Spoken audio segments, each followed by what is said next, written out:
demands for change, both within the family unit and in institutional spaces such as schools and colleges and so forth. How we perceive and frame childhood and youth also deeply and oftentimes hopeless.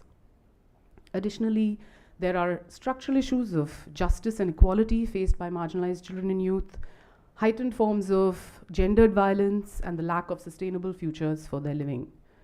While it has become commonplace conceptual grounding of the Center for Child and Youth Transitions.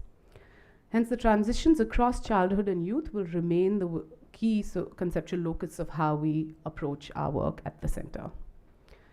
As a one-of-a-kind center, CCYT aims to bring together new researchers, practitioners, policymakers, and activists who work with and study issues affecting children and youth in the global south. We hope to, we aim at least to fill the existing gaps in teaching, research, policy, and advocacy in the areas of childhood past, present, and futures. Grounded in an interdisciplinary ethos, this center aims to identify key and emerging areas of research, plan and carry out teaching programs through the School of Liberal Studies at BMU, and engage with non-state and state actors in forming policy decisions and supporting advocacy programs initiated by young people themselves or their allies. As you may read in the brochure that is available for you today at our registration desk, we have recently also started a minor in Childhood and Youth Studies in our BA Honours Liberal Arts program. Some of the students are here with us today. And we plan to connect with many of you here today in the future in starting perhaps certificate courses for practitioners, researchers, and other social workers. As the founding director, along with my deputy director, Sujeet Chattopadhyay, I'm very, very delighted to formally welcome you to the official launch of our center and our first public event.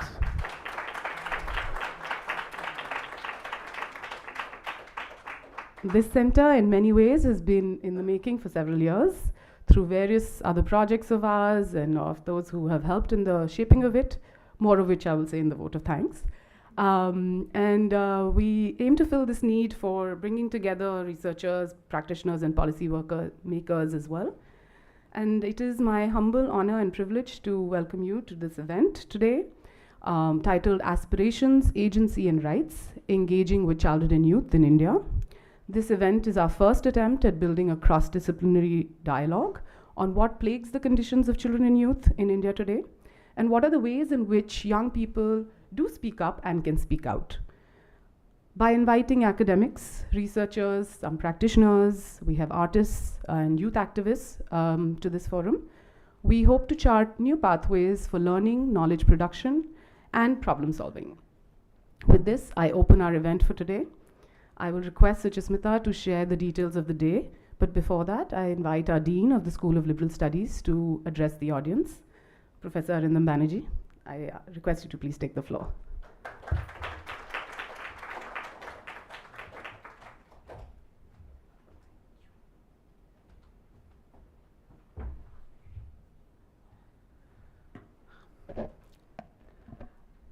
Good morning, and I'd like to welcome all of you for today's event, the inaugural event of the Center for Child and Youth Transitions on behalf of the School of Liberal Studies at BML Munjal University.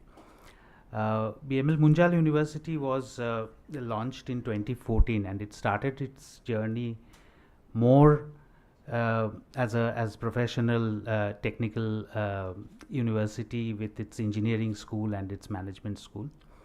At the same time, in the institutional philosophy, a liberal education approach was always embedded, even when it comes to professional courses. Over time, we find that the School of Law is launched in 2019, and the School of Liberal Studies started in 2023.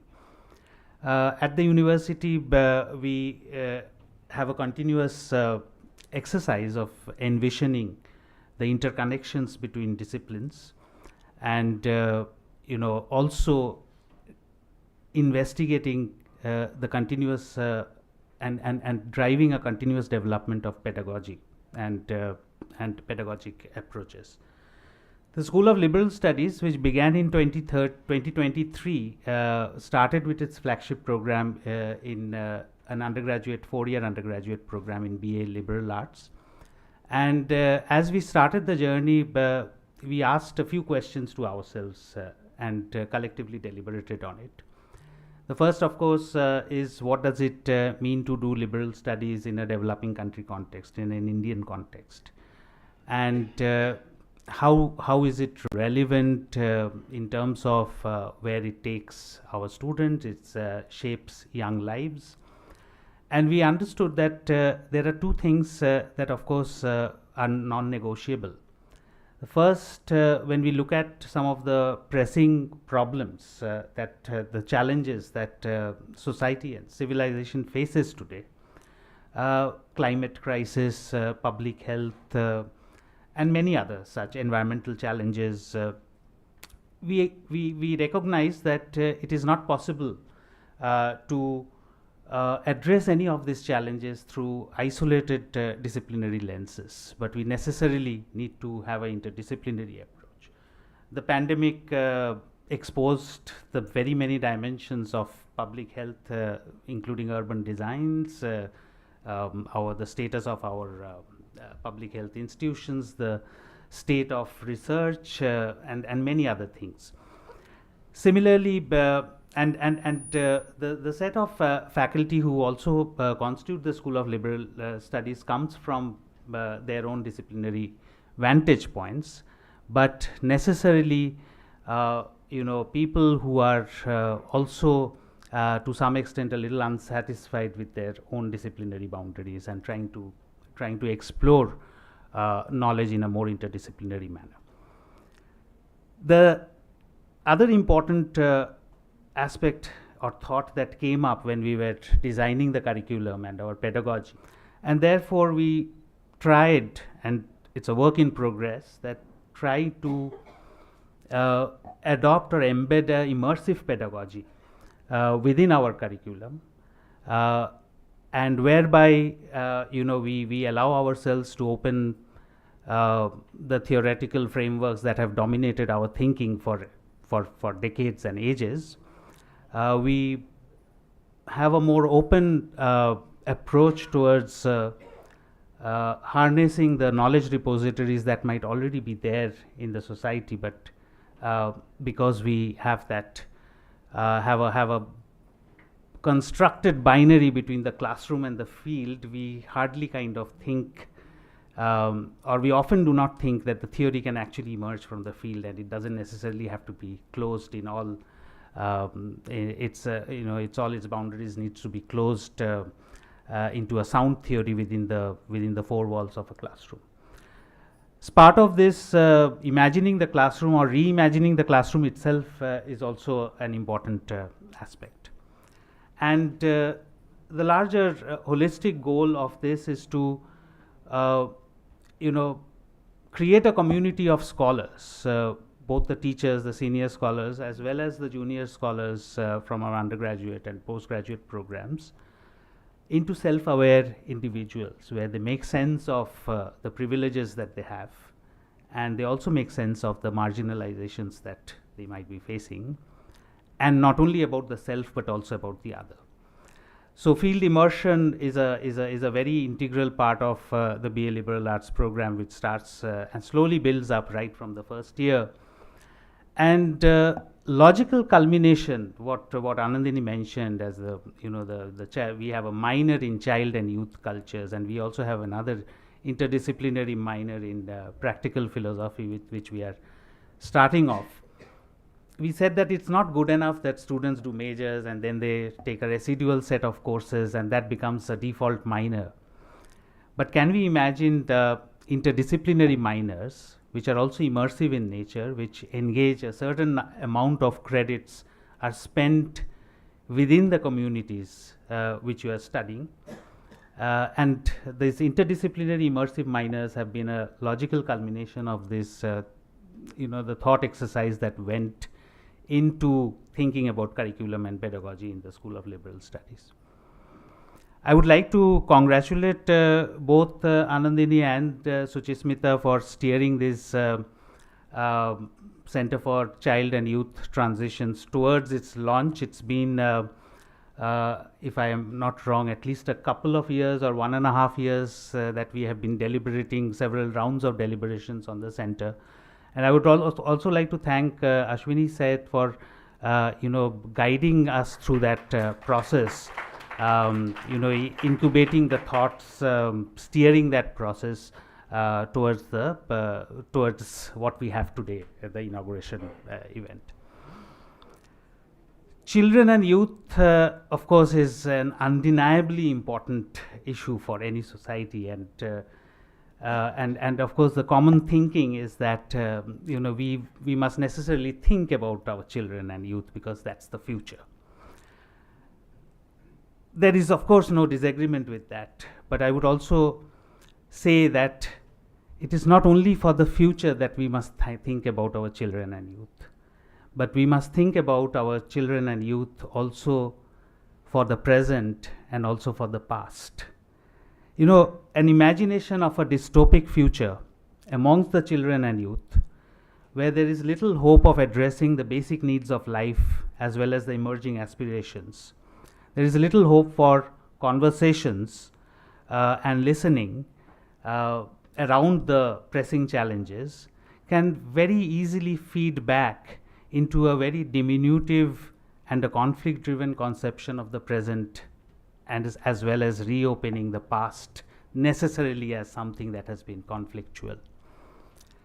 We are already aware that the lack of creation of decent employment, decent work in a sustainable manner has led us to a situation where there is a very strong sense of othering within the present.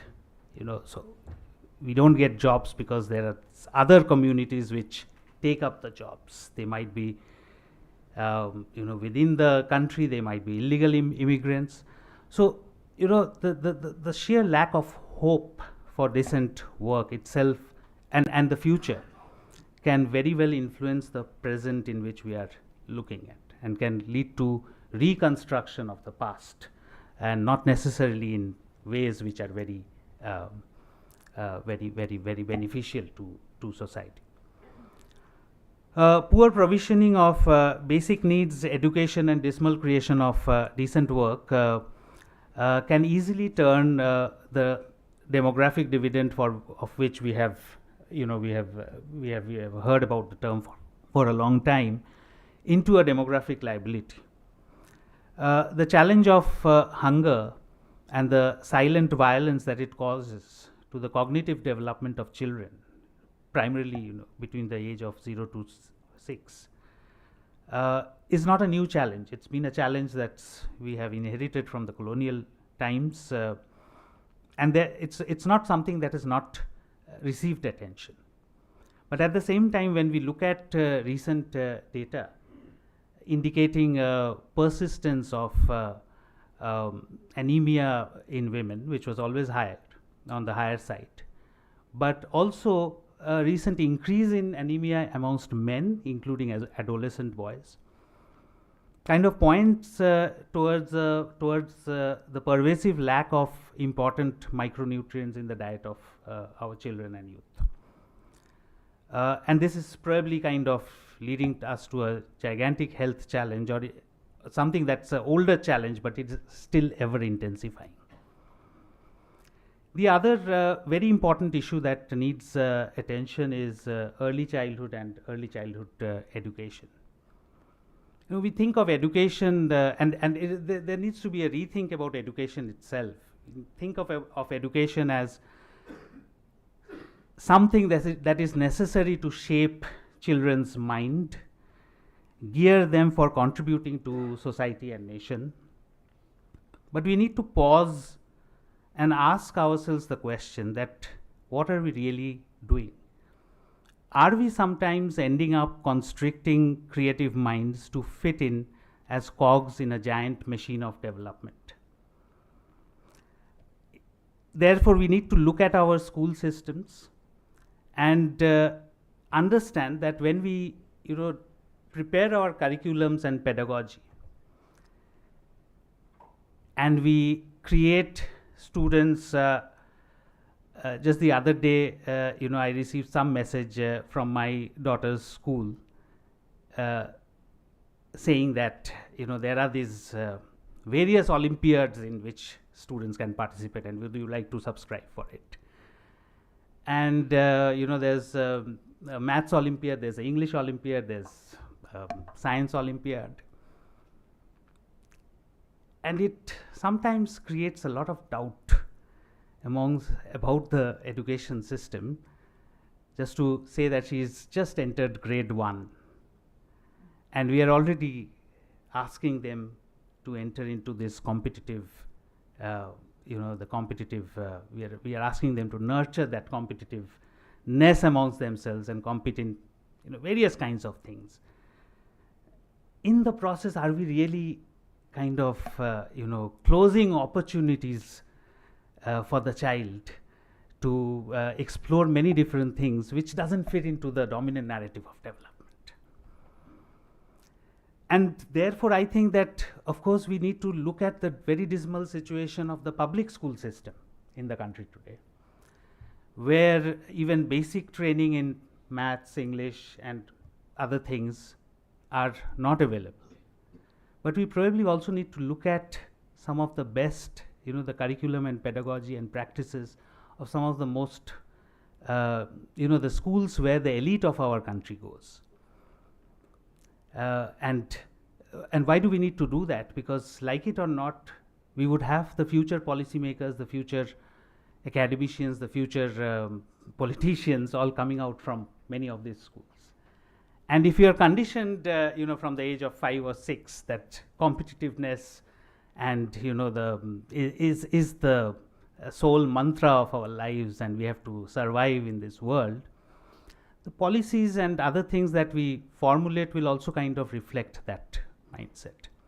We are trained to appear for exams and pass or fail in them, and we are so conditioned to appear for innumerable exams in our lives that even after we stop formally appearing for exams, in some sense many of us are still, probably most of us are still conditioned, when we are going to office for work on a day, we are still looking at it as an exam, another exam that we are appearing for every day, the pressure of performance. And of course, there's a long, it's not just in early childhood, but it runs through our school education system right up to colleges and universities. There are other critical issues that also need attention, and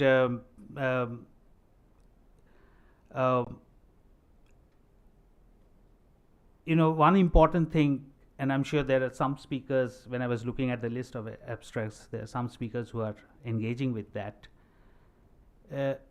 When we are thinking about the development of a child and the emergence of a young adult and youth, adolescence and parenting are things we hardly talk about. It's supposed to be taken care of by a ambiguous institution which we call the family values. But often we realize, or we should kind of start recognizing this, that a lot of normalization of violence, misogyny, queer phobia that we witness around us in societies are often normalized by that very silence on the adolescence and parenting. And that is something that also then needs to be talked about in a sensitive manner as to how we address some of these challenges. As evident from the list of abstracts circulated, we have speakers on several of these critical issues today, and we look forward to a day's deliberation and reimagination for better lives and a human society. So thank you, and wish you all the best.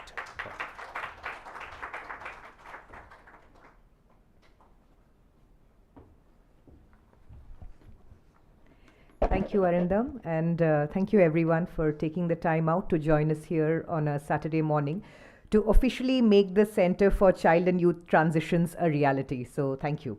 As part of our official launch, I welcome you all to our inaugural conversation on aspiration, agency, and rights engaging with childhood and youth in India.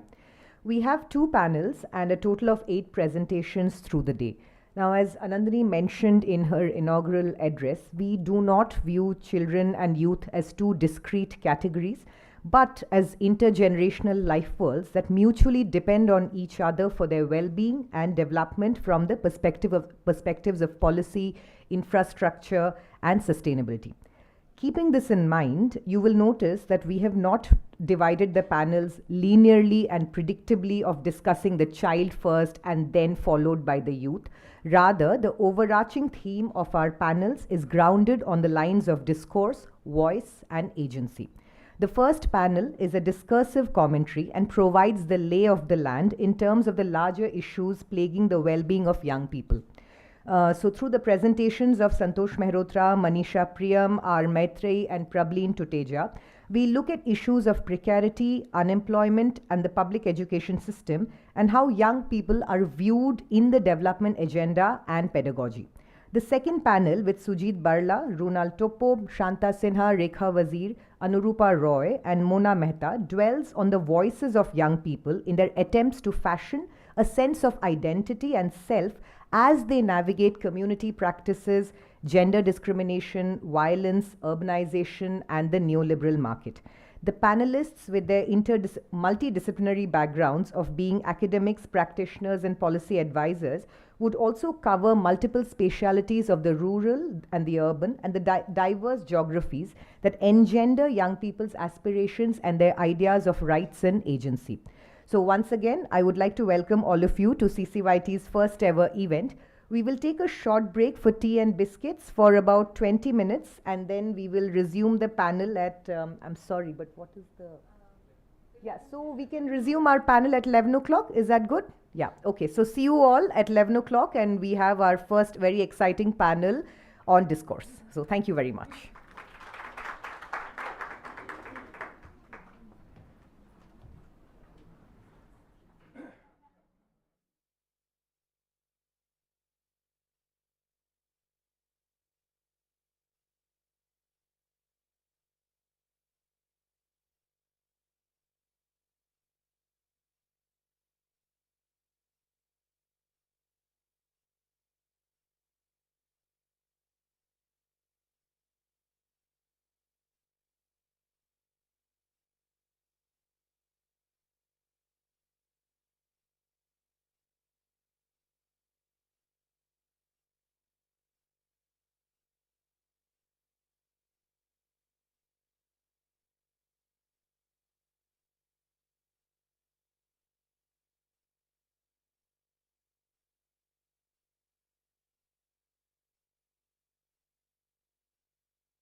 Good morning, everyone.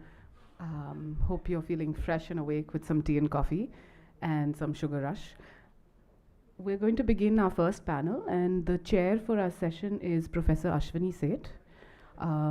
He has been with the School of Liberal Studies since 2024 of August, and as a distinguished visiting faculty and emeritus dean. He has a prolific career of as an economist, with being the emeritus dean at the IS Hague as well, and now here. And he's still he's constantly inspiring us. Since just recently we heard he's back on the field doing some research. So we are learning how to be great academics from such a presence around us as well. So he will chair today's session, and I'll be the moderator. So thank you, Ashwini.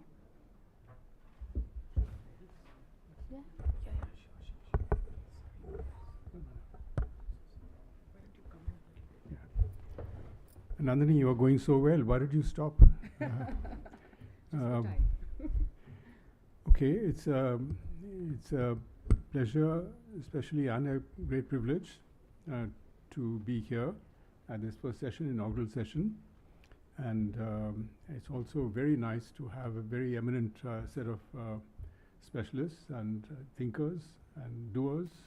Thinking is doing, but you know, people. And that's wonderful. We're looking forward to a lot of thought-provoking presentations. My job, unfortunately, as it happens, is just I'm a timekeeper. I've told everybody I'm usually very friendly and very nice. But sitting here, it's 20 minutes. People have said they will discipline themselves. Where have we heard this before? So what I'm going to do is there's 5 minutes to go. I will tap the table, please don't mind. But that's the best way of doing it, especially since I'm far away from there. And if you don't manage somehow if you miss that chance, then I will tell Anandini, and she will actually come and do something more drastic. Okay. Now I have a question. You'll have all got these the write-ups of the abstracts. You can see there's really excitement, and I really like the way that I think the structure of the program, as explained by Sujeet at the start, that we're not doing it in a linear way. It's really everything is interactive, and I think that's very true. And that also showed up in what Arindam was saying about family learning. So I think there's going to be very exciting sessions here. My question as chairman to all of you is that what should I do in the interest of time justice? Should I penalize everybody for the length of their bios? If I read out the bios, I will take those minutes away from 20 minutes.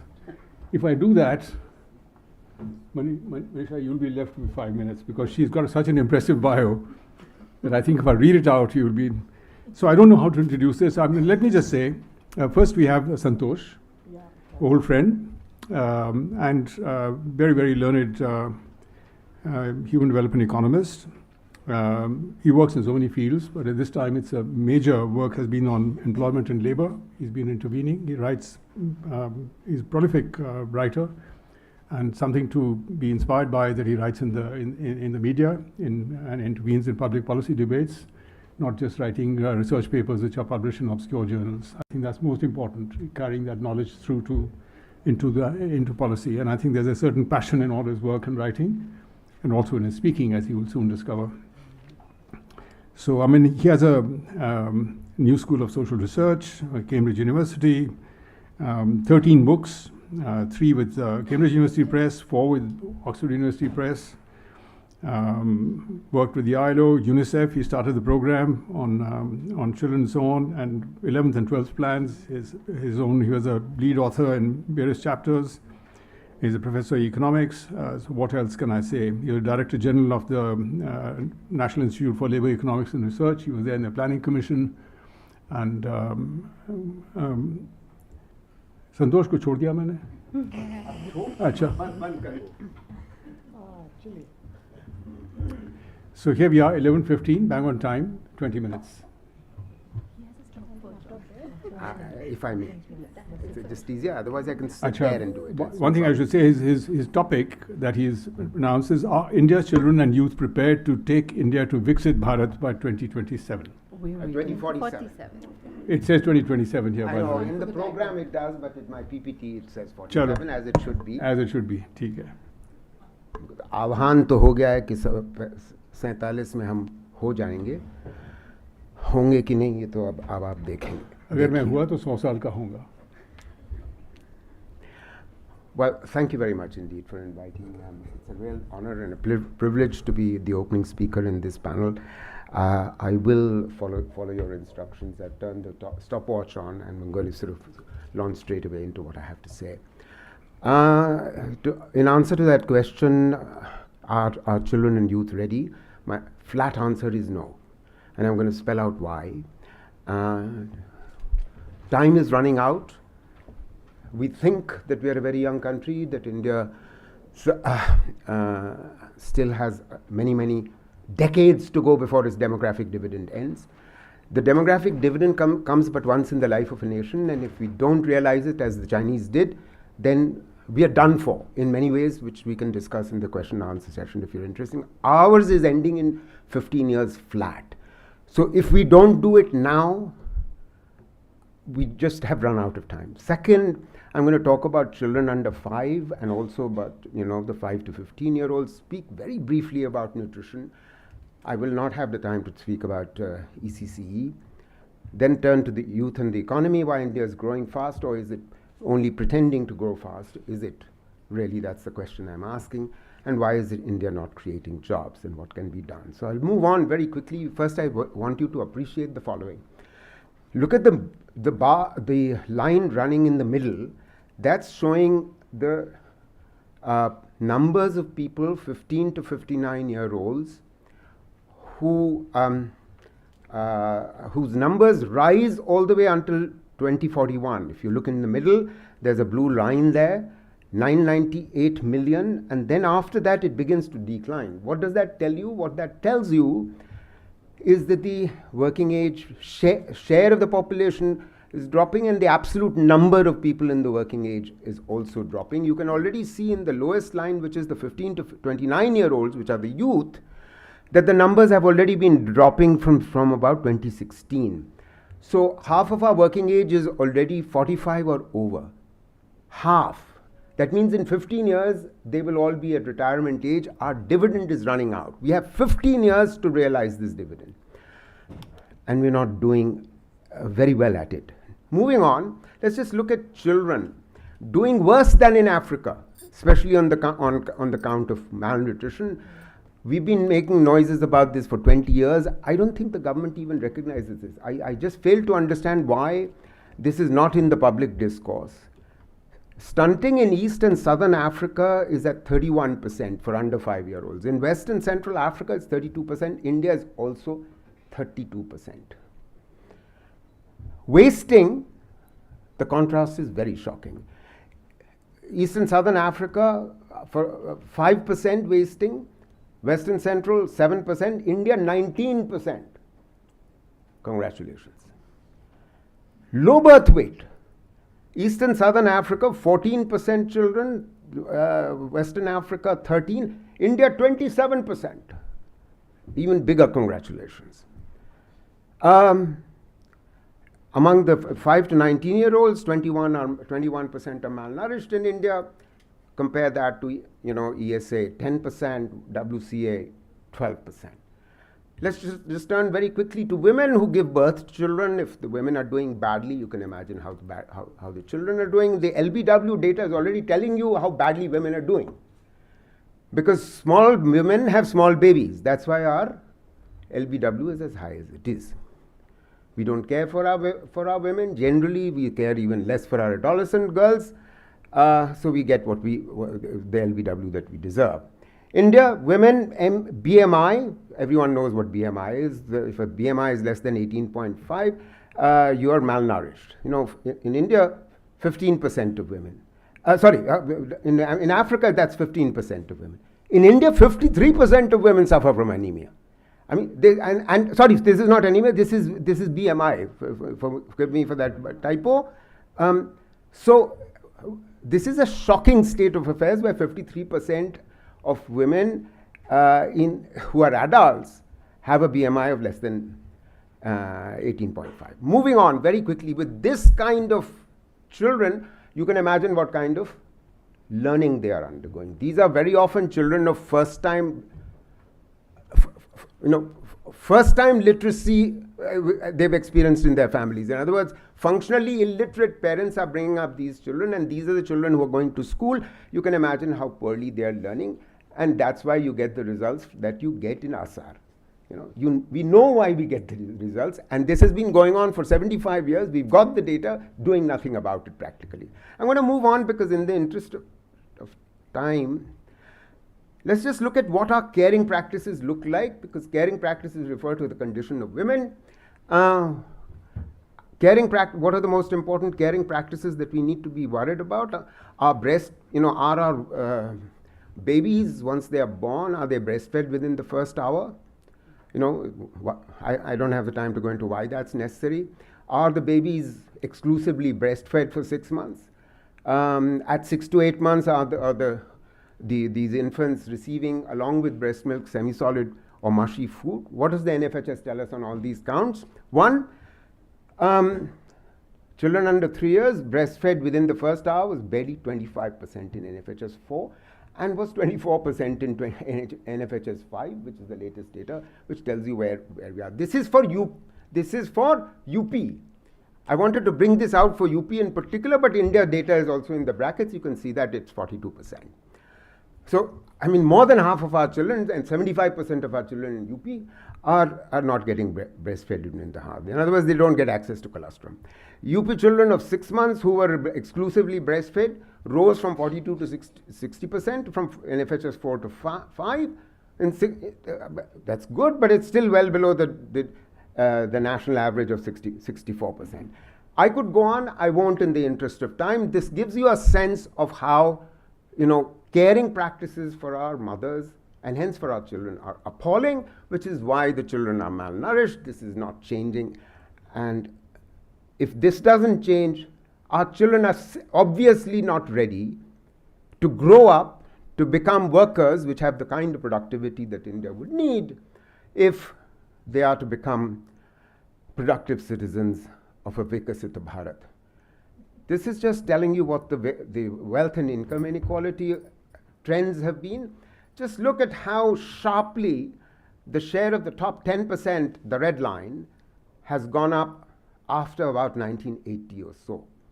It's a sharp increase, and at the same time you're seeing the blue line, which is showing that the bottom 50% share, this is income. The green line on top, I'll come to that in a second. The income blue line at the bottom is share of 50%, dropping after 1980. So this is what is happening to wealth and income inequality in our country. A country which already had inherited deep social stratification in 1947, because we are the only country in the world which has a caste system, and the poorest people those who are confined to the bottom 50% are predominantly, obviously, the SCs, STs, and the lower OBCs, as you can imagine. And just look at that wealth inequality number. So this is what we have encouraged. This is the pattern of development that we have decided, and we are not, making a big deal about it. You will have the members of the Prime Minister's Economic Advisory Council actually telling you, when Piketty comes around, tells you these same numbers, that no, you've got too many problems with your data. That's all they will tell you. They have nothing else to tell you, actually. The fact of the matter is. Let's move on. So they're not even willing to recognize that there is an issue there. If you don't even recognize that there is an issue, then you are not going to do anything about it, as is evident from all the policies. I'm going to move on very quickly. So the constant narrative that is being fed to us is that India is growing very fast. It's the fastest growing large economy in the world. We've become the 5th largest. We're about to become the 3rd largest, and we will become Vikasita Bharat by 2047. My question is it really growing fast? Let me tell you a few facts about whether we are actually growing it. the 6.5%. The 6.5% doesn't do it for us because it will not get us to Vikasit Bharat if we continue to grow at 6.5%. We have no choice but to grow. We've done this estimate. We got a presentation coming, a book coming out. It's called India Out of Work, Bloomsbury, London. It should be out later this year. We do this detailed analysis and this, that we can't become Vikasit Bharat in the absence of growing at, on average for 25 years, at 8%. Our current growth rate, as announced by the government, claimed by the government, which I will demolish just now in a second, is 6.5%. And World Bank, IMF, OECD, none of them say that over the 2030s we are growing at any more than 6.5%. Why do I believe that this 6.5% itself is not believable? Because something very dramatic happened in 2016, which we all know about, the demonetization. What it did was to sort of undermine the productive capacity of the unorganized sector. 85% of our enterprises, 85% of our enterprises are in the unorganized sector. 90% of our workers are in the informal economy, most of them working in the unorganized sector. That sector suffered a massive reversal. All the data coming out from the annual survey of enterprises in the unorganized sector survey in the last 2 or 3 years has demonstrated what I'm saying, that because of the contraction of the unorganized sector,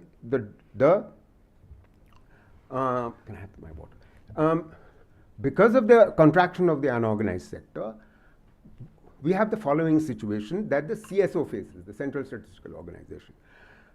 You know, in Patel Bhavan, just opposite Niti Aayog, the CSO sits there estimating the GDP of the country. How do you think they go about doing it? Historically, the way this has been done, because we have such a high proportion of our economy which is unorganized, informal, they don't have the data, the enterprises are unregistered, they don't have data about the gross value added that those enterprises are generating. So what they do is, and historically this has been done, they use data from the organized segment of, let's say, a textile sector and project that onto the unorganized sector. Now, if the post-2016 data is not capturing what happened to the unorganized sector, post-demonetization, post-GST, post-lockdown, then it's giving you nonsense data. And that's why, primarily, you're overestimating the growth rate. This was never a problem earlier because you had a continuous sort of trend of what the share of the unorganized sector was. I don't have the time to go into it. There are other issues with the data. I won't go into that. You have to understand this in the context of the rising inequality. Moving on. I'm already at 12 minutes, so I'm going to sort of skip much of this. The foundational problem why the jobs are not growing is because it's not because there are supply side problems. Real problem are on the demand side. Demand is not growing, and demand is not growing primarily on account of the fact that inequality has risen dramatically, and the growth rate is not what is actually being claimed to be. So in that context, and how would you even expect growth rate to be as high as 7.8% per annum, which is what it was between 2004 and 14 when we were in government? Because investment to GDP ratio at that time used to be in the range of 32 to 38% over that 10-year period. That investment to GDP, which is what drives growth, has actually come down to 26 to 32%. That's the range over the last 10 years. That's the reason why the growth rate is down. The claimed growth rate over the last 10 years, in any case, is only 5.8%. And I'm questioning even that. Therefore, in that context, jobs are not growing. Demand is not growing because obviously if the jobs are not growing, the consumption is not there. So clearly, the entire economy is being driven by the top 10% of the population. Moving on. However, at the same time, there's a narrative. I don't have the time to go into that narrative. I'm going to just tell you what exactly is the are the problems that have emerged. It's not just a slowing down of the growth rate and the jobs not growing. Look at this graph, manufacturing output share in total GVA. You can connect this to youth. You see, I'm not Using the term youth, I don't need to keep reminding you, because who's looking for jobs? There are 6 million young people joining the labor force each year. I'm going to come to that in a minute, but I need you to understand what damage has been done and is in the process of continues to be done, for you to understand what youth are going through and what the source of that angst is. Never in the history of post-independence India had manufacturing contribution to GVA actually fallen. What you are seeing in this graph is that despite all the talk about Make in India on the one hand, all the talk about performance-linked incentive scheme and India manufacturing phones and exporting them, etc., Apple phones, etc., the fact of the matter is that manufacturing contribution to GVA, which had for 25 years until 2014-15 been 17%, fell to 16 to 15 to 14 to 13. It's only just barely climbed back up. It's still way below the 17%. In other words, a reversal of this process of structural change that had gathered momentum after 2004, when our growth rate picked up to nearly 8% per annum, a reversal has occurred. It's not just that structural change process has been aborted. There's been a reversal. If you want further proof, look at this graph. Until 2004, never in the history of our post-independence economic history had we seen the absolute number of workers in agriculture to fall. For the first time, the absolute number of workers in agriculture falls because non-farm jobs grow fast, because the economy is growing fast, and therefore the number of workers in agriculture begins to fall from 2004 onwards. That process continues till about 2018-19. Although it slows after 2016, I can tell you, the data shows that. From 2020 onwards, come the first shock to the third shock to the economy after the demonetization and a badly designed and implemented GST, you get the lockdown, a national lockdown which was not required, and a very badly planned and designed fiscal and monetary policy stimulus, as a result of which you get reversal of workers back into agriculture. You know what the number of workers in agriculture is today? 80 million more than it was 5 years ago. That's the number of work, that's the scale of the reversal of structural transformation. That's why the jobs crisis. I'm going to move on. These are the four groups of people who need jobs. Youth, 15 to 29-year-olds, 6 million joining each year, of which, of course, a significant number is girls. Second, of course, the farm and landless. We already had excess workers in agriculture.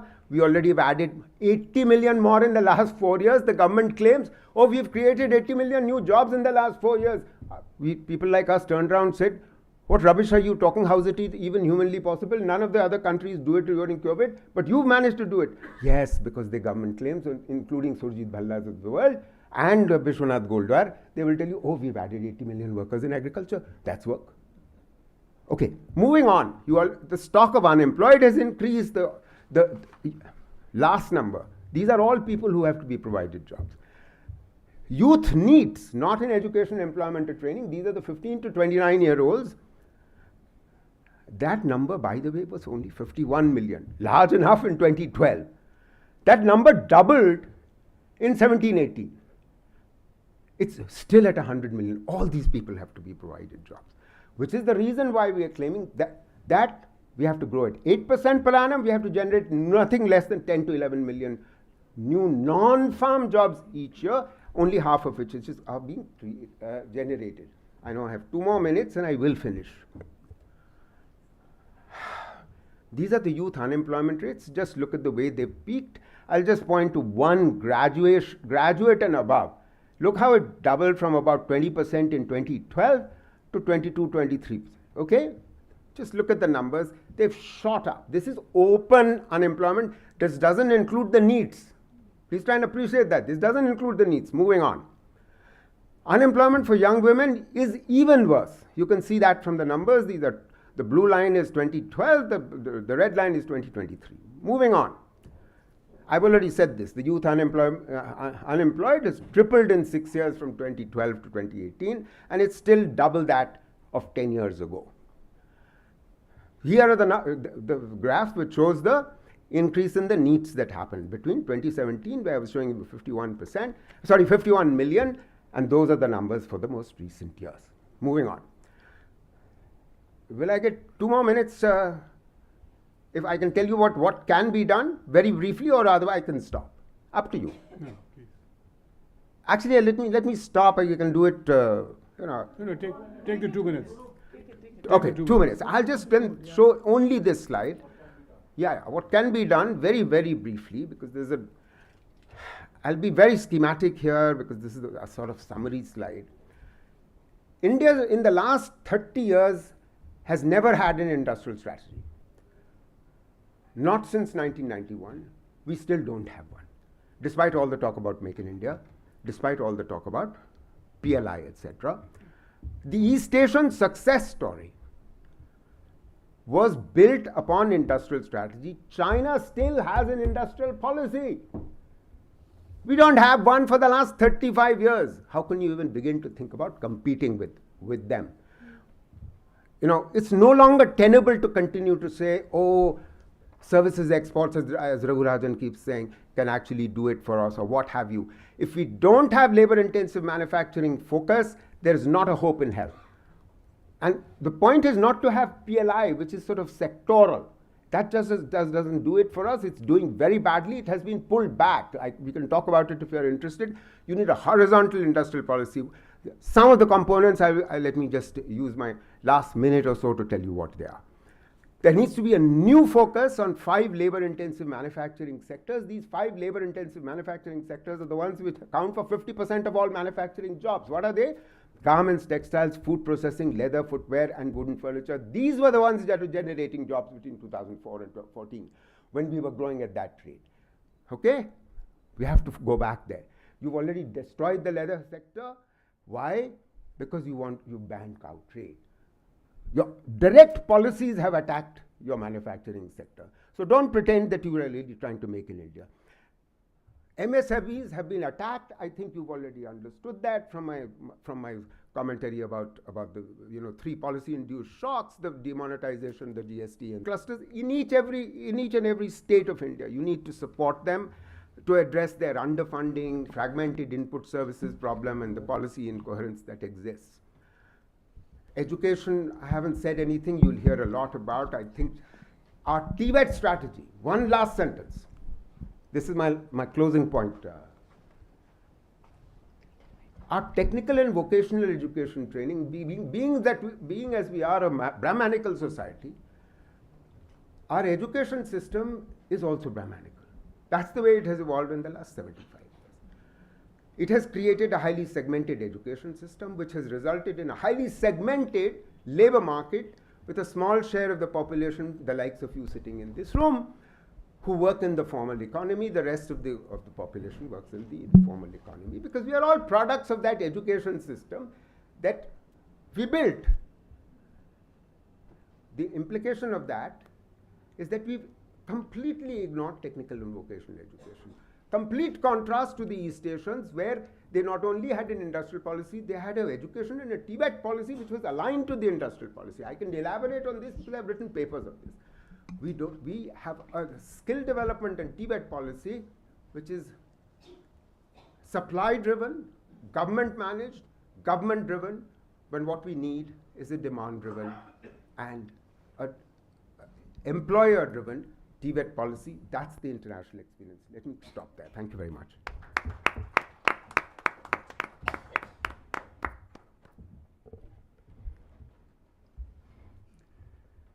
Thank you, Santosh.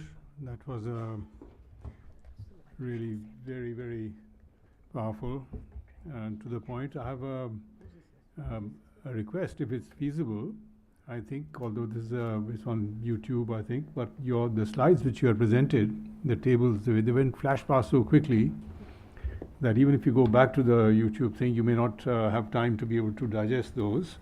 So if it is in a state to be circulated, I think it would be very nice for the people here and also for the center to be able to put this up as a presentation document.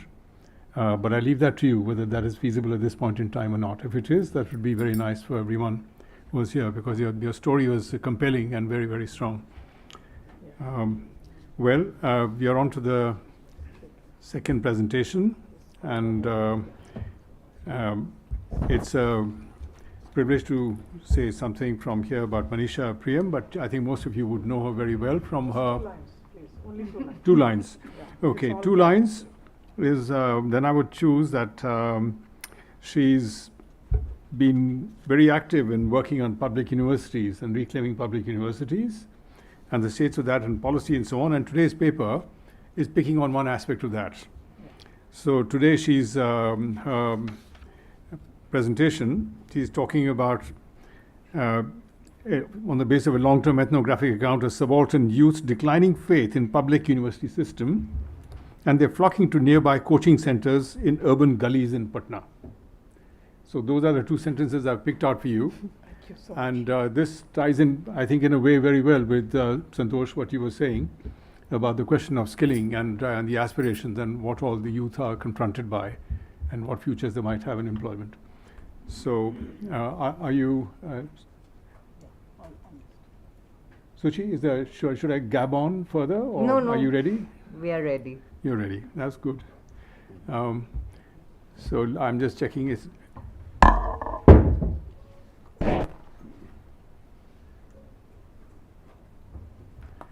So Priyam, it's 11:42. I'll give you a tap, and there's 5 minutes to go. Okay, fine. All right, off you go. So, this, just so thankful and overawed by this invitation. I mean, so many people who've had such a role in shaping my mind and thinking about how I look at education. I'm not going to go into all the antecedents of where I am and how I began, but as I finished my doctoral work and I came back and started at the NIEPA, that was the time I wanted to work on public universities, and it's something in the heart. I'd spent so many years, 25 long, in schooling in various ways. And that's when I went to, I do comparative studies. Now this was particularly challenging because schools are looked at sectorally, and it's very easy to go and look at 2 states and look at public school sectors. Universities are institutions, and therefore the comparative work in higher education, unless you begin to look at higher education sectors. Now I realized that India was at the cusp of a transition where there was a battle between the idea of a public university in India and a ministry that was increasingly colonizing the public university system. Now, all these efforts predate the coming in of the BJP to power, but I could see the state level bureaucrats really powering in and saying that we need a sector of higher education, not the university in higher education. So that was a critical shift that I could witness on the ground, but still the only way available methodologically to me as a researcher was to look at public universities, one of which happened to be the Patna University. And despite being a Bihari and a very proud Bihari, I've lived only 8 years in Patna, I had no idea of this is what I would have encountered.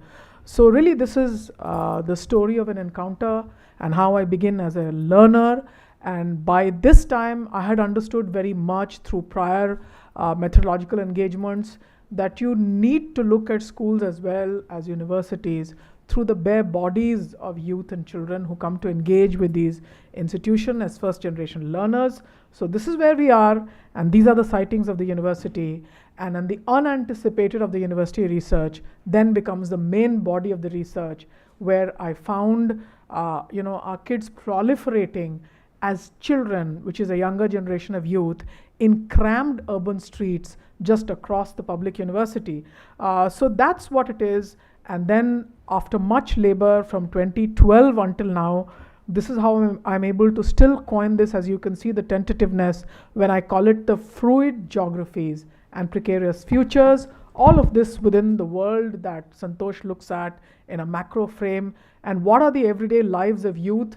Now you will find that on youth it's a pun intended, and this life then becomes the life of an elder generation of youth who've just not found any jobs. Now they are really spoken of in this whole story as a Yuva Varg, and those who come to study in the coaching centers are still referred to as padhne wale bacche. Now the distinction between the university and the coaching really is that the university is wasted youth who understand liberal norms and politics and do political party politics, but the coaching center is padhne wale bacche, the efficient labor. So this is the recoinage of the manufacturing sector in crammed urban gullies. Now what happens here, the summary overview, and if you've seen this argument here, you can stop me anywhere on this and I can stop. Now the account then is a juxtaposition of the contradictions of policies, projects and experience above all of higher education, which has turned now increasingly into a project of self-making pursued by ordinary youth. Now I still battle how to perfectly coin this. Many have said, oh, you've not brought in caste, you've not brought in class, and you'll see why it's so difficult to do it in the gully. Now I look at them in ordinary sites in North India, in this case in the city of Patna. I do have a prior paper which is the first of its kind on youth in the public university of Banaras Hindu University, where I've looked at modes of inequality that come out of the experience of the site of higher education, not carried inequalities from prior structures of inequalities in villages they've left behind. Now these ordinary sites are at once an account of the fluid geographies of higher education. Now on the one side I have the historically reputed and old public university of Patna and a crammed gully just across the high street of the Ashok Rajpath and this gully is just across the Patna University.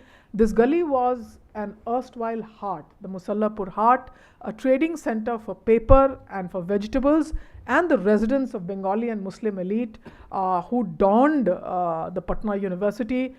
You may have heard of people like Sir Sultan, who was also invited by the Nizam of Hyderabad to become the Prime Minister there, also by the government of Pakistan to join there, but Sir Sultan became a Vice Chancellor of the Patna University.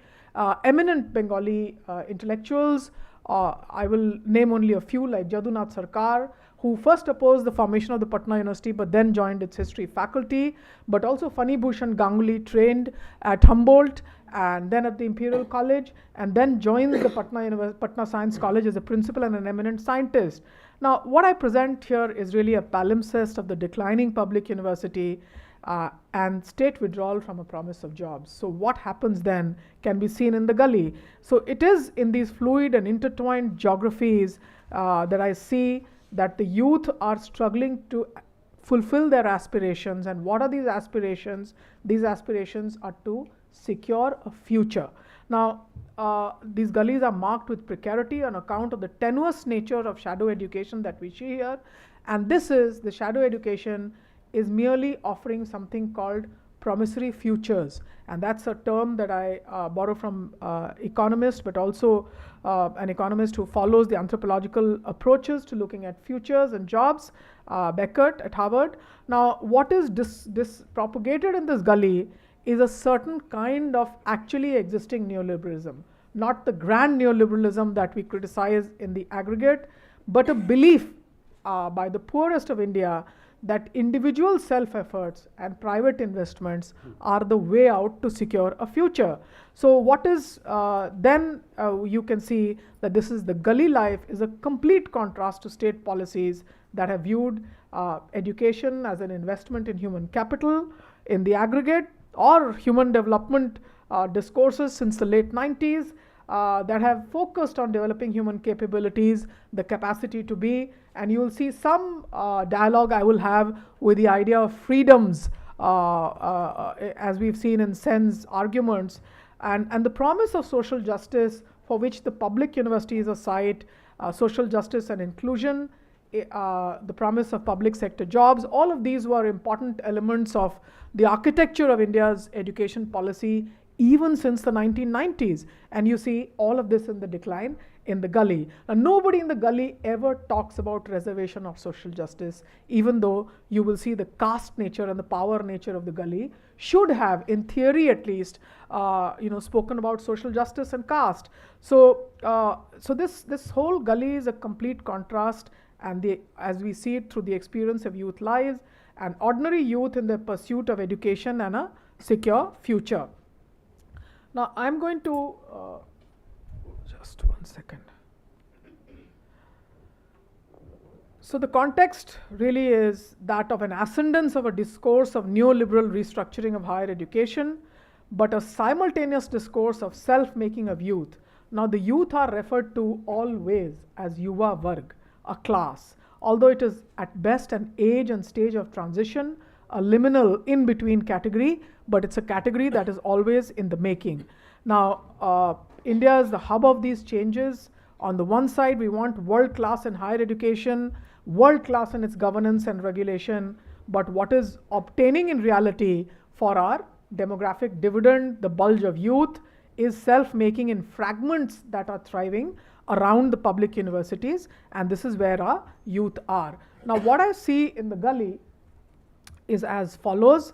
Now, what I see in the gully is these fluid geographies, and I find that there is a perpetuation of new forms of inequality, and some kind of belonging to the university comes along with the experience of boundaries within the campus. Now, I'm just saying this for the moment. I'll come back to expand this towards the end. Now, what we see when we see the intertwined geographies of the site of the public university and the gully together, we find only in a comparative sense the public university is a site of decline, yet in its decline there's a predatory capitalism that it helps thrive in the gully, and by simply promising the youth a project for the future in place of higher education for the future. Now in the gully there is a regimentation of youth lives also in the university, and that regimentation is a caste political regimentation, and all this regimentation is in the names of freedoms that youth will secure in the future. So there is a materiality to these changes, and this projected dynamism that is there, that projected dynamism is only because there is a promise of self-making in the abstract. While all this is happening, there is a precarity to youth lives. The experience of power of caste is experienced by these youth who are mostly first generation learners from poor families in rural areas, and who exerts this power on the youth: an entrenched professoriate, chhatra netas, and ascendant everyday communalism. Now that last bit was an unanticipated to the public university research, especially in Patna, which has had social justice governments since the 1990s. Most of you will remember that the Rath of Advani was stopped on the borders of Bihar, but the Patna University since the 1990s has been a site of ascendant communalism practiced on the bare bodies of poor rural children, as they're called. The new entrants are referred to as children. So actually existing neoliberalism then exhibits a far graded variety, nuanced variety, and therefore the description of privatization, the description of decline of public universities, the description of freedom of the markets as an aggregate is at best an ideal type, especially as we look at it from the point of view of lived reality of the lives of the poor. Now that's the Patna College in the aggregate for you. What a pristine site. It had been a Dutch spice go down on the banks of the Ganges. It appears in the novels of Amitabh Ghosh. Now this is where students come and say, this is a waste of time for us. It doesn't get us anywhere. Now the Patna University hostels, of which I haven't been able to put pictures. Now they are neatly divided among caste groups. The hostels are divided amongst caste groups, and amongst the caste groups there's a politics of domination that is violent. Now the hostels, Saidpur is occupied by the Bhumihars, Minto and Jackson Hostel are occupied by the Bhumihars and Rajputs. Both of these are upper castes. There's another one that is captured by the Yadavs, but on the other side of Patna College is a hostel known as Iqbal Hostel. In all the interviews with old alum, I find that until the 1970s and even until the 1980s, Iqbal was not known as a segregated residential space. Iqbal was the only hostel that served meat once in a week, and therefore it was a preferred residence even for the Kayast boys who wanted to eat meat once in a week. But now Iqbal is a completely segregated residential area, and I find that the mutual exchange between hostel mates is cordial, but around the time of Saraswati Puja, crude bombs are hurled by all the other caste-dominated hostels on one side and Iqbal on the other. The hostels of Minto and Jackson, the Chhatra Netas of Bhumihars and Rajputs, together target Iqbal. Now, no one believes these fights are against the other or a minority religion. Muslim youth are considered by the majority of students as aggressors. And what I find is that the majority of the youth on campus believe that these fights are over small issues like who sat on the first bench in class today and whether a boy sat next to a girl and that was a coveted seat. But most of the fights end up in Iqbal being targeted by the other students. Now, I find that the other students object to the fact that Iqbal residents offer namaz in their own common room on Fridays, whereas the whole campus is used by the other students to celebrate Saraswati Puja. So offering of the namaz in the college common room on a Friday in a private space of the hostel of Iqbal, which is now a segregated space, is considered an act of aggression. But the public celebration of Saraswati Puja is considered as the normal of the campus life. There are many other vignettes that I have of the communal transformation of the campus in an everyday sense, but I'll skip that for now. But the everyday campus life has imagined and communal boundaries for sure, and it finds support from outside the campus when the local Thana comes in and says every time an FIR is launched by the caste groups from the hostels, the local Thana comes and raids the Iqbal hostels, and students tell me the Thanedar takes away their cricket bat and keeps them for a week or more. They say, oh, they come here to take our cricket bats and they want to play with it. We go back to them after a week and we tell them, now you've had our cricket bats for a week, can you return it to us? The Thanedar tells them, oh, we'll spoil your character certificates and you won't be able to get a good character certificate for a public sector bharti, which is what the life is all about. Now, so the breakdown therefore is completely evident in hostel life. There's no provision for commons outside of classroom. There are no activities, talks, discussions or sports. And the public life of campus is really the intra-hostel violence. Now, students living in hostels are referred to as khattam. Khattam means really lost cause, finished. Now, they are referred to largely as a society outside as khattam children with no hope for the future. Now, there's the breakdown is most evident in the breakdown of mess facilities. Service of food in the hostel for students, there is a complete breakdown. And in Iqbal hostel, I find the courtyard is littered with very small pressure cookers, the size of which I've never seen before. And students somehow cook their own meals. They don't know how to cook. There are no cooking facilities, but they cook their own meals. And many travel to the neighboring gullies to eat in what is called a private mess, pun intended. And when I go to the private mess along with the students, I discover that the thriving life is actually around the private mess. Now, the gullies provide for what the university has failed to do, nutritious meals, but for a price, efficient education, and the promise of bharti and government jobs. Now, that's the mess, as you can see. It's called the Dream Hotel. And you will see youth aspirations. Also, this film star who's drinking Thumbs Up, which is probably sold only in this area. I don't see Thumbs Up being sold in many areas of advanced capitalism in India. We have other drinks like Coke. Now, that's the Dream Hotel. Again, you can see half the hotel is a private generator.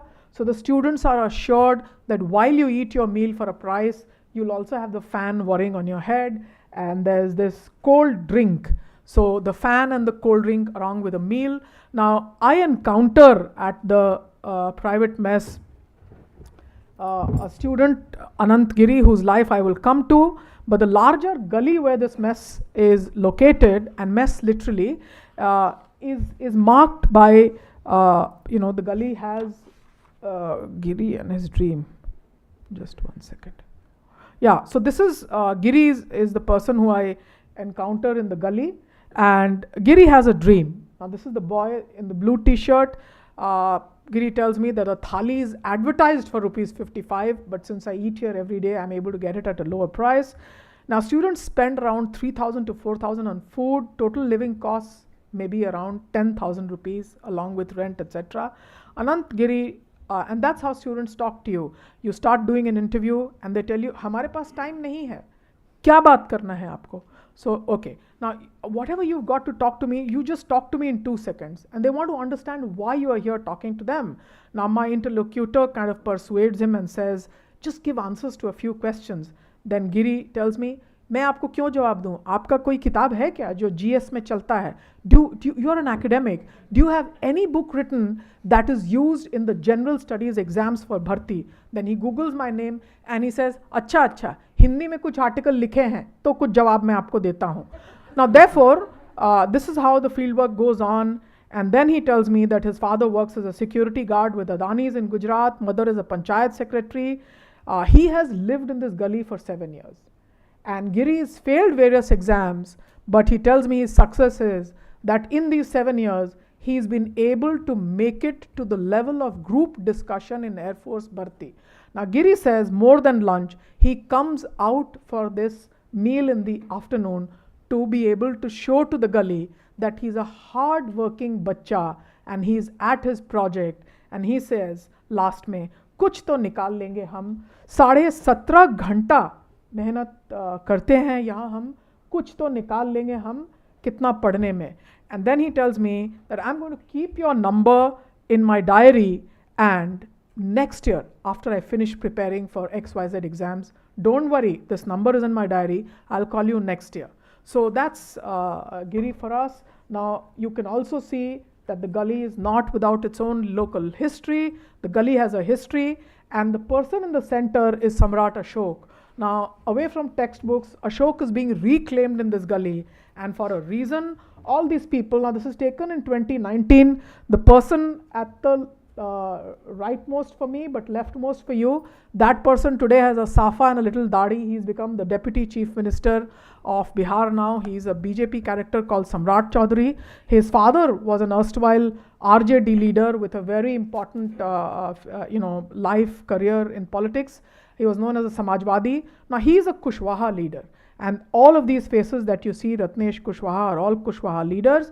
Now they reclaim Samrat Ashok as a gully leader with a history amongst the Kushwahas. Now that's Goswami sir for you in the gully. Now Goswami sir, as you can see, Goswami sir, he promises mathematics. Now he says, and these are the areas where we'll help with the Bharti, SSC, Railway, Bank, CDS, CAT, New Foundation. There is a poetry at the bottom which says, "Ye आसमान का इशारा है, कल का सूरज तुम्हारा है." So directly advertising to the poor children and mathematics the children fear, and he says, come here and you can get everything you want. Now there are many other places that I will just skip these. Now this is the advertising for another sir. It's happening on a tempo by night. It's almost like a lottery advertising with dim colors. And this sir calls himself Samrat Ashok sir. No one knows his real name. And he says, Aaj ka dhamaka offer, whatever was offered for 3,500 rupees is now available only for 550 rupees. Now the children are supposed to make this choice and able to get into Bhartis. Daroga, Defense, BPSC, all of this they have a choice for, and they can take this dhamaka offer, and the dhamaka offer is for Sampurn Ganit. Now all of you who wonder about the degrees of Sampurn political science, etc., this is where the language is coming from. And this exam warrior, etc., is a whistle to these foot soldiers of the chieftain of exam warriors.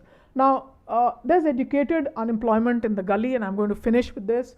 All the sirs who are running these small centers, they are educated, unemployed of a senior generation. Almost all of them had aspired for Patna University jobs. The most famous of them, in fact, the crusader here, the Shah Rukh Khan of the gully, is a man called Khan sir. He's got a GS research center. That's how new research happens. And Munjal and its School of Liberal Studies, you need to be here. And the gully says, सीढ़ी का प्रयोग केवल ऊपर जाने के लिए करें. And ऊपर जाना on a सीढ़ी is hierarchically going up the ladder. And you can see these are all incomplete buildings. These were all erstwhile cold storage godowns for vegetables. That's the transformation of the manufacturing or the production, the agricultural labor that was producing and getting the cities. And this is where all of these paper areas are now Khan Library, Khan Sir. Now this is Khan GS and Research Center. As you can see, the red and yellow, that's what the new universities, the colors of the new university should be like. Very advertisable. Now this is a private space called the library. This is what the library looks like. Now here these facilities are advertised that you will get an air conditioner and you will get cold water. And every student here comes with a backpack, doesn't want to talk about his caste, and you knock at the doors of the library and you ask them and they say, disturb mat kijiye, hum yahan padhai kar rahe hain, yahan baatcheet karne ka jagah nahi hai. Now how do you look at youth lives when baatcheet is finished? At the other end of the gully, one end was Samrat Ashok. This is the other end of the gully. It calls itself as Sardar Patel Chhatravas. This is a private caste Chhatravas. The gully is also interestingly a site for the contending castes of Kushwahas at one end and the Kurmis at the other end. Now there's open competition between the two castes. Just few kilometers away in the state capital of Patna, in the colonial Patna, these two castes share power, the JDU and the BJP. There's no Congress, there's no RJD. These are the contending OBC castes contending over control over youth lives. Now I'm going to end by saying that behind the veneer of coaching, there is a power of the overlords, and this power can be seen at its worst or at its best, however you put it, around the Saraswati Puja, when the Chhatra Netas and the Patels and the Kurmis and the Kushwahas contend to extract rents from the coaching center sirs and also from the shops nearby. But after the formal puja is over in an hour or two, then there are events where political leaders are called and coaching sirs are accorded respect. Now most coaching sirs tell us that we have a lot of money and the freedom to teach. What we don't have is social respect. Now the second day is the social respect. By the third and fourth day in the gully, there's disco music, drunken revelry, and ultimately firing. And that firing talks about a neo-Hobbesian social contract for schooling over of the poor. And this neo-Hobbesian social contract is over the bare bodies of young people who have escaped agrarian distress and rural poverty to be able to make it somehow to new jobs. But they must somehow be implicit, and the overall domination and the contending castes of Kurmis and Kushwahas leave this aside, and private educational enterprise is ultimately an enterprise of the pursuit of Saraswati. And underlying this veneer of the Hindu domination is also the fact that there's an expulsion of the Bengali elite and the Muslims who were professoriate but also leading legal minds in Patna. Now that whole class has been evicted now, and we have the new heroes in the form of Khan Sir. I can go on. I've left a particular important point about the freedoms, which is very important. Most of these sirs say, can I just take one line? Yeah. Okay. So the sirs, and behind these slides, the sirs, when I talk to them at length, they say, "Bahut freedom hai." Now some of them moonlight and work in the colleges in Patna University as Atithi Shikshak. Now, contract teachers paid 10,000 rupees are known as Atithi Shikshak. They say, वहाँ इज्जत है, यहाँ इज्जत नहीं है, पर यहाँ freedom है, मैं जितने घंटे चाहे उतने पढ़ा सकता हूँ, 17 घंटा मैं लेक्चर देता हूँ, जितना चाहे उतना कमा सकता हूँ, बच्चे इतने मेहनती हैं, बच्चों को पूरा फ्रीडम है. आई सेड क्या फ्रीडम है? देखिए पूरा फ्रीडम है, यहाँ लड़के लड़की सब आ सकते हैं, सब मेहनत करते हैं. Now repeated interviews, and that's what ethnography gives to you. Repeated interviews, trust his ability to talk to me. Then he tells me, जिस दिन पढ़ाई नहीं करता है ना, सब खड़ा करते हैं, एक जना है, लड़का है कि लड़की है, सबको पीटते हैं बराबर. So this is, the Senian freedom of the gully. And after a society now that is underwriting the neo-Hobbesian contract for letting the lives of poor children be ruled by overlords of the gully, who are nothing else but contending OBC castes, who are now aspiring to new power in a new Bihar. Thank you very much.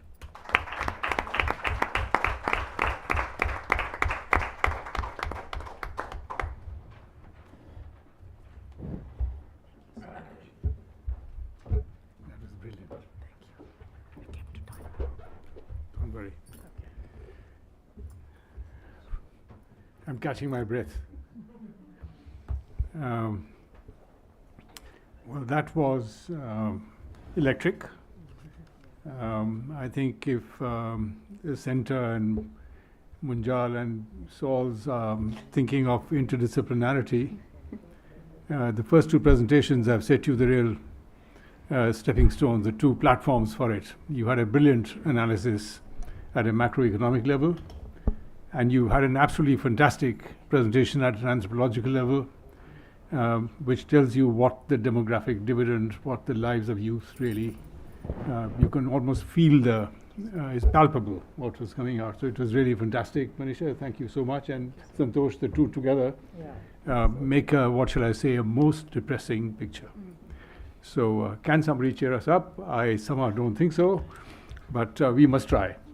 So we are a little bit onwards on time, but nothing fantastic. So our next speaker is, I think, our Maithreyi, isn't it? Yes. So Maithreyi, you have 20 minutes, and you're going to speak about, you say, how much is too much? Now, again, this attracts straight away. And there's a book by Ramchandra Guha which says, how much should we consume? So how much is too much? And I think there's a straightforward thing here between economics, politics, anthropology, ethics, and so on. So over to you. Participation, protectionism, and paternalism in the development agendas with children. So over to you. And now, I'm sure you will also keep to time. Yes. Okay, it's 12, just to, Yeah. Off you go. Thank you so much, Professor Seth. And I think wonderful sort of conversation started off by both Professor Mehrotra and Professor Priyam. I'm going to kind of slightly shift the tone from education, employment to health. But before that, I just wanted to kind of allude to a research that I had done earlier, which has similarities with what Professor Priyam was talking about in the context of Bihar, in the context of ECCE, and how go-downs are being converted into ECCE centers with all of what you said, caste politics, corporal punishment, etc. So I think this is a rampant phenomena in Bihar across the education levels, actually. So coming back to my presentation, first of all, thank you very much, Anandini, for inviting me here, and also congratulations on this wonderful center, because I think we have very few spaces looking at childhood and youth in India, and so it's great to have a center where we can have these critical conversations. Also, what you said about bringing together not just academics, but policymakers, practitioners, I think that's something really also lacking within this kind of academic setup that usually sort of governs the conversations around childhood, right? I come from the development sector myself now, and luckily enough, because of this, I've been able to engage directly with children, but also policymakers, and sort of had this front side seat to seeing how policies, programs for young people get shaped, conceptualized, between several tensions, actually very competing values of protectionism, as I mentioned in my title, but also alluding to participation in some ways, because now we recognize participatory development as something that's important to acknowledge, but overall framed, I think, through this lens of paternalism. And this is what I want to actually focus this talk on today, especially in the context of adolescent girls and their sexual reproductive health, and how this really affects them. And that's why I asked this question of how much is too much, really in terms of the access to knowledge or information that they can have or should have, how much of their participation is allowed or okay, how much of action on part of young people in this realm is actually okay. In the end, I want us to just reflect on whether their development is even possible if they do not participate, by setting up the context for this. I'm going to start with a small anecdote to frame this question more strongly. So I was at a meeting, a high-level district meeting in Karnataka, which was called to review the status of child marriages and teenage pregnancies, which were on a rise. And there were all line departments present at this meeting, where we were asked to present our work on adolescent girls' empowerment and how this can actually prevent child marriages. And we soon ran into fire in this conversation because our program focuses on girls, and we were being pushed to have co-educational lessons for girls and boys within schools. And despite our best attempts to explain how gendered spaces of schools and sociocultural norms do not really allow for safe conversations on reproductive health for girls, not many people in the room were actually interested in understanding this field reality.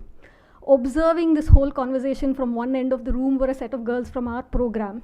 And when they were invited to speak up, actually at the very end of that meeting, just to say, what these kinds of programs were really doing for them and how it was beneficial for them, one adolescent girl chose not to respond to that question, but instead to focus on the debate that had ensued earlier. She addressed the Deputy Commissioner directly, and she told him, you were discussing whether we should have co-educational sessions for boys and girls in school.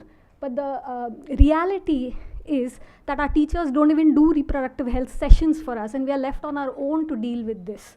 And even if they do it so superficially that it's not really helpful. It's our akkas, that's the program facilitators, who go deep into these subjects which are really helpful for us. This interaction actually left me thinking about two things. One was this implicit structuring of children's participation in state-led agendas of development, where they're positioned right at the end, only to elicit their opinions on provisions that have already been made for them, rather than involving them in the process of planning or decision-making. Secondly, also the uncomfortable silences that still continue to exist on key topics that affect their health, like sexual reproductive health, on which they actually have very little say at all. As I go further in the talk, I'll show how this also through certain policies, programs, and laws that have been made for them, where they have actually been involved very little. But how these programs continue to be shaped largely through our patriarchal, heteronormative frameworks of society, which then leaves us with this question of, is it really helping them with their development? But before I can come to all of this, I just want to flag off some literature on children's participation itself, and what literature really tells us about the possibilities of young people being informed actors, which can sort of transcend this age-graded normative understanding of children's capacities. So I'm sure, like we all probably already know,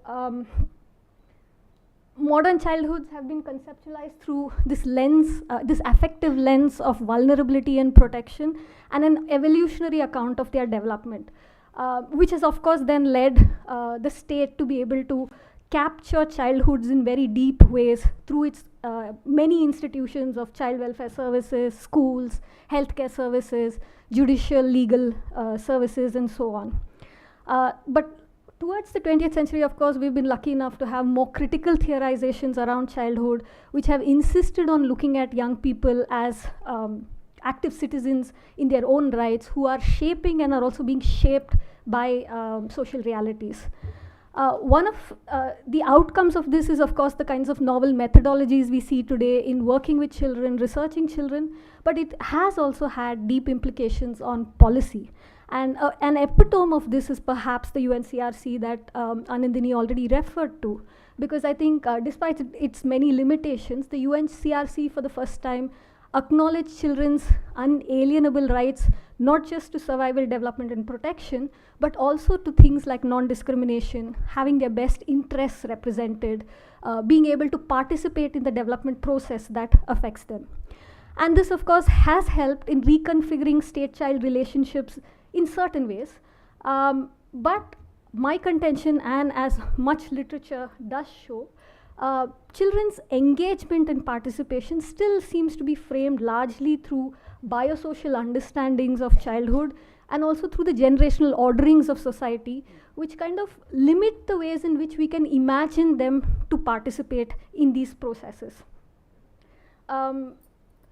So what we then see is a sort of hierarchical ordering of rights for children, in which their survival, protection, and development must come first by caring adults providing this for them, while their participation takes a secondary seat once all of this is fulfilled, and largely remains sort of voice-based accounts of how these provisions have been fulfilled for them. even in terms of participation, there is a sort of ordering of the ways in which they can participate within policy or within everyday life itself. So for example, things like young people actively participating in development provisions made for them, like compulsory schooling, is seen as an important form of participation. To having young people regulate or manage themselves better for their own developmental good through newer pedagogies that have been coming about, like life skills or socio-emotional skills, etc., is seen as a form of participation. And the final one, where there's an acknowledgement that, okay, young children can actually voice opinions, like the example I gave you with the district committee, where they're only asked to comment about provisions made for them, is seen as another important form of participation. And with this, we somehow seem to think we've sort of covered the domains in which young people participate in social life. But the reality is that young people are participating in socially, materially embodied ways every day within unequal structures of society, working through governance systems which seek to regulate them in certain forms. And we're seeing a lot of this with this recent climate activism among the young, that's always in the news these days, which have also had some strong policy implications. But there have also been longer movements of working children fighting for their rights, for example, in the Latin American context, but also close home with the Bal Mazdoor Sanghas. If we look at our own projects, the girls' work that I do now, girls working to prevent child marriages by enlisting state machinery, which is otherwise dysfunctional or not serving their purposes, is another form of embodied material participation. But none of this really gets acknowledged as participation in influencing policy or program. And this is particularly true when it comes to sexual reproductive health for young people. So like I said earlier, there is very little effort even made to ask young people what do they want in terms of sexual reproductive health knowledge, information, services, education, etc. But also the ways in which they are already contending with this system, which seems to work to regulate their sexualities, is also not acknowledged. This is, I would say, because I think I skipped one slide. Sorry. This is as very succinctly put by Aldred and Fox, because nowhere is this ontological boundary of childhood tested more strongly than when it comes to reproductive and sexual education. So this is even more true when it comes to this period of adolescence. I think Anandini was, or someone was actually mentioning this period, universally recognized to be this age of 10 to 19, which is a transitional state from childhood, but not yet adult in characteristics, largely characterized to be emotionally volatile, impulsive, and so on. But this period is actually a very critical developmental stage for the developmental state, because many of its goals around education, health, fertility, family planning, political participation, labor, all coincide with this period. And therefore, it becomes very important for the developmental state to regulate this period very carefully, attending to the emerging sexualities, changing biologies, increasing capacities of young people, which put them closer to adults in behavior and interests, but at the same time having to temper the ways in which they can work with young people through public sentiments which continue to ascribe a childlike innocence to this stage. Which is what this has actually meant is that the developmental state actually cannot acknowledge young people's emerging sexualities at all. So ARSH education, adolescent sexual reproductive health education, is largely framed within this medico-moral discourse. So medical on the one end, because it needs to fulfill many of its developmental indicators, which even Professor Mehrotra was talking about, whether it's infant mortality, maternal mortality, high rates of anemia, malnutrition among girls, child marriages, teenage pregnancy, etc. So they have to attend to these issues. On the other hand, it frames it as a moral problem of promiscuity, of girls risking their development because they elope. In fact, recently, just this week when I was at another panel, there was a discussion about how ashram shalas in Maharashtra are actually putting girls through compulsory pregnancy tests to ensure that they do not get pregnant when they are in school. So this sort of moral regulation of girls' sexualities then also contributes to reproduction of gendered childhoods, gendered ideas of women's bodies, traditional patriarchal ideas of their roles in society. Such framings actually don't contend with what young people are really interested in when it comes to sexual reproductive health, knowledge, information, or education, and maybe Prabhleen will be speaking more about this. But a lot of literature shows that what they are really interested in are things like being able to determine their gender identity, or being able to reconfigure the spatial, temporal, pedagogical spaces of schooling for better menstrual health management, or to be able to use their bodies in creative expression and agency, or to understand relationships, emotions within relationships, especially the role of power within heterosexual relationships.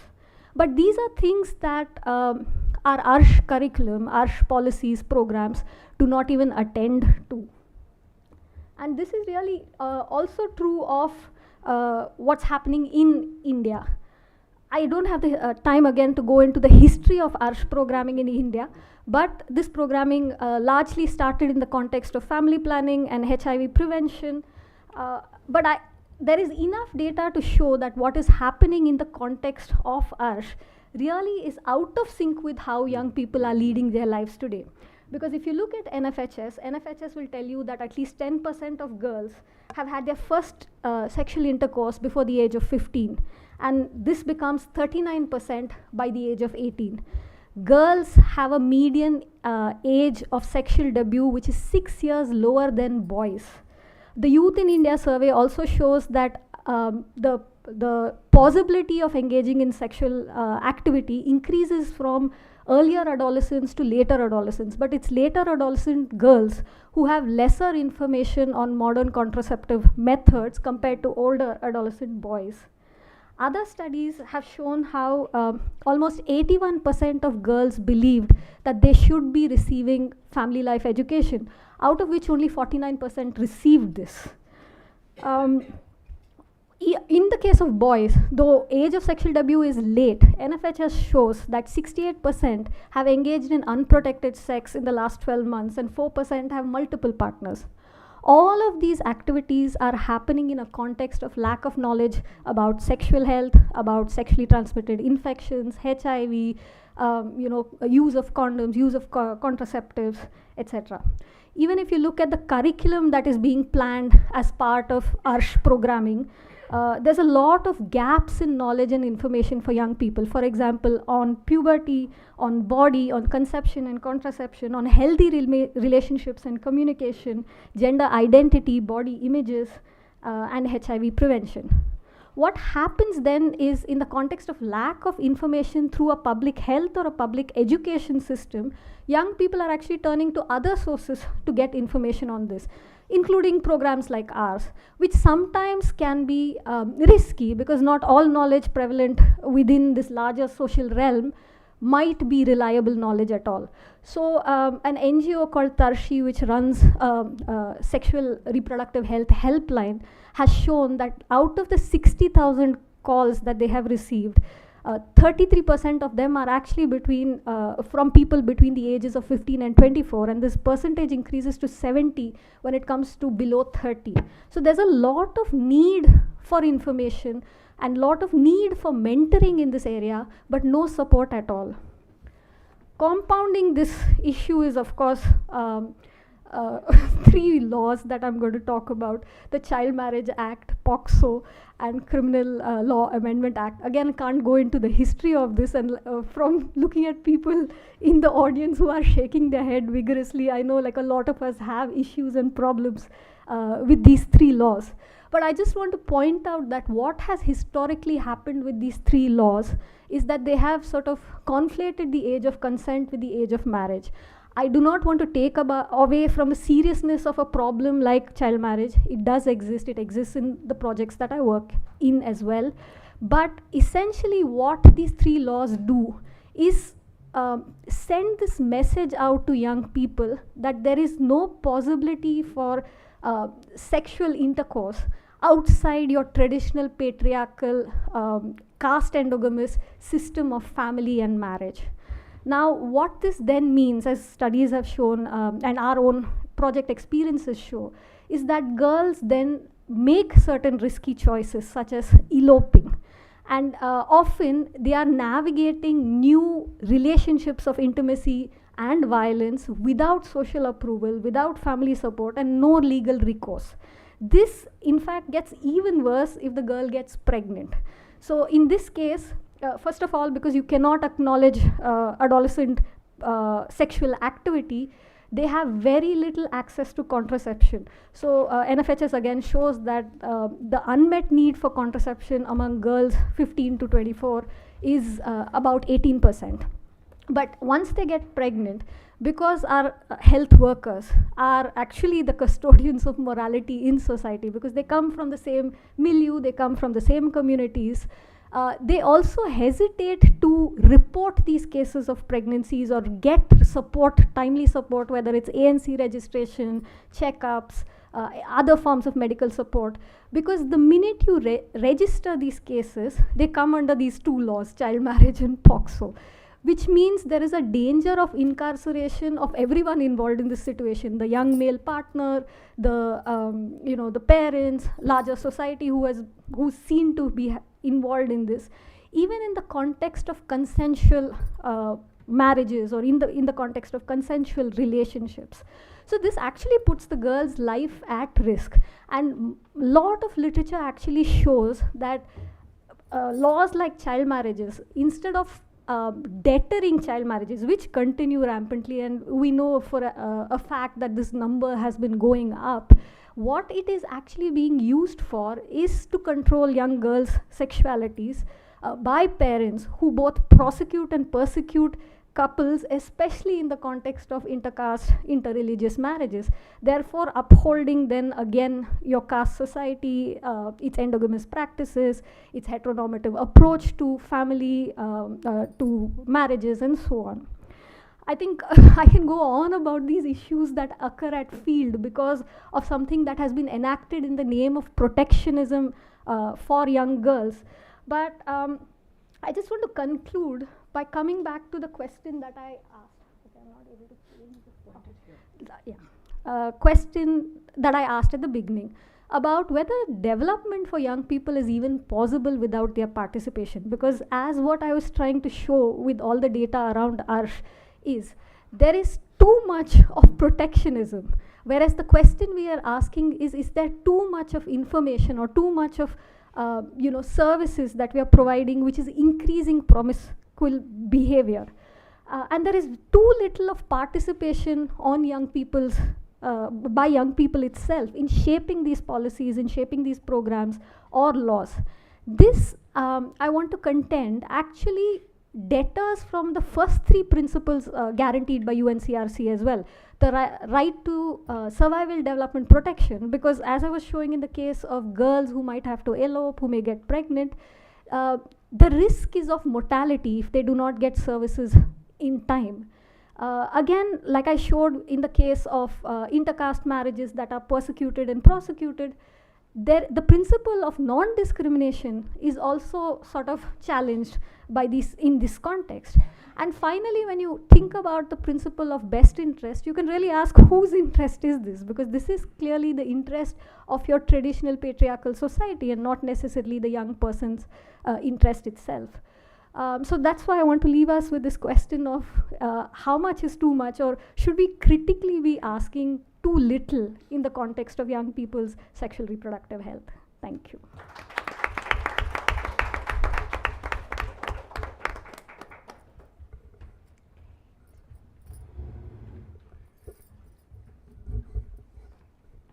Well, where do we go from here? First of all, I'm sorry, Maithreyi, I didn't read out your bio, but I think I should share that. So Maithreyi traverses the field of childhood studies in education, handles research and programs related to children and youth. She currently works in the development sector, addressing issues of gender inequity for marginalized youth, particularly girls and young women. Maithreyi has published in several international journals and books. Her previous works include Educating Youth, Regulation Through Psychosocial Skilling in India, and a co-edited volume on Modernity, Schooling and Childhood in India, Trajectories of Education. She currently works at the KHPT, which I think is Karnataka Health Promotion Trust, Bangalore, and has a PhD from the National Institute of Advanced Studies in Bangalore, India. I should have said that at the start, but I think all this can be washed away by the kind of presentation that we've had, which I think is entirely, you can see, coming into the same fold in, again, a very powerful intervention.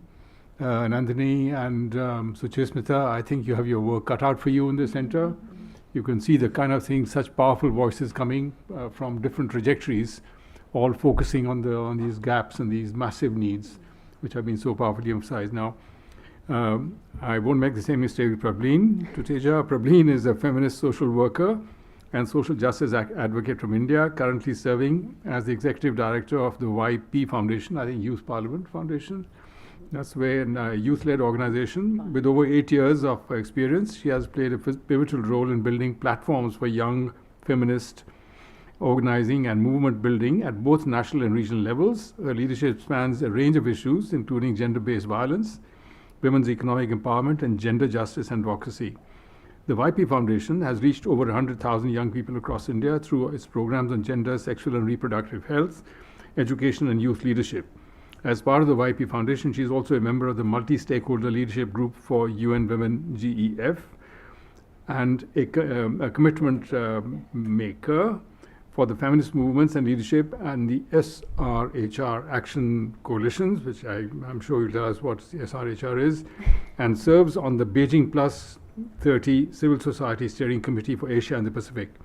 Additionally, co-convenes the Young Feminist Caucus, amplifying young feminist voices in global forums. As a national gender youth advocate for UN Women, Prabhleen continues to champion intergenerational leadership for gender equality. Now, 12:37. We look forward to hearing you now. So, shall I give you an indication for 5? I can see the clock there. You have it there. Yes. Okay, so there you go.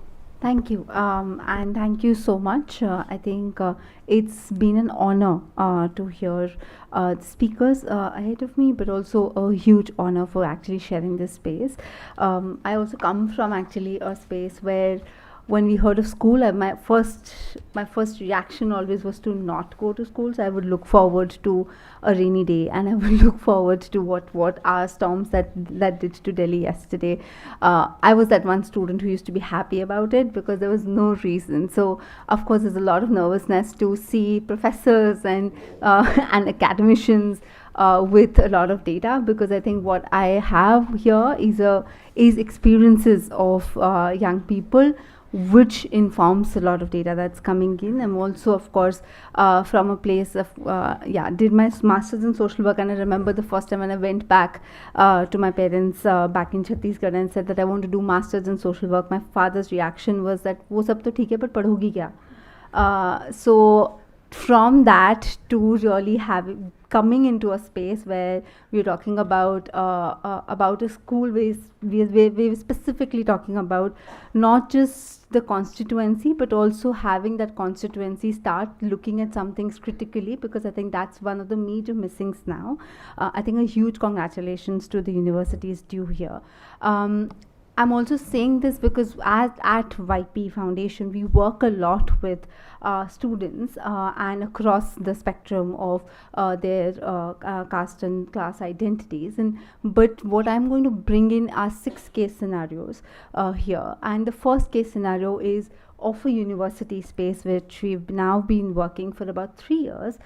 It's a law university. It's in Rajasthan, very similar to what was elucidated earlier on Bihar, which is there are caste-based hostels there. There's a lot of, and there's very, very active pursuit of caste-based dynamics.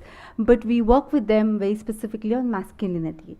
And I wish I could do the presentation with, and you could see this, but I'm going to read out. We did an exercise with them, asking them very recently in 2025, law pursuing graduates on tell us what masculinity means to you. Very simple question, half an hour session. I'm going to read out the rules that they've made. So the first, and of course there are pictures. So there's a barbell which is usually used in a gym. There's a mustache, so I'm not going there. But the rules of this university, which is called Mardangi, are the gym has to be compulsory. The uniform has to be blue in color. Female opinions don't matter. There are no emotions allowed. Men definitely cannot cry. There has to be no posh committee. Boys are allowed in girls' hostels, but girls are not allowed in boys' hostel. Higher the muscles, higher the masculinity. No offense to male ego should be given. Mess food should contain protein. College admissions based on special eligibility criteria, which only should include sports and beard, not caste. Receptionist should be a female only. SEM exchange programs only to Goa, which is semester exchange programs that happen, that only have to happen in Goa. Women's rights is cancelled out very specifically, and it's pink in color, of course. And there's a tagline which says "Say no to pink," of course. And when we sat with them on, no, this is actually students made this, so you can actually see it's made by the students. It's a question, so we asked them that, imagine that you're in a university, this is your university, imagine there's a university called masculinity. What would it look like? What will be the norms that you would like to set up in that university? So these are students who are setting up these norms of the university. Now, this conversation then unpacks with a facilitator who's a Muslim facilitator from Madhya Pradesh, working in Rajasthan, and she needs to now unpack this conversation with the students who believe that not only can they legally back this because they're law students and they would love to throw sections around the facilitators who go from YP, but also there are also people who are saying that in Rajasthan we know what can happen. You're from Madhya Pradesh, it can happen in your place, but it can't happen in our place. So one of the first things that has happened very significantly that we face with young people, especially in scenarios with young men, is that there's a clear ask for homogenization that is coming very, very rapidly in spaces. So, and interestingly, it plays around in different ways. In this one, they want to homogenize themselves as people from Rajasthan. The moment you start unpacking them, they will start homogenizing from caste. And you go into further, they will start homogenizing into in very specifically in religion. And all of this happens in a span of half an hour when you realize that identity conversations are no more about just looking to them into just the gender portion, as much as there's a lot of conversation in this university about who should be the dominant gender here. The other aspect to this is that there is a very conscious, and that's the second thing, when the reason why I would not go to school, or the reason why I would really not, and that's a lot of times when, in a lot of scenarios, of course, usually my mother used to say, why did you not tell me earlier? And I used to always create a bahana out of it, saying that, I forgot, you told me studies are important, you told me I needed to really prove myself if I wanted to do higher studies, so I forgot. But essentially, I never had the space, and I was never asked about what was going wrong, or what was I getting bullied in school. And I think a lot of us started getting bullied much earlier because of the choices that we were being told are wrong choices. And that's the other thing that we're not doing in university and in school spaces still, that we're not talking to them about what really choices can be. So when we're talking about sexual and reproductive health and rights in that game, it's a very clear scheme. You will talk about sexual and reproductive health, you will think that you will talk about reproduction, and you will talk about active citizens, because of course Naya Bharat and the next generation needs to be told about active citizenship. We know very specifically, we've done a survey post-election, the last elections, 89% of young people said they didn't want to vote, out of which out of which I think 76% of them said that we only voted because उस दिन की हमें extra class का attendance मिल रहा था, and that's it. That was the only advantage for them to really go and vote. Most of them also did nota because they didn't want to vote for a particular party. They just wanted that one attendance. The point really is that are we talking to young people around autonomy, agency and resilience, conversations that will make us uncomfortable a lot of times, and that's not happening either in schools or in universities. And that's the second point, that the first time reproductive health, for example, in the school systems that even today that get introduced is in class 8th.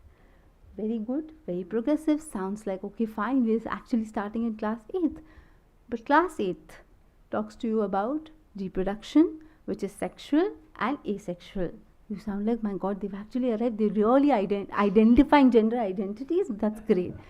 But the asexual and sexual is about organisms and plants. Until now in NCERT 2025, the content of it is actually only is divided into 4 parts, and the content of it is very specifically talking about human reproduction, sexual reproduction in flowering plants, reproduction from molecules, health, human health and disease. And that's it. It just ends there. By 10th, suddenly DNA gets introduced to you. There is no conversation in 11th because 11th is supposed to be the toughest class. So there's no chapter on 11th suddenly. And in 12th, suddenly, you're given a certain level of 12th, you're supposed to now know everything. So in 12th, there are 2 chapters, interestingly. So you're very happy about it. Of course, bursting bubbles, till now, nobody still teaches it, but that's fine. There's chapter 2 and chapter 3. Chapter 2 is on reproductive systems, and chapter 3 is on reproductive health. You again feel very happy that they've actually divided them and they're talking about health. But what are they talking really on health? They're really talking about reproductive health, problems and strategies. Population explosion and birth control, infertility, sexually transmitted diseases. And that's it. And there's each of the chapters, if you've seen the NCERT books, now they've introduced something called exercises because they've suddenly introduced this whole idea that we have to be practical in our education system. So after every certain chapter, you have exercises. There's a series of questions. Now in the series of questions that are there, the questions are, what are the measures one has to prevent what are the measures one can take to prevent STDs and STIs? And of course, the exercise is just 1 page after the chapter. So I can also read the actual prevention that's been given. Avoid sex.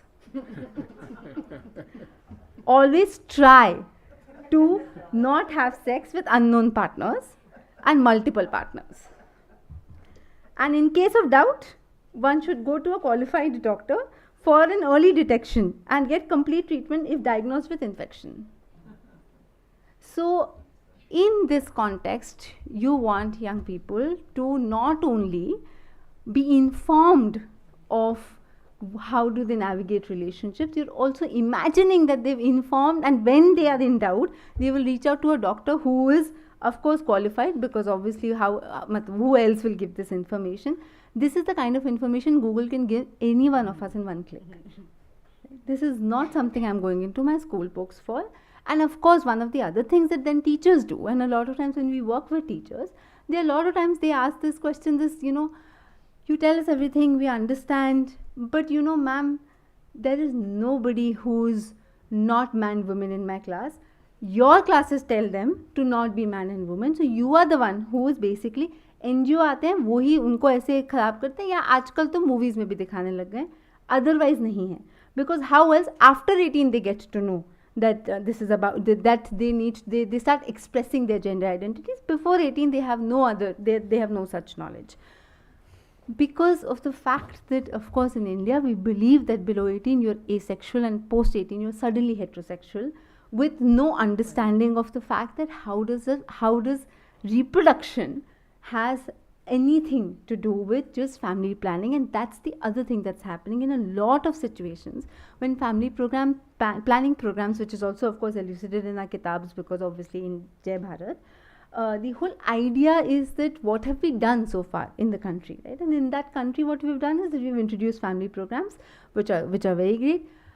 I have myself gone into these clinics much early on in my life to get tested and find out from a qualified doctor, because perhaps I was reading this book.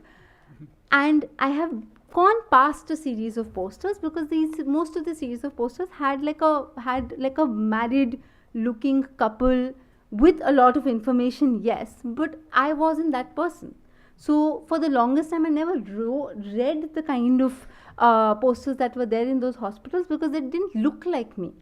And that's the other point, that when we're talking to young people, most of our programs are not looking at what the ground realities are really telling us. Because most of these programs are being actually either made in spaces which have young person towards the end to speak, or maybe in the beginning now to give the keynote, because that looks very fancy now. But most of the time they're not really looking at where are the young people really. What is the language change that they're asking? Is contraception just about for family planning? Are we able to talk to them about pleasure without really winking our own eyes? Because in chemistry, when we talk in schools about chemistry and trigonometry, we feel like that's the best thing that we can give, because we need to give information. But I know, and I can assure, without even asking you all, that when you went back homes, even after reading chemistry, none of us started mixing kerosene with gas and sulfuric acid and experimenting with Harpic. We only use that information to be, I don't use chemistry or trigonometry anymore anyhow. But the fact that in schools you will not talk about sex.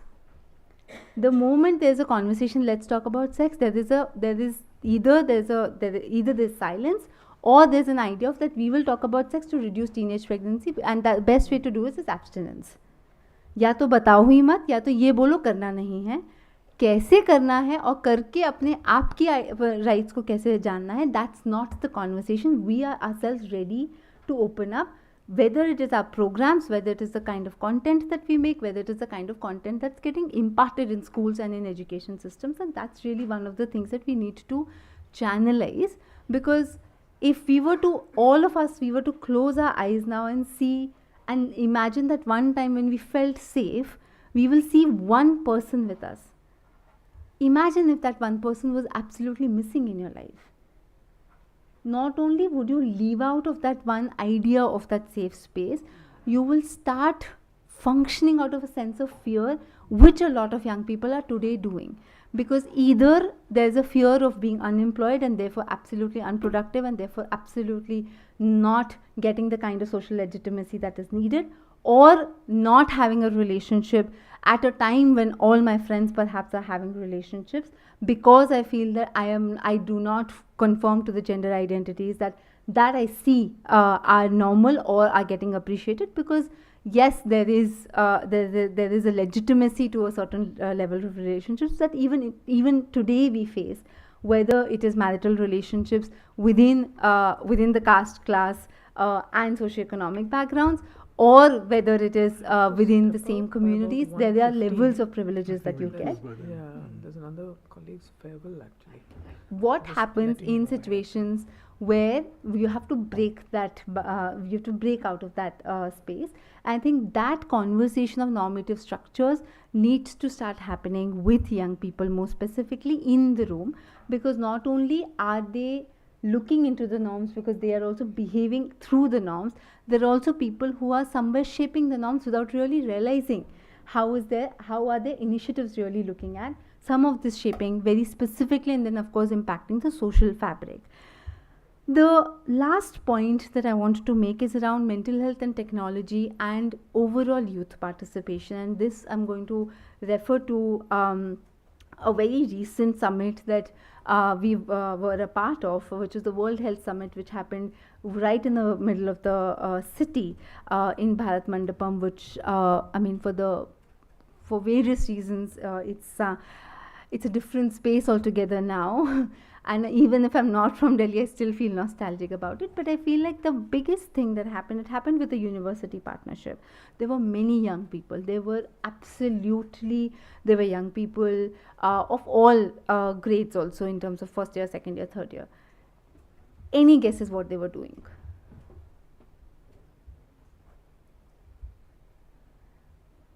About 40 young people were stationed every day outside gate number 7, because that was the high security gate, to ensure that only cars with a parking allotted will get inside.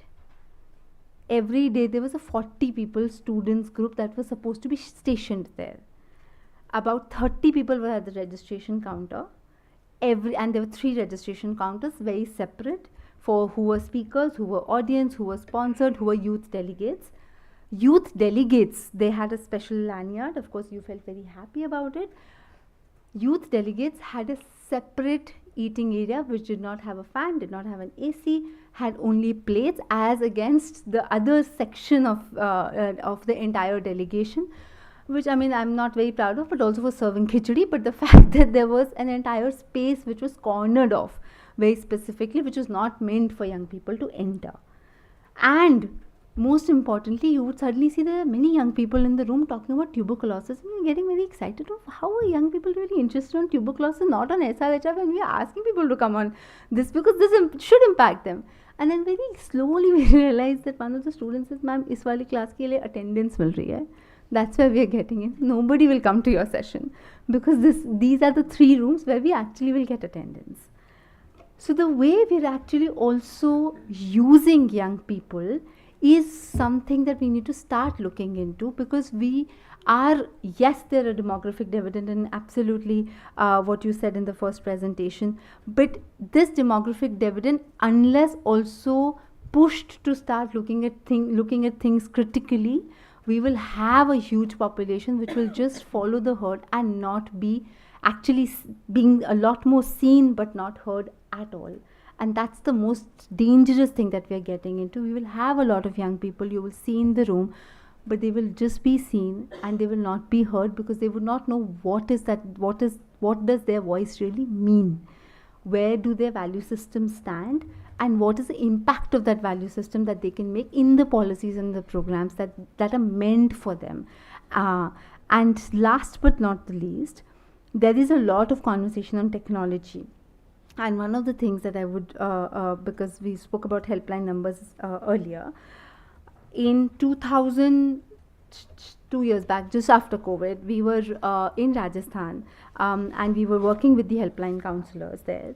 And there was a whole conversation about what are young people really asking. And there's a helpline counselor who's like, I will tell you, because I have been awarded the best counselor award from the state, and we're very happy. And we're listening to this person. She said, and she had a very specific, and she'd opened this. She said, between October to December, when young people call me, and they have, ma'am, all kinds of issues. But when young people call me, I tell them that this is Diwali time. They should enjoy Diwali. They should not think of any of these things. I don't get a call back from them. They understand that now they can concentrate on the festival. Between January and March, it's exam times, ma'am. This is the time they will call always, because they have not studied. So I tell them that don't think of a breakup, think of studies, because then in April when you come back, you can then talk to me again. Of course, that person also does not call back. So her indicator of actually a successful counselor is not getting a call back. And that's also an indicator because of which she's got the best counselor award. So sometimes you have to also look at where are we really putting our success indicators vis-a-vis young people, and the services that are being drawn towards them. What is that it's supposed to leave them with? Because currently it's leaving them with absolute confusion, a lot of chaos, and just complete dissonance with the social fabric that they are supposed to belong or let alone carry forward. Thank you.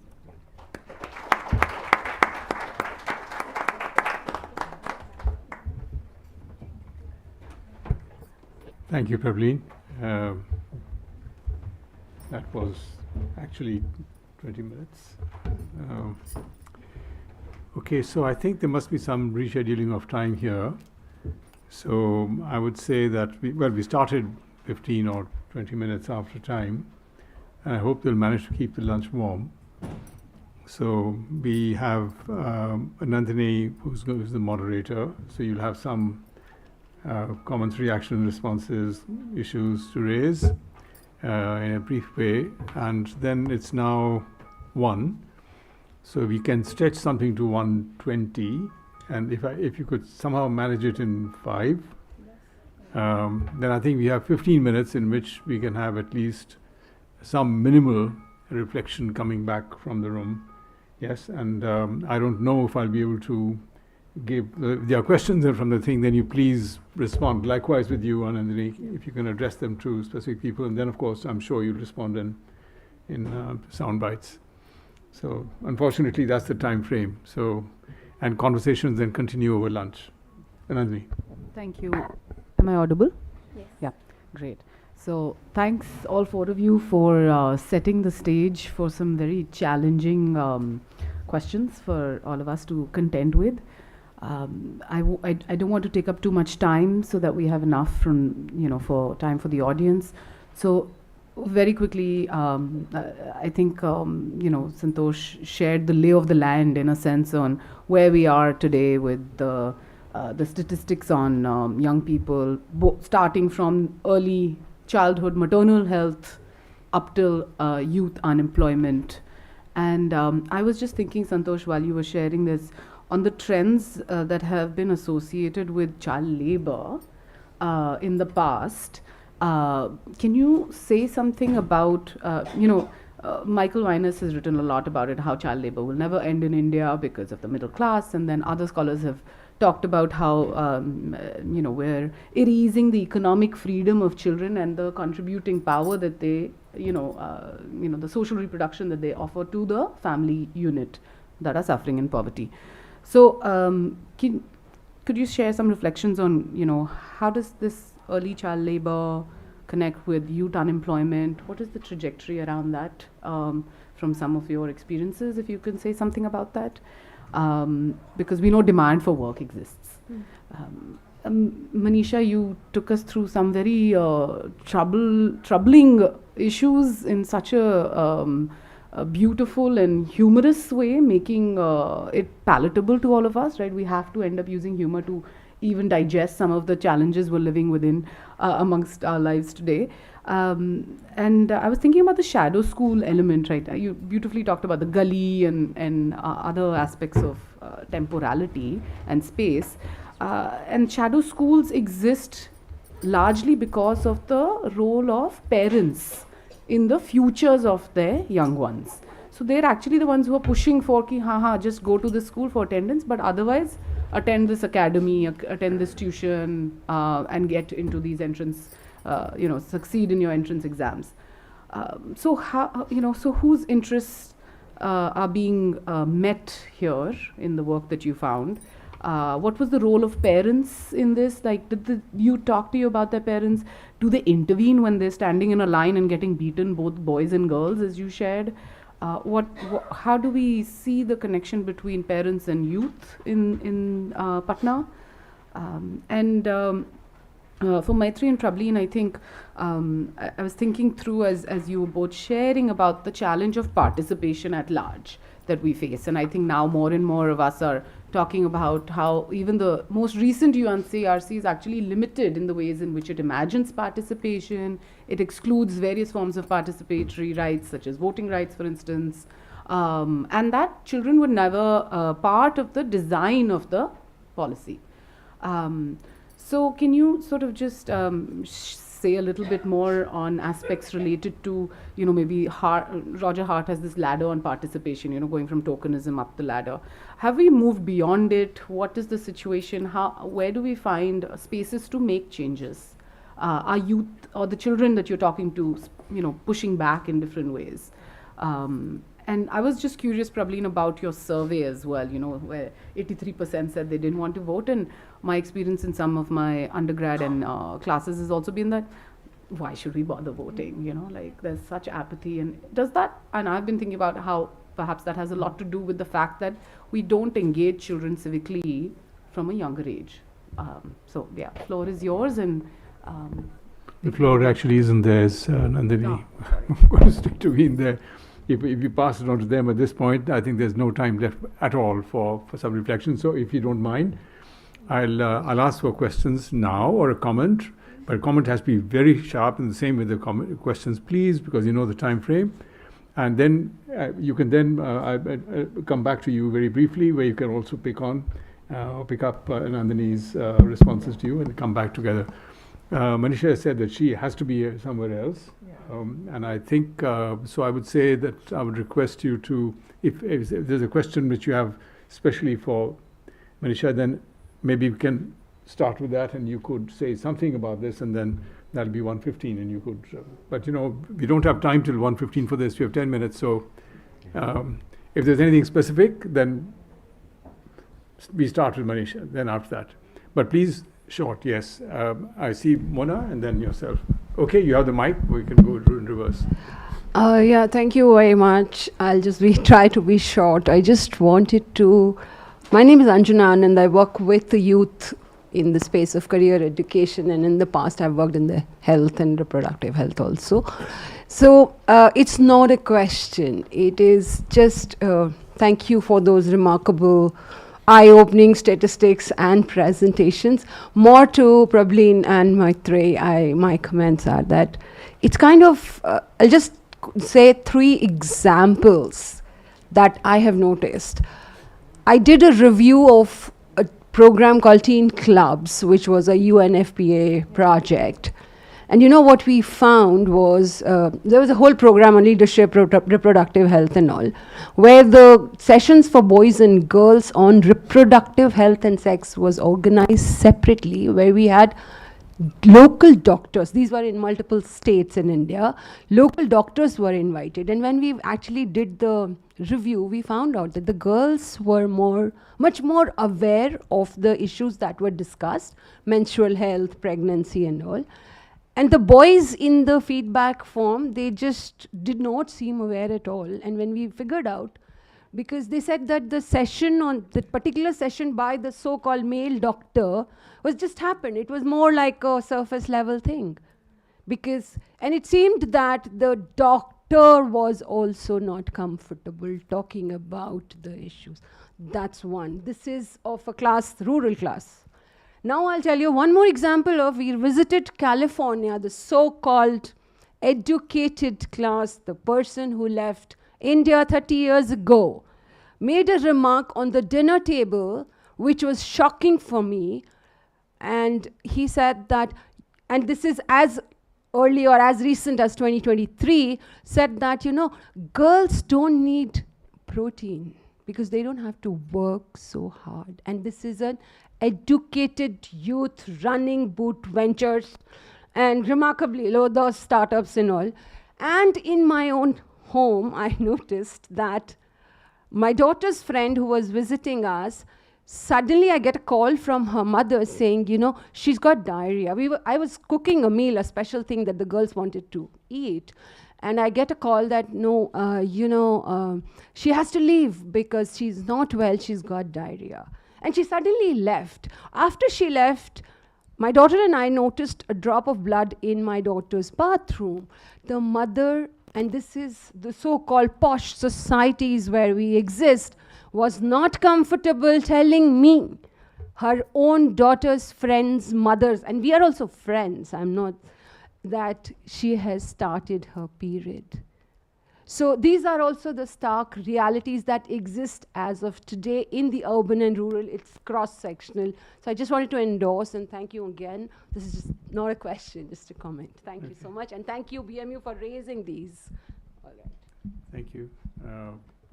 Mona, you had something? Can you hear me? Yeah. Yes. Can you keep it? Is a question, huh? Yes, I'll be very brief. So my first question is to Manisha. We've talked about this. I find it very interesting. You have this sort of an absent state in the educational landscape, a receding state in the neoliberal educational landscape, and yet you have these students hankering for a state job, right, a government job. And how do you make sense of that sort of a contradiction? And because most of them are not going to get it, so what are the alternative aspirations they have if that is not going to work out? And the other question is to Professor Mehrotra. I'm interested in knowing sort of the comparative story between other countries like China that have, experienced this sort of a youth population, and the fact that in India we have a Brahmanical education, landscape where the aspiration is to get an office job. So even if we were to increase manufacturing, right? If, we haven't, but if we, would that sort of, allay some of these problems for us? Would that become an aspiration that young people, because they don't want to do any work that is an office work, even if it's contractual work, is more respectable than working in, with your hands, or doing, going to ITIs and getting technical skills, etc. So yeah, these are my two questions. Benita, you have a question? Thank you. And thank you for a great and absolutely fascinating presentations. My name is Vanita. I don't know how to characterize myself. I've been a part of the feminist movement for over 4 decades. I've worked in a donor organization where I programmed a lot on adolescent and YP, of course, we supported. But I've largely worked on sexual and reproductive health and rights. And I think this was a fairly grim picture, and yes, we need humor. But I was thinking about, after so many decades, and Prabhleen may be knowing this, the feminist movement has invested so much on sexuality studies, sexuality education, reproductive health, reproductive rights. I mean, the whole human rights framework has been altered, okay, because of some of the advocacy we did at the larger level. And yet, things are just regressing so fast. And some of the things, forget POXO and the other things which are so regressive, age of consent, the problems with the Act on Child Marriage. But what, the kind of imagination that the men have, I mean, here you ask them to participate. We're talking about participation. And look what emerged, completely anti-gender, while we stare at Trump, who's totally talking about anti-gender, anti-rights, and anti-development. He wants to do away with the SDGs. And how do we take this agenda ahead in a world and context that is so regressive? I mean, the most shocking thing, and I've just last month I was in New York for the UN Commission on Population and Development in the UN headquarters, because that's where it was being negotiated. Issues on SRHR. And you won't believe it, the kinds of fights that we did 30 years ago. So much has regressed, and so much, especially on adolescent. They didn't want the word in the document. They didn't want comprehensive sexuality education. Not a single member state wants to raise it. Why is it? I mean, I think we need to think ahead and saying, okay, where have we gone wrong? Where have we gone right?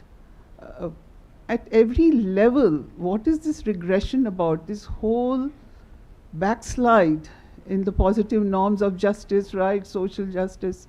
So just a kind of a question about how do we begin to rethink, maybe reevaluate and reimagine and work towards that, because I think it's a very sobering, chilling situation at many levels. Even what you spoke about, the rise of the right wing and the kind of inroads. And I mean, there's so much, so I'll just stop there, but I just wanted to put it on the table.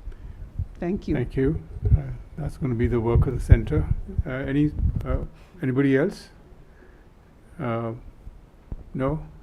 Okay, it's very mindful of you. So we have this time something like 2 minutes each.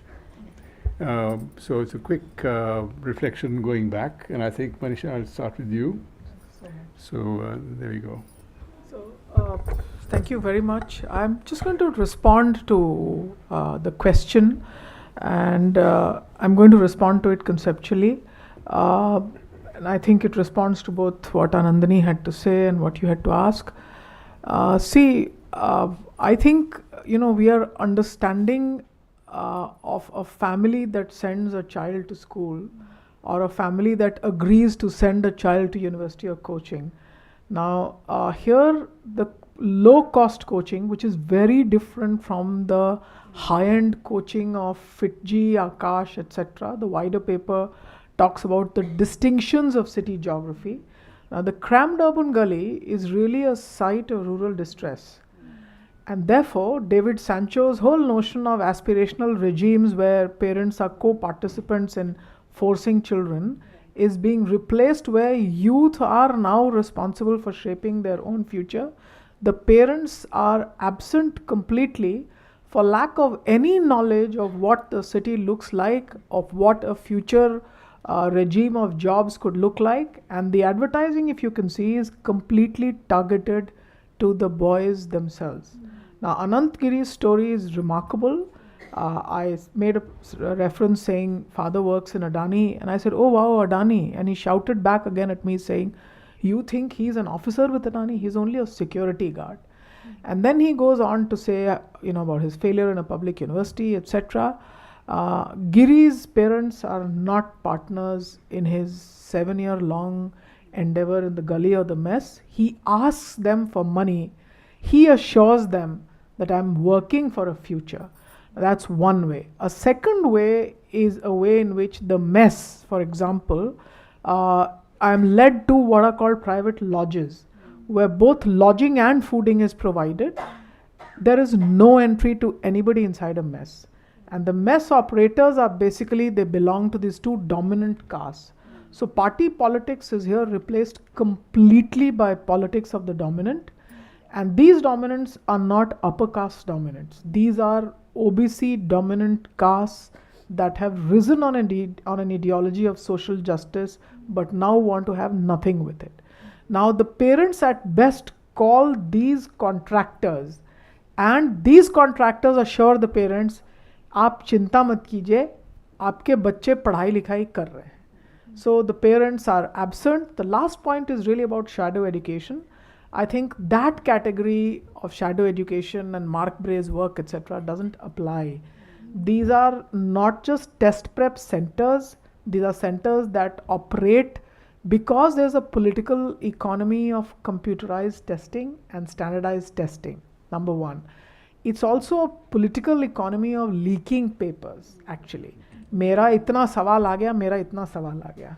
Now, there is a vested interest in shouting down the public university and its teachers who are engaging with potha patri and non-utilitarian but useless education. The last point is, and the story that I have not put here, is about the story, you go into the bylanes of the gully itself, and the worst nala in the gully, you find an English language teaching center. And I go back again and again and again, and finally the coaching center man also admits, Patna University graduate, couldn't find a job, opened this. Wife is an aspirant for a BJP MLA ticket, and he sells agarbattis.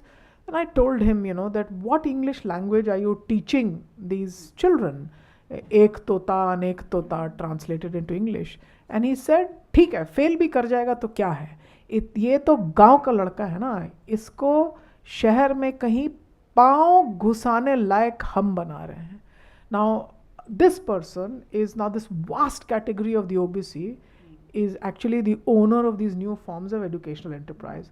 Now, he's a Baniya by caste, and he looks down on the new generation of learners not by their caste name but by their rural identity, and knowing implicitly that anyone who's running to his center by default from such a poor social caste category that he has a social license to misbehave with them. So this is it's not shadow education. In the vicinity of a social justice coalitional politics state, there is a shadow state, a neo-Hobbesian social compact, as I look at, as old ones. So basically there is no zero-sum power game. There is no way that the state declines. It proliferates through new social compacts. So these are the ways in which we are beginning to assess what these new forms of destruction of public education could look like. These are not stroke of pen decisions of neoliberalization, opening up India to the world of higher education. This is all discourse here. And the more grounded you get, the more you understand of the precarious and forms that it is taking, and seen through the bare bodies of poor youth. Shall we let her go? I think we should hold her back, really, but... Okay. give it a chance for people to talk to you over lunch. Yeah, Manisha, that'd be nice. Okay, so we follow the. I think Santosh, I'm going to take the thing in sequence. But please, longer answers at lunch, quick ones now.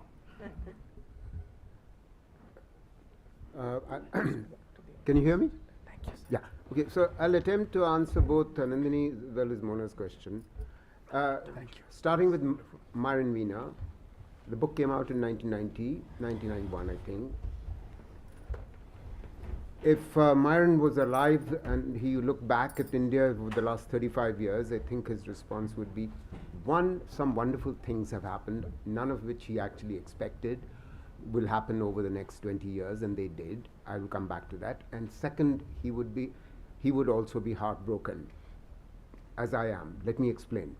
Firstly, why should we all rejoice about what has in fact happened over the last 30 years, which didn't happen in the first 40 years after independence, is that, in 1991, when we started on the road to economic reforms, India's literacy rate was 51%. That means 40 years after independence, we were still, half of our population was actually illiterate.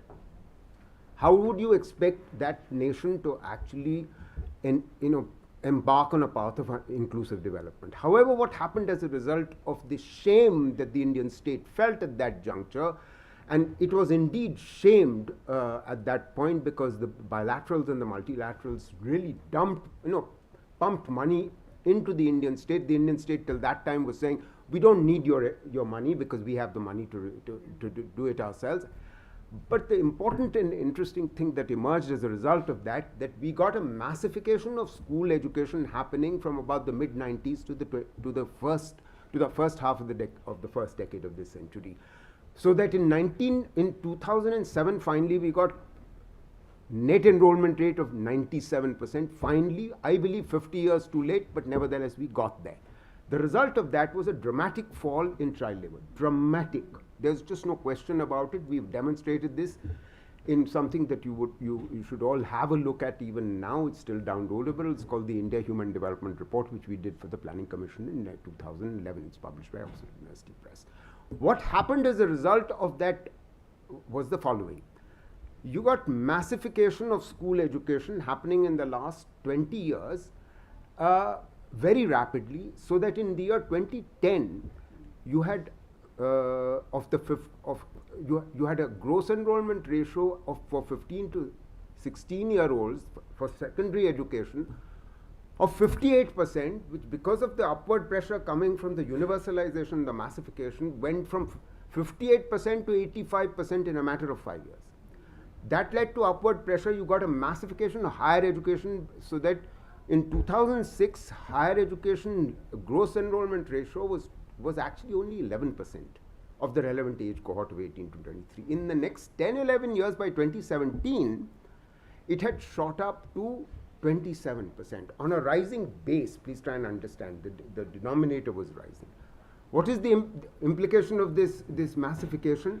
You were bound to generate unemployables, because you massified both school and higher education in a matter of 15 to 20 years, and quality precipitously declined. At the same time, the tragedy was, and I'm coming to my reasons why, the two reasons for what I believe is the tragic situation that currently exists. As a result of the massification, we've certainly created unemployables, right? To make matters worse, we have for the last 10 years a government which has failed catastrophically in creating non-farm jobs, so the jobs are not growing. On the other hand, we didn't do what we should have done with vocational and technical education, which we still need to do, and we can still retrieve our demographic dividend. If we don't do that, we are finished for the rest of the life of this nation. What do I mean by that? I'm coming to Mona, your question.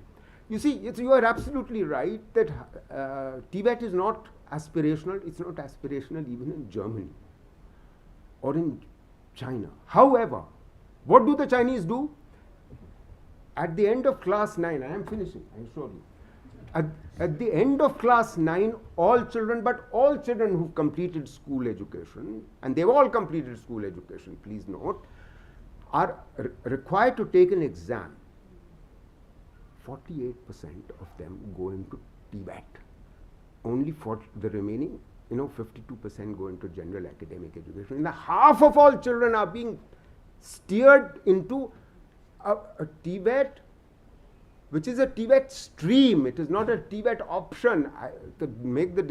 I don't have time to explain to you that the difference. The point here is, because there is industry engagement, because it's demand driven, which is something that I was talking about, it actually leads to jobs.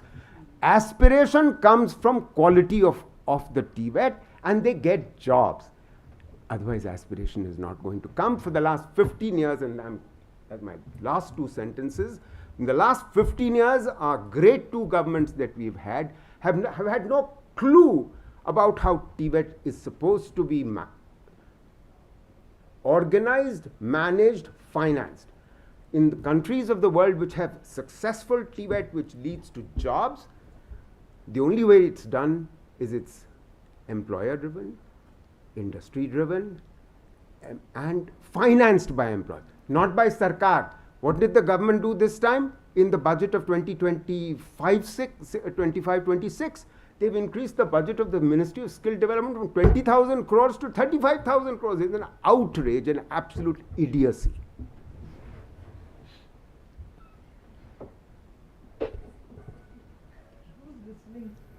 Yeah, that's the tragedy. Who's listening? Okay. Thanks, Anandini. I think I'll start with your first point about how policy is usually never designed with children. Yeah. But I think that's true of a lot of policies. It's not really designed with the constituency itself. I think the problems with policies around children is the fact that we continue to keep this adultist lens on, don't really adopt a child-centered lens. Having said that, about HEART's participation ladder, I think personally it's a very confusing ladder, and I don't think in reality children or any form of participation, even if you take, for example, women's empowerment programs, they move so clearly from the level of manipulation, tokenism to sort of, informed participation in the ways in which it should happen. A classic example, I think, is local decentralized government, right? So you have a system which is actually very, very, I think it's a very powerful system in which children can participate and actually voice opinions, like the children's parliament that they have. And we see that it's functional in many places. But at the same time, there's both a sense of manipulation, tokenism, because there are teachers bringing children for things that they want for their schools. But young people also know to negotiate this. So I wanted to respond to what Vanita was saying. I don't think everything is so bleak. Yes, maybe it's looking like that at a policy, academic, research level. But at least in my experience working with the young people that I work with in these programs, they are highly resistant. I mean, you cannot really push young people into spaces that they do not want to be pushed into, right? It is a question of expanding their awareness. I mean, I'm not saying this in a very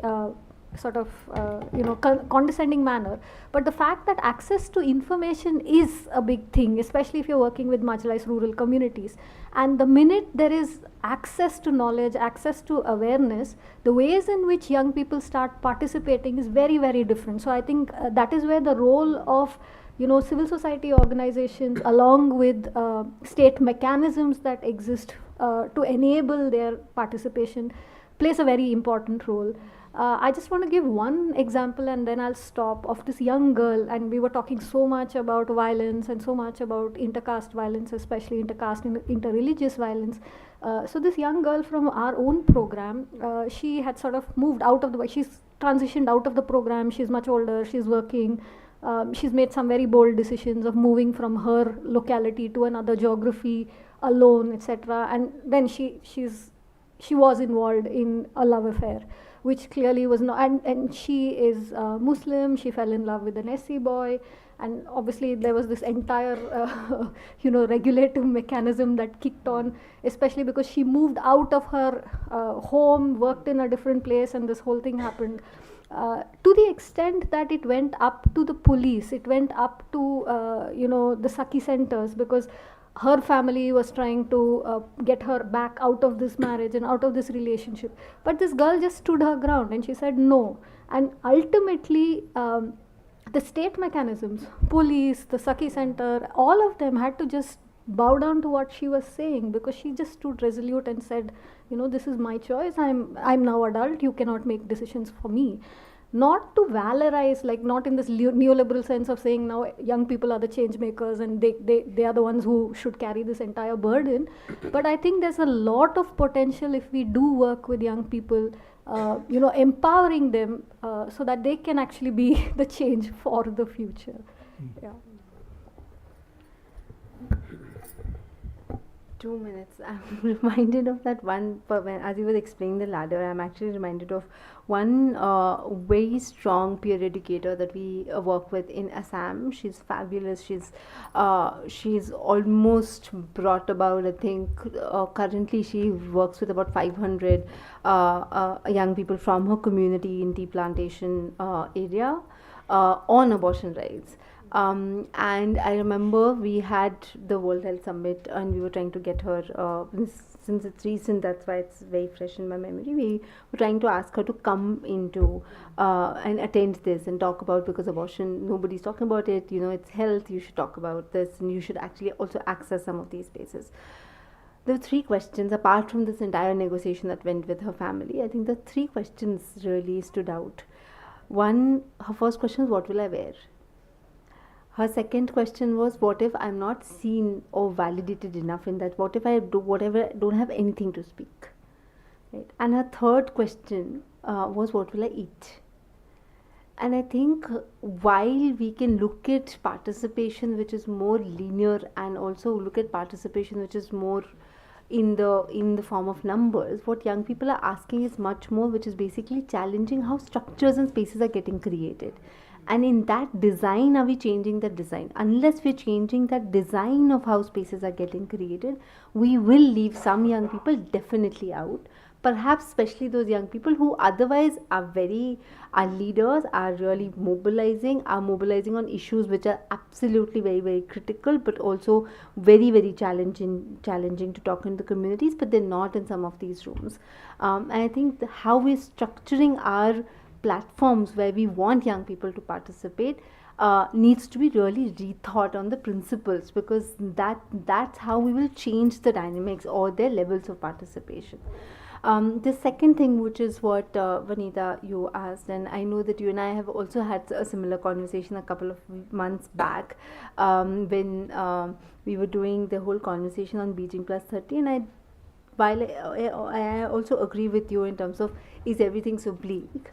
But I also think that if we have attempted, we have not failed. And that's what we've learned across movements. Movements have had their trajectories, and social fabrics have had their trajectories. I understand why people who've seen those trajectories for much longer are feeling the way that you're feeling, and I am sorry on a Saturday we started off on that note.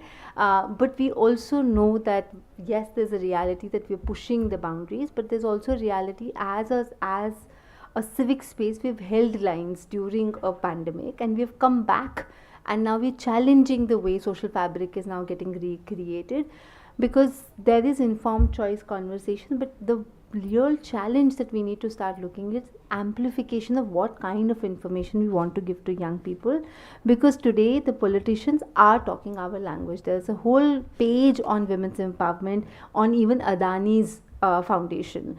You have to look at where the amplification is happening, what kind of amplification is happening. There was a waves, I don't know if you've looked at it, but there is a World Audio Visual Entertainment Summit that is currently happening no other place than Geo World Center, where the conversation has of course happened on young people, and they've basically said that the inability is of the sector to protect youngsters from negative inhuman tendencies, and it's a call to really look into, and that's where capitalism is really coming very gently into these spaces. So you hear somebody who's the leader who's saying that, you know, it's so important, my leader is talking about me.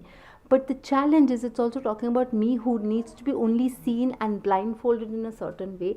We need to start uncovering some of these blinds, and actually more so now, we can't lose our hope. So I would say that that's what we should be continuing. Thank you. Well, we've come to the end of a remarkable session. I always felt this is going to be tight in time. It has been. But it's been tight because there's been so much to say. And I think none of us could say that, we've just been waffling on. I think it's been fantastic presentations, lots of thinking to be done, lots of issues raised. And, what is it? Pessimism of the intellect and optimism of the will. May the optimism of the will express itself more clearly. And I hope that happens in the thing. But, I just being Bindi's child, I always think we've had 77 years, and you can split the 77 any old way, but you see which way you go from there. The thing which I see here is you have something which is adult-led, something which is patriarchal, toxic masculinity-led. You have something which is getting increasingly communitarian. You have something which is inequitable in economic terms. And all these things add up to particular kinds of hegemonies. And that hegemony is then legitimized by a plutarchy, democracy sliding into plutocracy. This is the tendency that we've seen steadily over a period of time, but I think there is a break, and with the neoliberal era, all these negatives that I picked up about a plutocratic, paternalistic, communitarian, inequitable hegemony of plutocracy has accelerated, has been unleashed from the start of the neoliberal era, and very much so in India. I think you're a prime example. Now, in that thing, so you say, where do we look for hope? Everybody's asking where. And I think the one place which has actually stayed silent, and that's where the focus for everybody has been youth agency, youth voice. And I think catch 'em young, and I think break the cycle of parental control or other things or other forms of, and so on. So I think that's been the emphasis, and I think that, to me, that is the positive to take out. It's a huge, it's an open agenda. It's not an unfinished agenda. It's a new agenda, in a way. And I think that's where this center, and may there be many others, and I think the center is just an opportunity for us to get together. But look at the quality of the people who've come, and I think behind everyone who's here and will be here in the afternoon, there's a whole file of great people who are working from the field or writing things or doing things and expressing themselves. So I think this is a fantastic moment. It's a moment of opportunity to really open up that area of youth, sort of, voice and agency and aspiration. And I think it's a wonderful title that you put up for today, Aspirations, Agency and Rights. And I think that I think is going to be inspiring. So I think the morning session, I think we can all say was wonderful. We should give them a strong hand. And then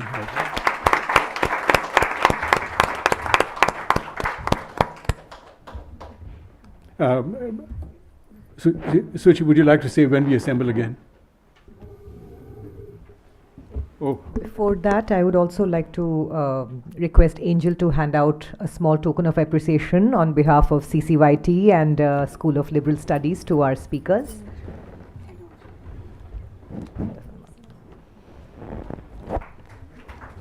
Thank you very much. I would also like to thank Professor Seth for being the chair for the first session. And now we will break for lunch. So we hope to, we want to reconvene by 2:15, and we will go on till 4:30. And let me tell you that there is also a high tea after panel 2. So we intend to keep you well nourished and well fortified. So please go have some great food that awaits all of us, and then we will have the session, and then followed by that a high tea. Thank you very much. So we meet at 2:15. Thank you. Thank you.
Stand up. Experiencing the vulnerability every now and then, every moment. I can fall. Yeah, but isn't there a demand that the chairs should fall and new time should be held? But the real chairs are not falling. I was just going to say that's the price you pay for leadership. The chairs I need to roll are not rolling.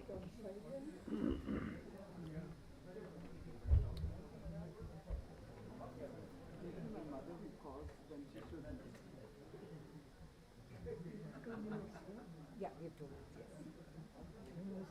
Sessions are going to be.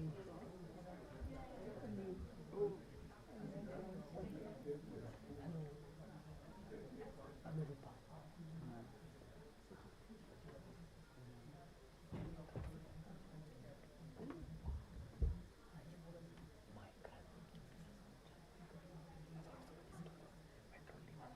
Hello, Manisha, Yes. Yes. Okay. All over the place. I went to, I used to be a course in Dramatiska Institute at the University of Stockholm. On Professor Nagpal teach psychology, with a master and street property related. I worked with Dadi, Paramji, and worked with Manisha Pandit, I'm in BMU now.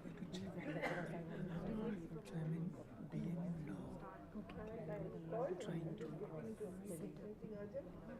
not anymore, but more like to connect with other disciplines. To see how we started one and voices from the gaps to connect to gaps. Then where the coordination comes from. Spaces where the family,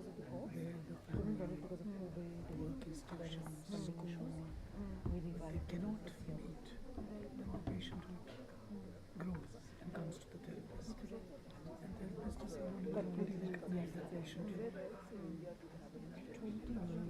50 years back, I was 20 when I enrolled as a trainee therapist on the couch myself.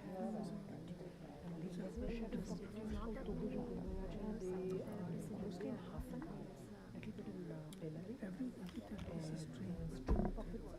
Training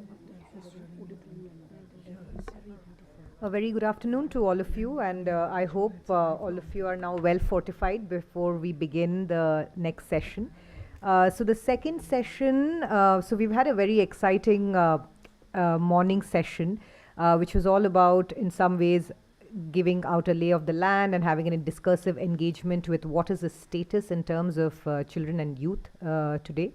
In the second session, we will hear more in terms of how children are speaking out and how children and young people are also engaging with their everyday realities in terms of their aspiration, their ideas of agency and rights. I have with me a very distinguished panel here. And I would like to take some time, take very little time to briefly introduce the panel over here, and also, after I finish introducing the panel, I'll also introduce the topic as each speaker comes. So to start with, we have Shantha Sinha, and she doesn't need much of an introduction, but, sorry? I said hi. Oh, sorry. We have Shantha Sinha with us, and who really doesn't need much of an introduction because she's one of India's leading child activists. She headed the National Commission for the Protection of Child Rights from 2007 to 2013. In this capacity, she addressed issues concerning violation of children's rights in relation to children's right to education, child labor and child trafficking, rights of children in areas of civil unrest, juvenile justice system, corporal punishment, child abuse and violence. She was the founder, secretary, trustee of MV Foundation, and she also received the Raman Magsaysay Award in 2003 for community leadership and the Padma Shri in 1998 by the Government of India. Next, we have Dr. Rekha Wazir. Rekha Wazir is a sociologist by profession and is the co-founder of ICDI and has been an active scholar in the field of children and development since 1983. She's worked on a range of issues, and also she's worked with the UN agencies and international development organizations in the areas of education and development, children and youth at risk, gender and development, social policy and NGO management. Her research interests span issues like gender, education, child labor, child abuse and child care. Next, we have with us Sujeet Barla. Sujeet Barla belongs to the Munda community. He comes from the Tea Garden area of Jalpaiguri district in West Bengal. Sujeet has a master's degree in education from Ambedkar University, Delhi. He is also an active member of PRAYATN, a collective of Adivasi youth from Duars, West Bengal, striving for social justice through education. He also works as a field coordinator with Nirman, an organization that supports safe migration and advocates for the rights of building and other construction workers in the tea garden communities. We also have Runal Toppo, who's from the Zuaranti Tea Garden in the Jalpaiguri district of West Bengal. He belongs to the Orao tribal community and has a master's in development studies from Azim Premji University. Runal has also been with PRAYATN since 2018, and before that he was at Gram Vikas for 2.5 years, which is located in Odisha.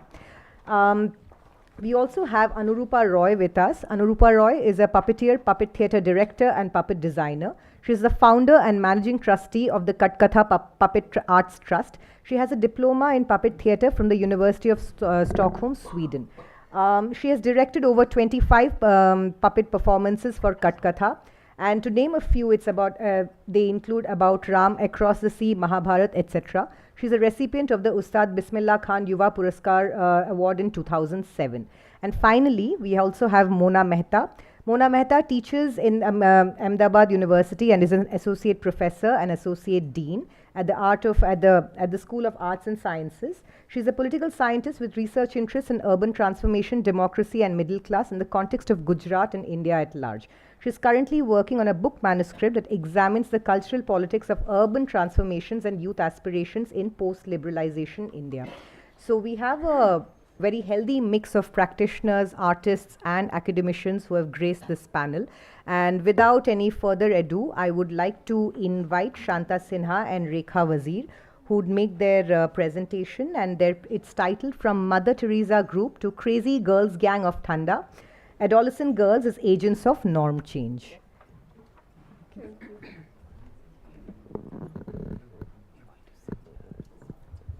Thank you very much. After the session before lunch, I think it's difficult to do one after lunch. But in any case, I thought I will start with where it ended, with Professor Ashwin Seth's positive note about the energy the youth carried, and they are the hope. And what me and Rekha will be presenting is that hope and what it means. And most of us working with youth are so full of hope and energy. Even as you know, there is so much of despondence around. I think if you're working with youth, if you're working with their aspirations, there is so much of positivity, and there's no space for any kind of cynicism. That is one big lesson one has learnt, being in touch with the young minds always. It includes even the academicians and scholars who are young, you know, because we feel we have seen it all and there's nothing more to learn. But you know, it's so good to hear everyone in the morning. I should also say that we are fellow travelers, me and Rekha sitting next to me. I have learnt a lot from her, and right now the perspective on gender that we have had in MV Foundation is because of active interaction with Rekha. So in fact it is as much her experience and knowledge as it is of MV Foundation, and we are constantly learning. I'll just say 5 things because I want to listen to Rekha also about you know. So first of all, MV Foundation is known for its work on getting children to school, and we put about 1 million of children from out of work into school. I will not get into that, but most of the principles that we learnt in mobilizing communities, we could take it to greater depth when talking about girls and their education. The reason why we went into girls' education was that while we could get girls and boys into schools, most girls dropped out of schools, and we felt that we have to pay more attention to girls, and so the program for adolescent girls' education. Now, 2 more points. We take a universal right-based approach. I will not elaborate on it because I know all of you would know what a right-based approach is. And the second thing that we do is an area-based approach. That when we are talking, when we are practicing, we take all children in a geographical area and cover every child in that area to be able to meet every family, whether they have a daughter or they don't have a daughter, whatever, that we will have to talk to all just so that there is a change in their attitude and they are also part of the solution. You know, we know that there is gender discrimination, but if you have to resolve the issue, then you will have to create a norm. So you will have to address every girl and every household to see that they are part of the solution.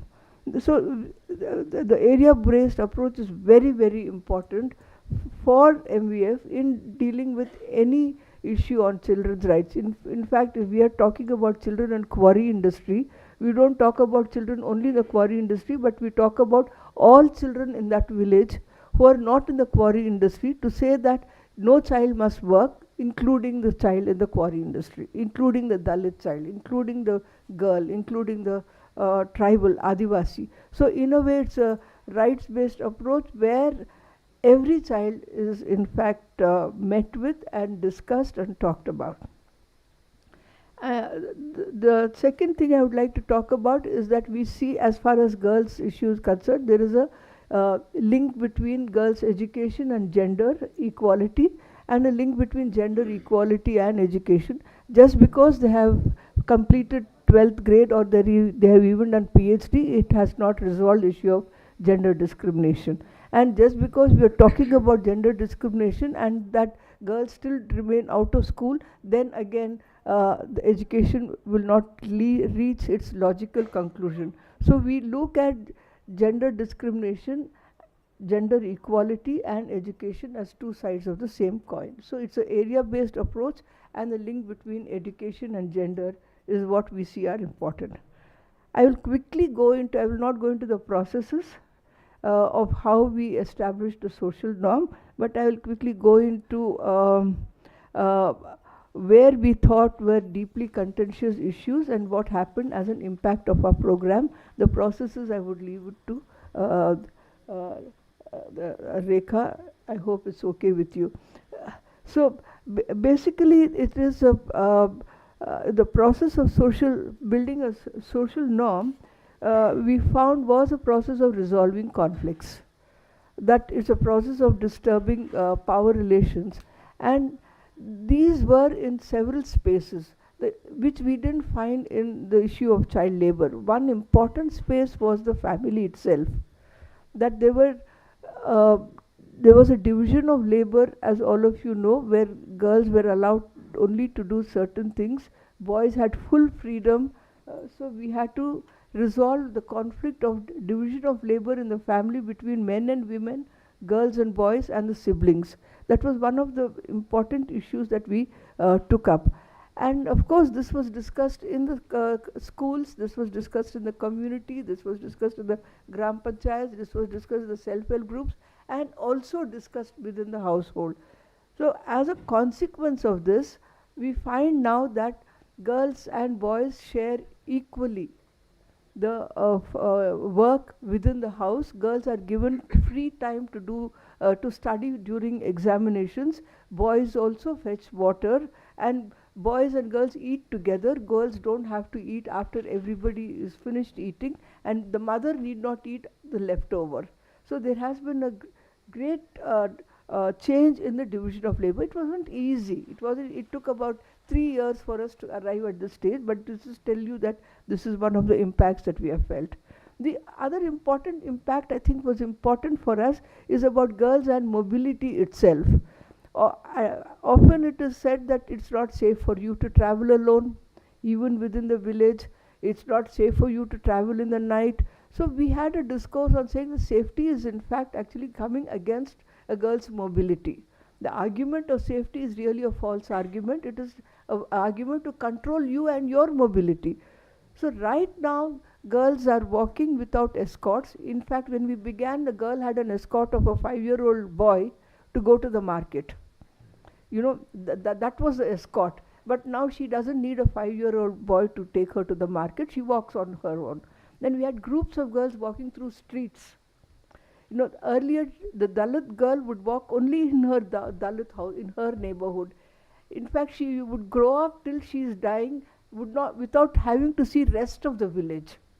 You know, but now you find that Dalit girls and other community girls are walking together all around the village. They made a map of the village. They know what the village is about. So in a way, the girls' freedom is expressed in looking at the neighborhood and beyond your caste. In a way, it in fact blurred caste barriers also, because their girls are friends beyond caste and they're able to walk everywhere. In schools also, I mean, this is something that in every school from class 3 onwards we formed gender committees, where girls and boys don't have to sit separately. They sit together, they play. Girls play the games, the boys play the games, the girls play, and there's cricket, there's kabaddi, there's volleyball. This of course is a process of resolving conflicts, but I'm just giving you the sense of an impact that has happened. In one of the schools, a female teacher complained to these girls, gender committee, see, even I am being harassed by this male colleague of mine in school, can you help? So children took up the case of this female teacher who was being sexually harassed and brought up this issue before the principal in confidence, and it was resolved. So, you know, that was the power of children's voice in a school through the gender committee, and then it is through the school and the discourse of gender equality that the power relations in the house also got resolved. It's not just like that, but then that is one thing. Then of course negotiating with the Gram Panchayat, that was something at the later stage where girls had to approach the Gram Panchayat to have Gram Sabha, especially on girls' issue and gender discrimination, and also to include in the agenda of the Gram Panchayat meeting the issue of girls and child marriage and girls' education. That it's so to institutionalize, to see that the institutions also take up the issue as an institution and not as a favor to the girls, and many of these issues were resolved.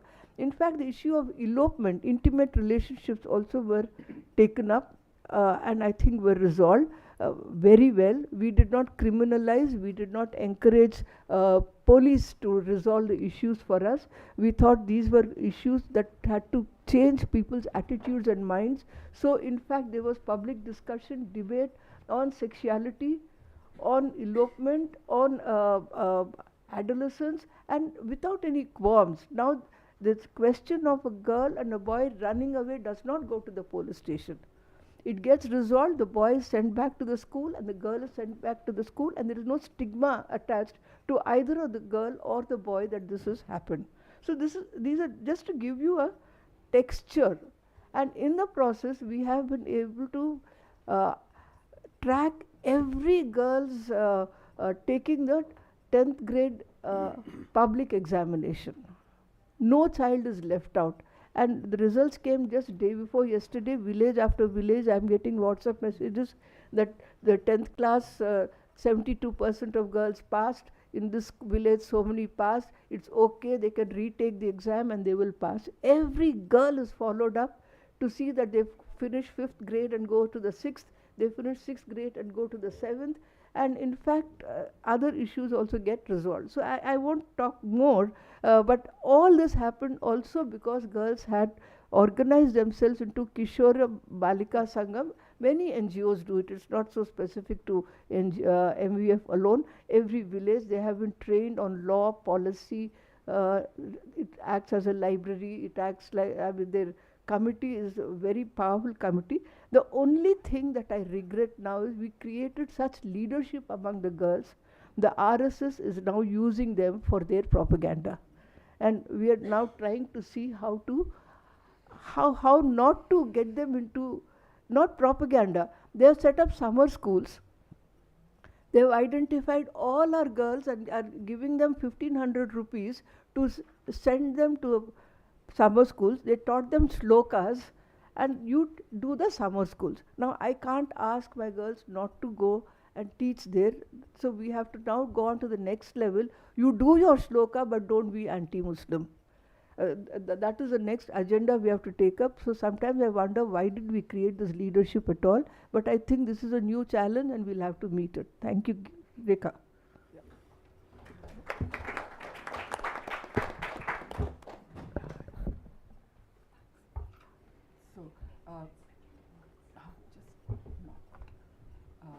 Well, thanks to you, Anandini and Suchi, for inviting us both here, and it's a pleasure to be here at your inaugural event.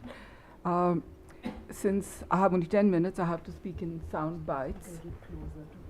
I'll just carry on. So Shantha said something about MVF's work has been about changing norms, and earlier their work was about changing education and child labor norms, and now they have gone into changing gender norms for adolescent girls. And fortunately, our practice and the lessons that we learn from practice have given us the tools and the skills to counter an approach that's becoming very ascendant in development practice right now, and this is the social norms approach that is being promoted by behavioral scientists.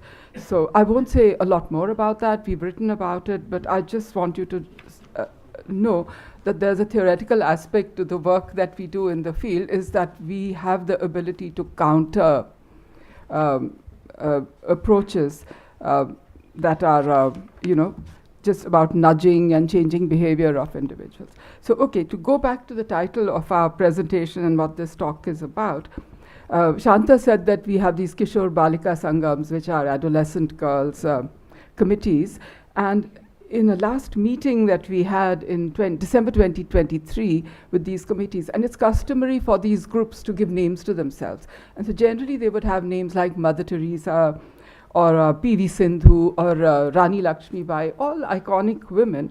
But in this meeting, we had a meeting with groups from across our project areas. And the first group introduced themselves. They said, "We are the Crazy Girls Gang of Tanda." And we were a bit surprised, like, what's happening? And then group after group introduced themselves with names like Rowdy Girls, Attitude Queens, Rising Stars, Shining Girls, Princess, Veera Vanita, I think it means empowered women or brave women, Firebirds, Lotus, and on our WhatsApp group, just last week, I saw a new name, Danger Girls. So we were completely taken aback by, like, what is happening, And we asked them, we said, why have you given yourselves these names? And their responses were very telling. In essence, what they were trying to convey to us is that they are inferior to no one. They can do what boys do. Their spirit is limitless. They want to be seen. And they know that they have to stand up for themselves and exercise their agency. There was one group called Youth Self-Help, and we couldn't understand what that meant. So youth self-help is that youth have to help themselves. Nobody else is going to help you. So something was happening. We said something is happening here, and there is a change in attitude and spirit. And I should say that this didn't happen overnight. The project has been going on since 2015, and this is a culmination of a lot of work that has gone on with the girls. And so it was clear that there was a shift in attitudes and also in self-perception. And a whole new energy had been released as a result of the work that had been done with the girls, and we were seeing the emergence of a new kind of leadership.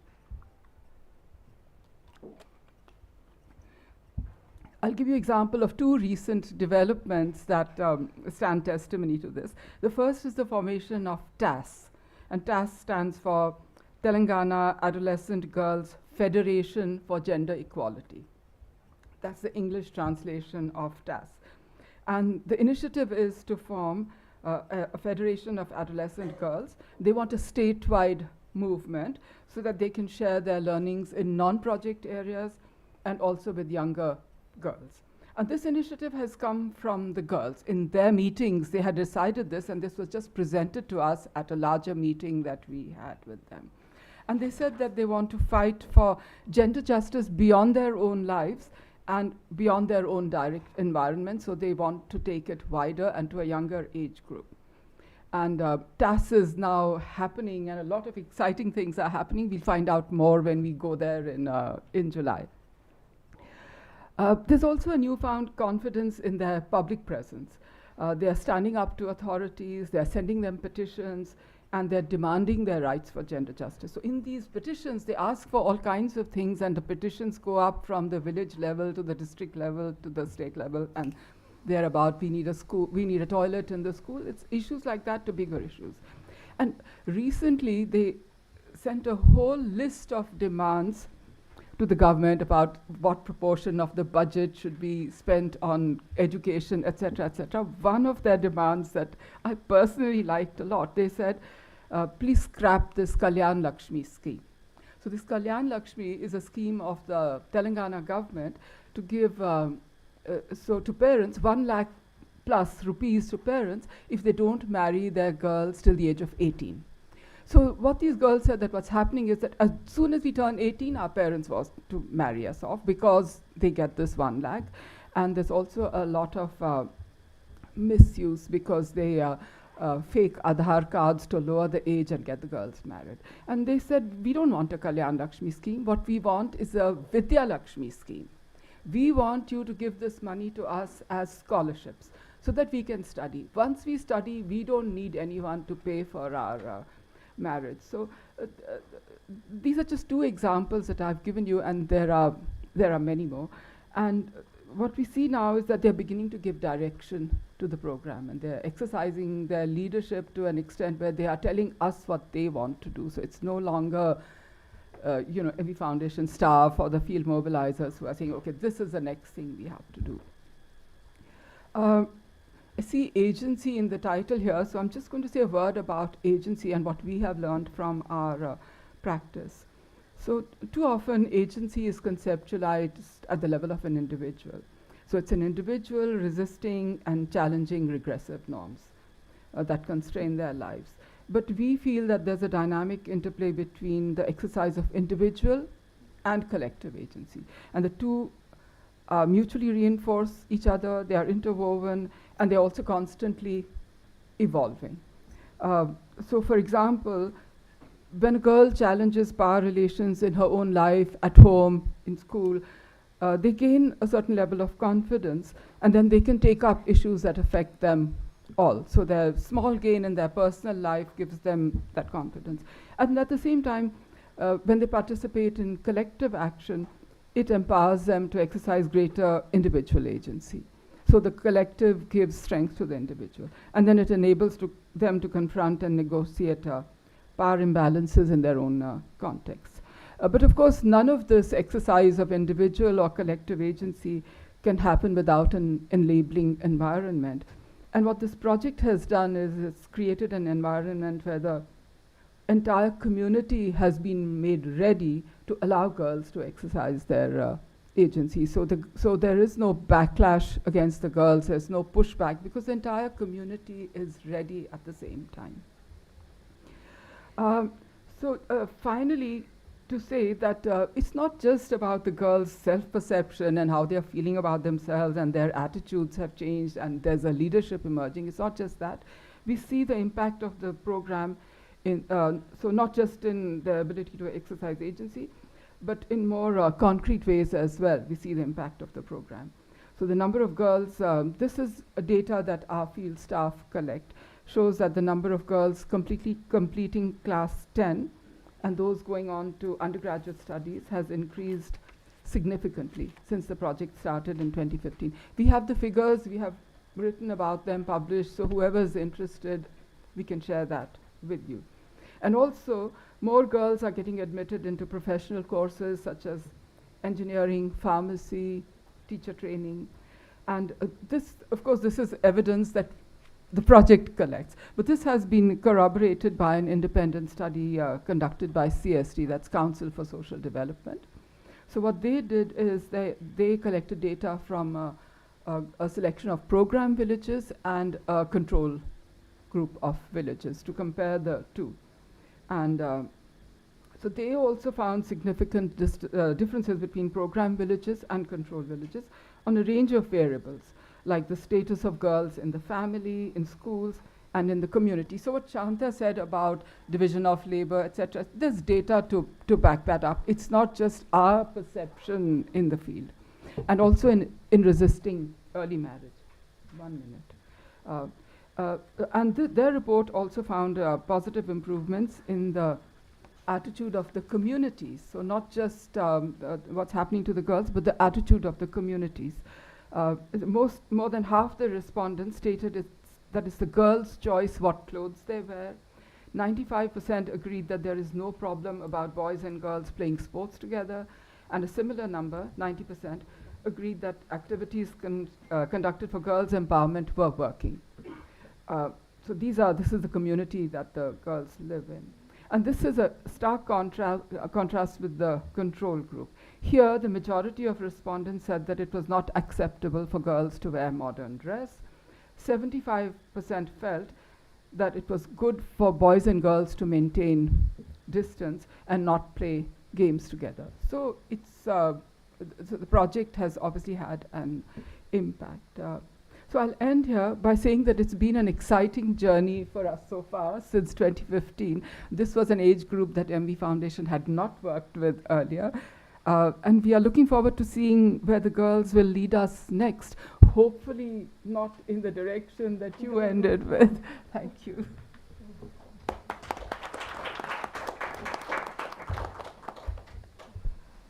I just want to add one more impact, and thanks Rekha for this. This is about child marriage.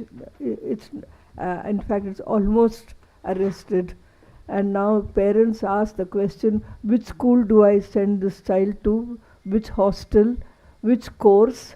You know, it's no more about how much money for the dowry or what has to be exchanged, but totally different set of questions, different dreams, different aspirations. And I think that, and also the forms of protest girls have is amazing. They sulk, they cry, they don't comb their hair, they don't sweep the floor, they refuse to collect water. You know, the kind of innovative ways in which they said, we will not get married, we will go to school. And the weapons girls have are completely satyagraha weapons. Thank you, Shantha and Rekha. And I now invite Sujeet and Runal from PRAYATN to speak. And the topic of their, the title of their presentation is Akhra for Education.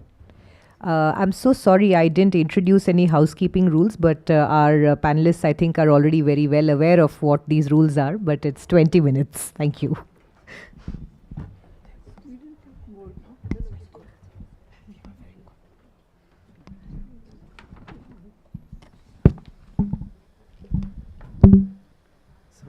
Good afternoon, everyone. Johar. So we have some PPT, and is there any problem if we speak in Hindi? No, absolutely not. Okay, thank you so much.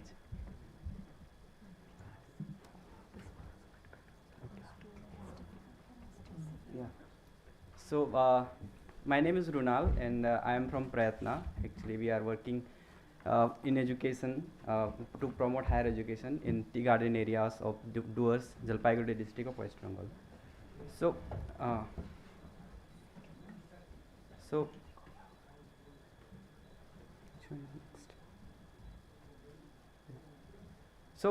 If you talk about PRAYATN is a collective. It is not an NGO. कोई NGO नहीं है, ये student collective है. तो हमारे प्रयास से बच्चों के लिए और यूथ के लिए हायर स्टडीज़ में किस तरीक़ा से इनरोलमेंट हम लोग आगे लेकर के जाए, उस पर हम लोग काम करते हैं.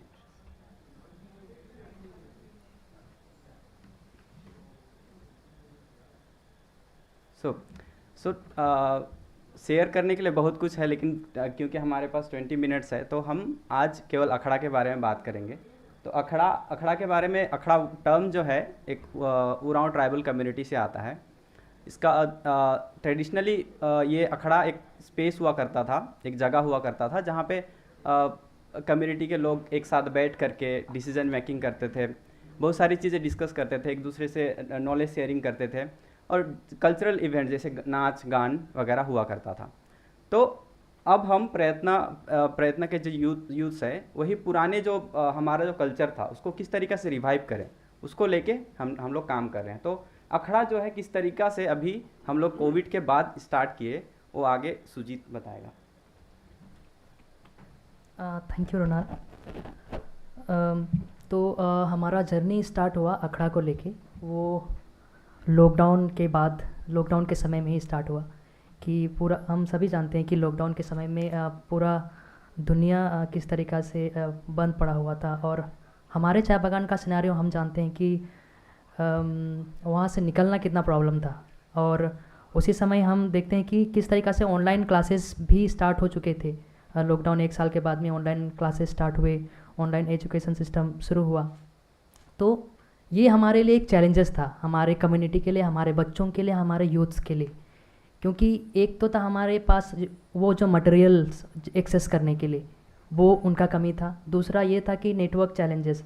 आप आज भी जाएंगे जलपाईगुड़ी डिस्ट्रिक्ट या फिर अलीपुर डिस्ट्रिक्ट, इतने दूर दूर चाय बागान है कि आप जो मेन स्ट्रीम जो सिटी है वहाँ पहुँचने के लिए कम से कम घंटों लग जाते हैं।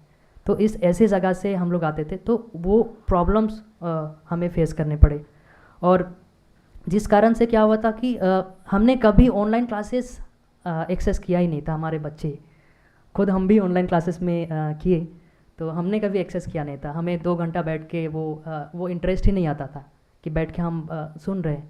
हमारे बच्चों को कैसे इंटरेस्ट आएगा ये सारी चीज़ें। तो हम देखते थे कि बहुत सारे जो बच्चे हैं वो नदियों की तरफ घूमने जा रहे हैं, फॉरेस्ट की तरफ जा रहे हैं, चाय बागान में घूम रहे हैं। तो फिर हम जो जितने भी यूथ कलेक्टिव है, हमारा जो प्रयत्न टीम है, और हम जो धुमकुरिया में काम करते हैं, सब मिल के हमने ये ऑब्जर्वेशन किया और अपने जो कम्युनिटी के जो एल्डर्स हैं, कम्युनिटी लीडर्स हैं, उनसे हमने साझा किया, ये बातें शेयर किया कि देखिए ये सारी चीज़ें हो रही, we have to do something. तो हम क्या कर सकते हैं उसके लिए। तो फिर हमने मीटिंग करने के बाद में ये एक चीज़ हमने उनके पास सामने रखा कि हम ऐसा एक स्पेस क्रिएट करें जो लर्निंग स्पेस हो बच्चों के लिए, सीखने के लिए। बच्चे जाए जहाँ पे बैठे, एटलीस्ट बात करें, एटलीस्ट शेयर करें अपनी चीज़ों को, बात करें, या फिर जो क्लासेस हो रहे थे वो एक्सेस करें। ऐसे हम लोग कॉमन प्लेटफॉर्म चाह रहे थे। तो वहाँ से हमारा अखड़ा का स्टार्ट हुआ। Next slide. तो जब हमने अखड़ा स्टार्ट किया तो हमारा प्राथमिक ऑब्जेक्टिव हमने सेट किया कि हम किन ऑब्जेक्टिव के साथ में क्या उद्देश्य रखेंगे कि अखड़ा को हम रन करेंगे। तो एक तो था कि हमने अभी कहा कि स्पेस क्रिएट करना चाह रहे थे कि जहाँ बच्चे अपने फीलिंग्स शेयर करें। हमने इससे पहले सेशन में भी हमने देखा बहुत सारे कि चिल्ड्रंस को लेके किस तरीक़ा से हम जाहिर करना चाह रहे हैं, लेकिन हमारे लिए वो स्पेस नहीं है। तो वो स्पेस हम क्रिएट करना चाहते थे जहाँ पे लोग, जो बच्चे हमारे हैं वो आए, यूथ्स आए और अपनी जो बातें हैं, अपनी जो फीलिंग्स है दूसरे के साथ में शेयर करें। चाय बागान के अंदर में स्टडी कल्चर लाना ये एक चैलेंजेस था हमारे लिए, तो हमने इस ऑब्जेक्टिव को भी रखा। उसके बाद क्योंकि हमारा हिस्ट्री जो है, ट्रैवल हिस्ट्री जो है वो ख़त्म होते जा रहा है, तो हमारा एक ये था कि अखड़ा के माध्यम से क्यों ना हम अपने जो ओरल हिस्ट्री है उसको हम फिर से रिवाइज करें, उनसे बात करें उसको लेके। और लॉकडाउन के बाद में जब स्कूल ऑनलाइन क्लासेस स्टार्ट हुए तो बहुत सारे ऐसे बच्चे थे जो स्कूल से उनको कुछ मतलब ही नहीं था, स्कूल से बाहर निकल गए। वो, उनको नदी में अच्छा लग रहा है, उनको फॉरेस्ट में अच्छा लग रहा है। तो हम ऐसे यूथ, ऐसे बच्चों को स्कूल में एनरोल कराने में हमने मदद किया कि उसको ज़्यादा से ज़्यादा इंक्रीज हम कर पाएँ, इनरोलमेंट करा पाएँ उनको। ये हमारा उद्देश्य हमने रखा था। और फ्यूचर लीडर्स क्रिएट करना किस तरीक़ा से हमारे कम्युनिटी के अंदर में, और चिल्ड्रेंस जो बच्चे हैं, जो युवा हैं, उनमें कॉन्फिडेंस लेवल लाना कि हम सपना देखें, हम कुछ सोचें, हमारा कुछ एस्पिरेशन हो। इसको लेके हमारा एक ये अखड़ा का जो ऑब्जेक्टिव हमने सेट किया। फिर जब हम ये काम को लेके, ये उद्देश्य को लेके आए, तो हमने कुछ बेसिक काम हमने स्टार्ट किया कि हम क्या कर सकते हैं। तो हमने सबसे पहले तो हमने जो बेसिक रीडिंग और राइटिंग स्किल है उसको ही हमने प्रमोट किया कि हाँ चलो हम यहीं से स्टार्ट करते हैं। और उसके साथ साथ क्योंकि वो स्कूल का ढांचा था तो इसीलिए हम उसी को हिसाब से हम बच्चों के साथ में शेयर करते थे। साथ साथ में बहुत सारे एक्स्ट्रा चीज़ भी हम लोग एजुकेशन के दौरान में हर एक दिन, सप्ताह का हर एक दिन हम ऐड करते थे कि हर एक दिन हम ड्राइंग करेंगे। सप्ताह में लिखना और पढ़ना तो है ही, लेकिन उसके साथ साथ उस दिन में हम लोग गेम्स करेंगे। उस दिन में हम लोग ट्रेडिशनल म्यूज़िक्स जो है मांदल, नगाड़ा, उसको बजाना, उसको सीखना शुरू करेंगे। उसके बाद में सप्ताह का एक दिन हम ऐसे रखे कि जहाँ पे हमारे जो एल्डर्स हैं, हमारे जो बुज़ुर्ग हैं, वो अपना एक्सपीरियंस शेयर करने आते थे युवाओं के साथ में कि चाय बागान कैसे बना, हम लोग कैसे आए चाय बागान में, फिर हमारा जो आइडेंटिटी है वो कैसे ख़त्म होते जा रहा है। उनके समय में चाय बागान में शिक्षा को लेके क्या समस्याएं थी, वो सारी चीज़ें हम शेयर करते थे। और अभी जो हम लोग देख रहे थे कि लॉकडाउन के समय में जो चैलेंजेस थे उसको हम लोग बात कर रहे थे। तो ये हम लोगों का एक था कि हम रेगुलर एक्टिविटीज़ में हर एक सप्ताह का ये एक्टिविटी होता था जिसमें हम लोग काम करते थे। तो काफ़ी दिन करने के बाद में, लॉकडाउन में ये करने के बाद में हम जो अखड़ा मेंबर्स जो अगुआ थे, हम बैठ के इसको चर्चा करते थे कि मतलब क्या हो रहा है, बच्चे सीख रहे हैं कि नहीं सीख रहे हैं, क्या उनको अच्छा लग रहा है कि नहीं लग रहा है, क्या वो मज़ा ले रहे हैं शिक्षा को लेके, क्या पढ़ना वो चाहते हैं कि नहीं चाहते हैं। तो हमें बहुत ऐसा चीज़ आया कि बहुत सारे बच्चे जो हैं, जब हम फुटबॉल खिलाने के लिए लेके जाते थे मैदान में, तो पूरा मैदान भरा पड़ा रहता था बच्चों से, लड़की बच्ची लड़के बच्चे सारे। लेकिन जैसे ही हम लोग बोलते थे कि अखड़ा में आना है पढ़ने के लिए, तो आते ही मतलब बहुत कम संख्या में वहाँ पे आते थे। तो हमें लगा कि मतलब उनको मज़ा नहीं आ रहा है पढ़ना, उनको ये सब अच्छा नहीं लगता है। तो फिर हमने वो पढ़ने का जो तरीका है उसी को हमने चेंज करना स्टार्ट किया कि हमने ग्रुप में पढ़ना स्टार्ट किया।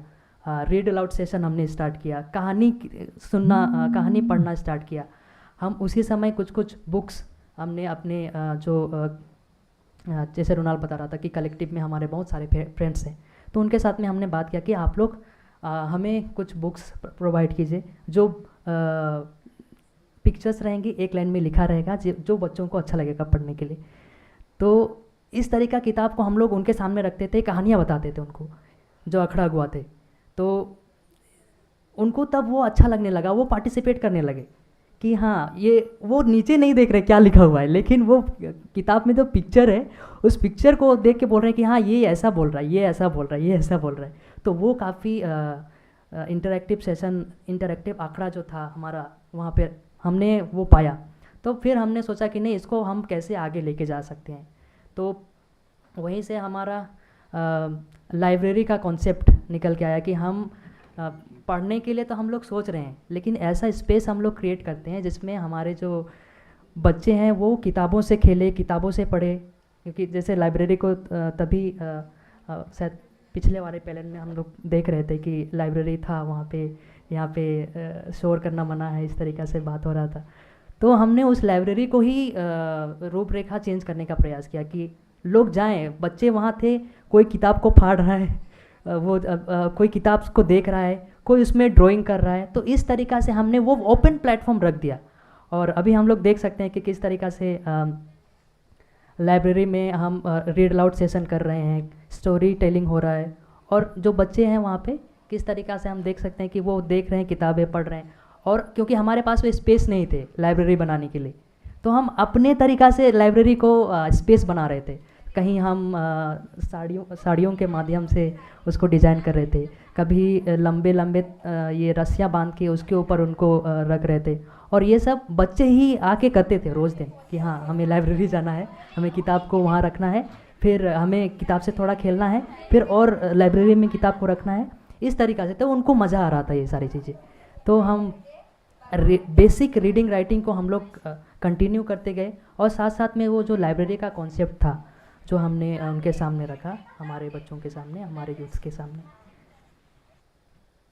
तो यहाँ इसको मैंने बात किया है पहले कि जो हमारे एल्डर्स थे उनसे हम लोग सीखते थे कि मांदल बजाना, हमारे यूथ अगवा, हमारे युवा वो सीखते थे कि हाँ किस तरीक़ा से।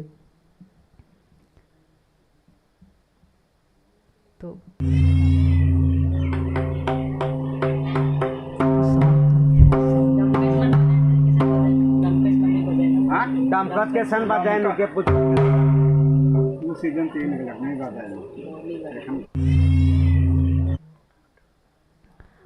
तो ये हमने देखा कि ये तो हम करते जा रहे हैं, काम करते जा रहे हैं, सीखते जा रहे हैं, लर्निंग हो रहा है, हम लोग बहुत सारी चीज़ें लेके आ रहे हैं कि उनके हिसाब से सोच रहे हैं कि उनको क्या चाहिए, वो क्या सोचते हैं। तो फिर इंटरेस्ट कुछ भी चीज़ का एक समय तक रहता है, उसके बाद में वो इंटरेस्ट घटने लगता है जब हम एक ही चीज़ को करते रहते हैं। तो हमने फिर उस चीज़ को थोड़ा सा थोड़ा बढ़ाने का प्रयास किया कि हमारे पास टोटल 9 चाय बागान में 10 अखड़ा इस्टेब्लिश्ड हमने किया, और वहाँ हर एक अखड़ा में बच्चे थे और यूथ्स थे और अखड़ा अगुआ थे, कम्युनिटी के लोग भी जुड़े हुए थे। और अब हमने सोचा कि क्यों ना हम इन सारे अखड़ा जो बच्चे हैं और युवा हैं उनको एक प्लेटफॉर्म में लाएं, एक जगह लाएं, उनका इंटरेक्शन हो, वो देखें कि हाँ वहाँ का अखड़ा के बच्चे भी खेलने में अच्छे हैं, पढ़ने में अच्छे हैं, कोई कविता बोल रहा है, कोई पब्लिक स्पीकिंग कर रहा है। तो ये सारी चीज़ें हम लोग एक साथ मिलके करते थे, कहीं प्रोग्राम्स ऑर्गेनाइज करते थे, कहीं ड्राइंग को लेके करते थे, कहीं फुटबॉल को लेके करते। तो इस तरीक़ा से हमने एक इंटरेक्शन बोलना चाहिए डिफरेंट आंकड़ा का, वो हमने शुरू किया। फिर इससे हमें ये देखने को मिला कि जब हम इंटरेक्शन हो रहा है बच्चों के साथ में, युवा के साथ में, तो वो लीडरशिप क्वालिटी निकल के आ रहा है बच्चों में। आप देख सकते हैं वहाँ पे पीपीटी में कि एक बच्चा माइक पकड़ के पूरा छा गया है कि वो बोल रहा है। उसके नीचे हमने नहीं दिखाया आपको, उसके नीचे काफ़ी सारे लोग बैठे हुए हैं, शाम के समय में पूरा कम्युनिटी बैठा हुआ है, हम आदिवासी डे सेलिब्रेशन कर रहे हैं और वो पूरे जोश में वो सेलिब्रेशन में वो स्पीच दे रहा है, बात कर रहा है। तो इस तरीके का जो बोलना चाहिए वो आ रहा था, मतलब उसके बाद में जो एक्टिविटी हम लोग कर रहे थे।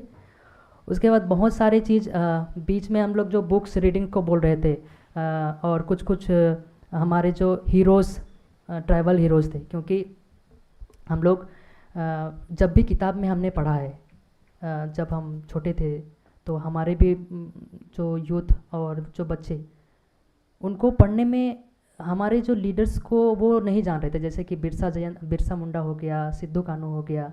क्योंकि बिरसा मुंडा के बारे में हमारे जो स्टेट किताब है वहाँ पे काफ़ी छोटा लिखा हुआ है, अभी शायद थोड़ा बहुत बड़ा किया होगा, काफ़ी छोटा में लिखा हुआ है। उसके बाद में सिद्धू कानू के बारे में, संथाल विद्रोह के बारे में लिखा हुआ था, लेकिन हम उसको नहीं जानते थे। हमारे लोग संथाली कम्युनिटी है वहाँ पे, लेकिन वो सेलिब्रेशन ही नहीं करते थे। तो हमने उस संथाल विद्रोह क्यों हो रहा है, संथाल हुल मनाना स्टार्ट किया वहाँ पे लोगों को, तो बड़ी संख्या में लोग आना स्टार्ट किए। वो आइडेंटिटी अपना आइडेंटिटी को लेके वो उनको भी लगने लगा कि हमारे लोग भी हमारे हीरो हैं यहाँ पे, मतलब कि, लेकिन क्योंकि हम लोग एजुकेशन सिस्टम में उनको पढ़ते ही नहीं हैं, तो वो मतलब इंटरेस्ट बोलना चाहिए किताब के प्रति या फिर हीरोज़ के प्रति वो नहीं आ रहा था। तो लॉकडाउन के समय से ही हमने अखड़ा का स्टार्ट किया था। तो अखड़ा का लगभग आज 5 साल कंप्लीट हुआ, और 5 साल के दौरान हमने बहुत सारी चीज़ें अचीव की हैं। जैसे कि जो अखड़ा मैं स्टार्टिंग में मैं जिस तरीक़े से बोला कि अखड़ा का जो कंसेप्ट था उसको गांव में हम लोग लाने के लिए सफल हुए। वहाँ बच्चे आ रहे हैं, बैठ रहे हैं, बच्चे यहाँ तक कि संडे को भी आ रहे हैं, जबकि हम संडे को ऑफ रखने का कोशिश करते हैं, लेकिन संडे को भी आ रहे हैं। तो कम्युनिटी भी आ करके आजकल बोलते हैं कि नहीं हमें भी बैठना है, मीटिंग करना है। तो कम्युनिटी भी आ करके डिस्कशन कर रहे हैं, अपना डिसीजन मेकिंग का काम कर रहे हैं। तो वो जो ट्रेडिशनल का रिवाइव का हम लोग बात करते हैं, तो वो हम अचीव कर रहे हैं। सुजीत पहले ही बताया कि 10 अखड़ा 10 बागान में हम लोग 10 चाय बागान में हमने 9 चाय बागान में हमने किए हैं। उसके बाद अखड़ा के द्वारा अखड़ा अगुआ जो थे वो 11, 12 या ग्रेजुएशन के होते थे। तो अखड़ा रनिंग के दौरान उनको भी एक मोटिवेशन आया कि हायर स्टडीज़ में जाना है करके, तो वो एक मोटिवेशन आया। और आज के डेट में हम लोग देखें तो अखड़ा के द्वारा, हमारे प्रयत्न के द्वारा मोर देन 20 स्टूडेंट्स जो हायर स्टडीज़ किए हैं, तो हम लोग उसमें से 2 हैं। तो उसके बाद कम्युनिटी लीडर्स बहुत सारे आए अखड़ा के द्वारा ही, अखड़ा रनिंग के द्वारा ही, जो अभी एसएचजी को लेके काम कर रहे हैं। बहुत कोई पंचायत में है, जैसे कि सुजीत ही पंचायत में है। तो इस तरीक़े से कम्युनिटी लीडर्स भी सामने आए। तो उसके बाद और एक चीज़ हम लोग को देखने को मिला कि एक गांव में अखड़ा के रनिंग के द्वारा हमारा जो ट्रेडिशनल रिलीजन था, सरना जिसको बोलते हैं, तो उनके बारे में पता चला लोगों को। तो उसके बाद उस गांव के सारे लोग सरना को एक्सेप्ट किए।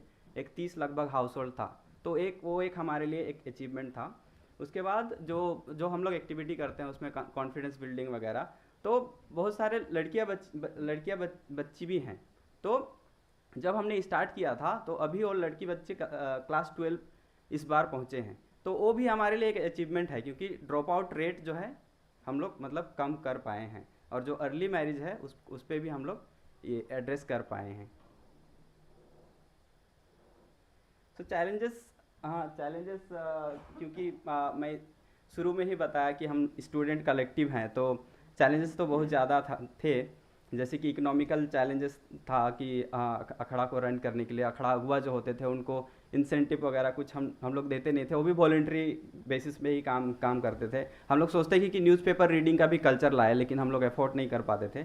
उसके साथ साथ हम बच्चों को बहुत सारी एजुकेशन में बहुत सारी सपोर्ट्स की ज़रूरत होती थी, किताब नहीं है, कॉपी नहीं है, इस तरीक़ा से, तो उसको भी हम लोग उस लेवल पे हम लोग नहीं कर पाते हैं।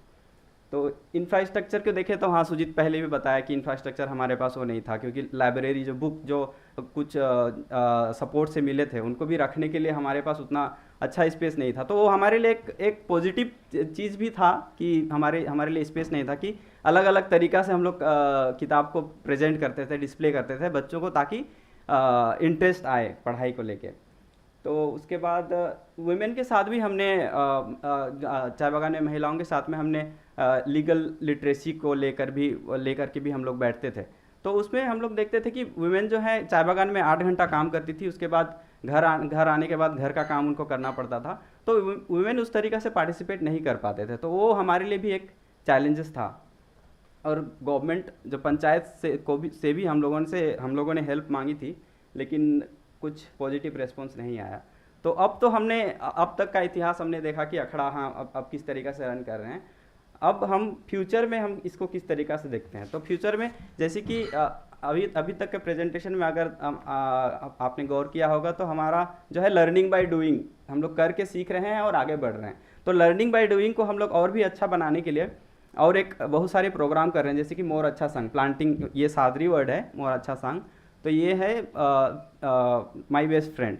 तो इसमें क्या करने का प्लान कर रहे हैं हम लोग कि बच्चे जो है 3-4 पौधा लगाएंगे, पेड़ लगाएंगे, इस पेड़ को साल भर ऑब्जर्व करेंगे कि उस पेड़ में किस तरीक़े से चेंजेस आ रहे हैं, और महीना 2 सप्ताह 3 सप्ताह में रिपोर्ट बनाएंगे स्टूडेंट्स, ताकि उससे क्या होगा कि एक बिल्ड होगा नेचर और बच्चों में, पेड़ और बच्चों में एक रिलेशन बिल्ड होगा, और ऑब्जर्वेशन स्किल्स भी बढ़ेंगे कि हाँ किस तरीक़े से चेंजेस आ रहा है। फिर मेजरमेंट करेंगे कि हाँ कितना मीटर हुआ, तो वो जो प्रैक्टिकल जो कैलकुलेशन वगैरह है तो उसको भी बच्चे सीख पाएंगे। तो ये एक हम इंटरवेंशन प्लान कर रहे हैं, हाँ 1 साल पूरा साल भर ये करेंगे। उसके बाद नेचर वर्क जो अभी एल्डरली हमारे जो सीनियर्स हैं, एल्डरली पीपल हैं, उनके द्वारा बच्चे जो है जस्ट घूमेंगे कि हाँ गांव में क्या है, किस तरह के पौधे हैं, किस तरीके के औषधि पौधे हैं, उसको जानेंगे, उसका उपयोग जानेंगे, ताकि बच्चे जो है घूम के अपने आसपास में ही सीख पाएँ, ताकि उसको एजुकेशन आगे जा कर के एजुकेशन में भी एनवायरमेंटल स्टडीज़ हुआ या तो पेड़ पौधे से रिलेटेड बहुत सारा स्टडीज़ में भी वो सब्जेक्ट्स चुन पाएँ। उसके बाद जो हमारा है बाकी सारा हाँ रिपीटेड ये है एक्सपीरियंस। हाँ मैं नंबर 7 के बारे में थोड़ा जिक्र करना चाहूँगा, minimising communication gap between children and parents. तो चाय बागान में अगर हम देखें तो चाय बागान का जो रूटीन है, चाय बागान का फैक्ट्री से स्टार्ट होता है। जैसे कि अगर जैसे सुबह 5 बजे 5:30 बजे एक सीटी बजती है, उसके अनुसार सभी हम लोग मजदूर जो है, वर्कर्स जो हैं, उसी तरीक़ा से उठते हैं। उसके बाद हमें 6 बजे 7 बजे तक में बागान चला जाना पड़ता है। बागान से 3 बजे आते हैं, 3 बजे उसके बाद हम लोग खाना वाना बनाते हैं वर्कर्स, उसके बाद सो जाते हैं। तो एक गैप है बच्चों और पेरेंट्स में, और उस गैप के कारण जो एडोलेशन का हमारा जो समय रहता है, क्योंकि ये हमारा पर्सनल एक्सपीरियंस है, ये जितना भी काम कर रहे हैं हम लोग पर्सनल एक्सपीरियंस से ही कर रहे हैं, हमारे पास उतना कोई रिसर्च का कुछ ये नहीं है। तो वो हमारा पर्सनल एक्सपीरियंस भी है कि हमारे एडोलेशन के समय में हमारा एक गैप था, जिसके कारण जो है हमें केयर नहीं मिल पाता था। तो जहाँ हमें केयर मिलता था हम उस तरफ चले जाते थे, तो वो अर्ली मैरिज को लीड करता है, तो कम उम्र में शादी का। तो हम एक रीज़न देखें कि इस तरीक़ा से होता है, तो ये गैप करने के लिए भी हमने एक्टिविटी सोचा है, ताकि हम लोग अर्ली मैरिज को भी एड्रेस कर पाएँ आगे जा कर के। उसके बाद 9 नंबर मैं बोलना चाहूँगा कि क्योंकि ये राइट्स को लेकर भी आज का टॉपिक है, तो हम लोग सोच रहे हैं कि बच्चे किस तरीक़ा से अपना राइट्स, अपना डिमांड को आगे लेकर के जाए। तो इसमें हमने क्या सोचा है कि बच्चे और यूथ दोनों गांव, अपने पंचायत में, गांव में किस तरीक़ा का डेवलपमेंट अपने के लिए सोचते हैं, बच्चों को क्या क्या चाहिए अपने डेवलपमेंट के लिए, वो एक डेवलपमेंट प्लान बना करके पंचायत का ग्राम सभा में सबमिट करेंगे, ताकि बच्चे भी सीख पाएँ कि हमारा डिमांड किस तरीक़ा से कर सकते हैं हम लोग। क्योंकि अभी का जो हमारा जो इन्वायरमेंट है कि हमारा अधिकार क्या है, हम किस तरीक़े से डिमांड कर सकते हैं, ये सारी चीज़ें बहुत कम है। तो इसको कल्चर में लाने के लिए और एक एक्टिविटी हम लोग ये कर रहे हैं कि बच्चे पूरा साल का एक प्लान बनाएंगे, हमें क्या क्या चाहिए अपने डेवलपमेंट के लिए, उसके बाद इसको ग्राम सभा में सबमिट करेंगे। तो ये सारी चीज़ें, हाँ, तो thank you so much.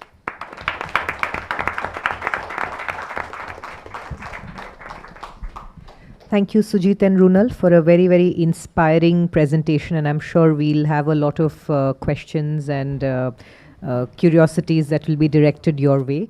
I now invite Anurupa.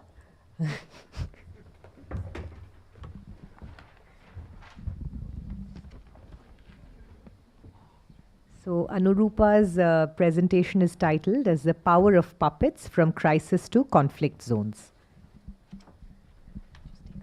Yeah, sure, no problem.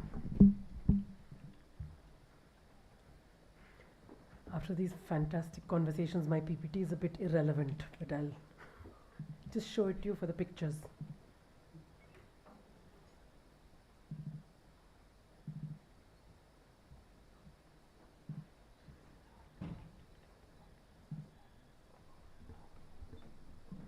So, I'm a puppeteer. I build puppets. I perform with puppets. I started in 1997, and one of my first jobs was to go to a school in Badarpur, which is now very much inside Delhi, but back then it used to be the rock quarry. And there was a big cavern where people were digging for Badarpur sand. And it was a government school, the Government Boys Senior Secondary School of Badarpur. और complaint आई थी कि सारी खिड़कियां तोड़ दी गई हैं यहाँ पे, and children are running away. Boys drop out rate is 90% by the time they reach class 10. And there was an organization called Alaripu in Delhi which worked with artists, and this was their initiative. And we were one potter, one puppeteer, one painter, many ones like that. And we spent 3 months with the children, and unbelievably we had full attendance. This was the summer months. Not a single child dropped out. And ever since, it started me thinking about what is it about the arts that kept these children in school. Is it because it's more exciting than mathematics? Probably. But could mathematics not be exciting? Could sciences not be exciting? What could be done? A. B. We were there only for a limited period of time. The people interfacing with children and in their lives, the adults in their lives who are a constant are the parents and the teachers. So what could be infused where something of what excited them could stay with the parents and the adults? And this we did very little about it back then, and this is something which stays as a constant. And every single project we've done ever since, which is in a community working with children, young people, the biggest question has been who carries on the process, the children themselves, hopefully, but also any adult authority in their life, how do they still continue some of this work which excites the children.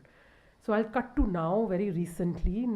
Impossible to talk about many of the other projects. I've just picked up two. One is this project called Udaya, which came about because of the Population Council. They did an extensive survey for 7 years, where they were studying 11 to 17-year-olds. They went back to them twice. So when they were 11 to 13, it was done one time, and then it was when they were 15 to 17. Several questions were done, were asked. There was a qualitative as well as a quantitative data. And, various things that were found out were mobile use, for instance, is much higher in boys than girls.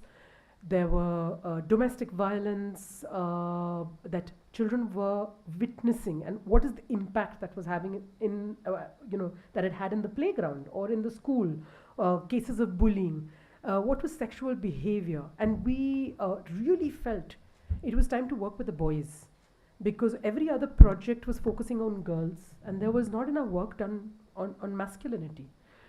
This idea that boys shouldn't cry, this idea that only 3 emotions are allowed to them and nothing else.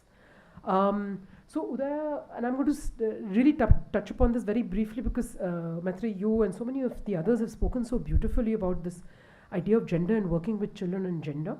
I'll tell you one anecdote. Way back in the late 90s, when NACO was very active, because HIV incidents were growing in India, I remember they said you have to go to schools and you have to talk about sex education.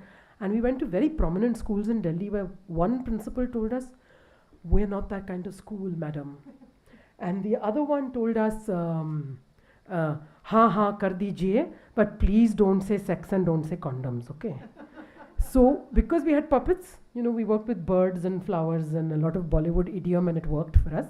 But that is one time, and now you jump to Udaya, and we worked with our mandate from Population Council was to take the statistics back to the population. But it felt a little, it felt too little.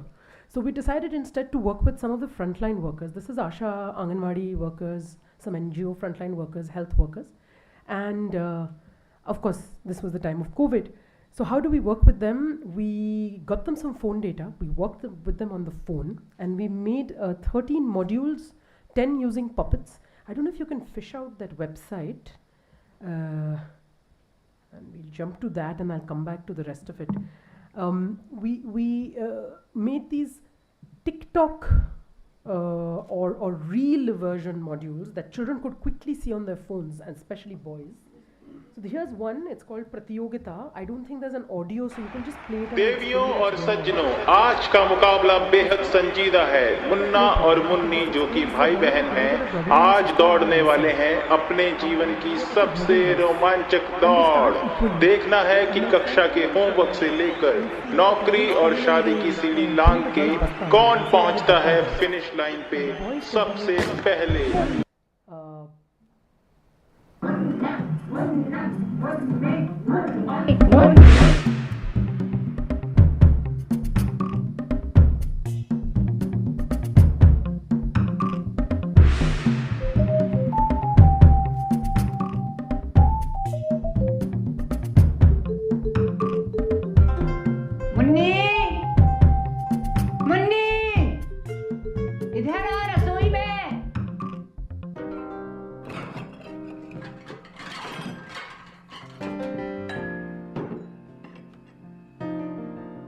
पहली पारी के विजेता मुन्ना,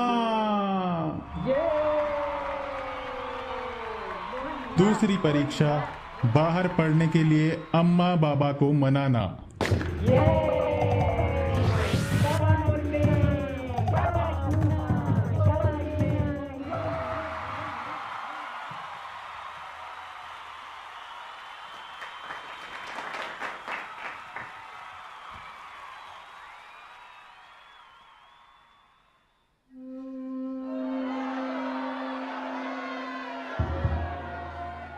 सुरक्षा अकेली लड़की, समाज, पैसा तो मुन्ना पे लग गया।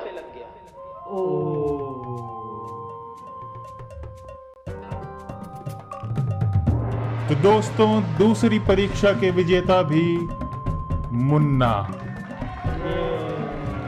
भाई और बहनों, अगला पड़ाव था अपने पसंद की नौकरी करना, लेकिन असुविधा के लिए खेद है, मुन्ने की शादी तय कर दी गई है। खेल यहीं खत्म होता है। लगता है So there were 13 such clips, very different kinds of puppets. These are puppets where we were wearing big masks, a little bit like the Zuzus. Then there were small puppets. There was one called Badka Babu, which is about how we found out 70% boys have anemia, but they all go to gyms. So bodybuilding is a very big deal in this region. And so you have this boy with a big balloon body, and he's pumping more and more air into it, and then a bird comes and pecks and everything goes away. And children immediately, you know, the imagery really got their fancy, and there were a lot of questionnaires, and we started receiving postcards and WhatsApp messages. Discussion started, and what was remarkable was the frontline workers. We had 25 of them. This is Siddharth Nagar, Eastern Champaran, Lucknow district, Varanasi district, which means the areas around them.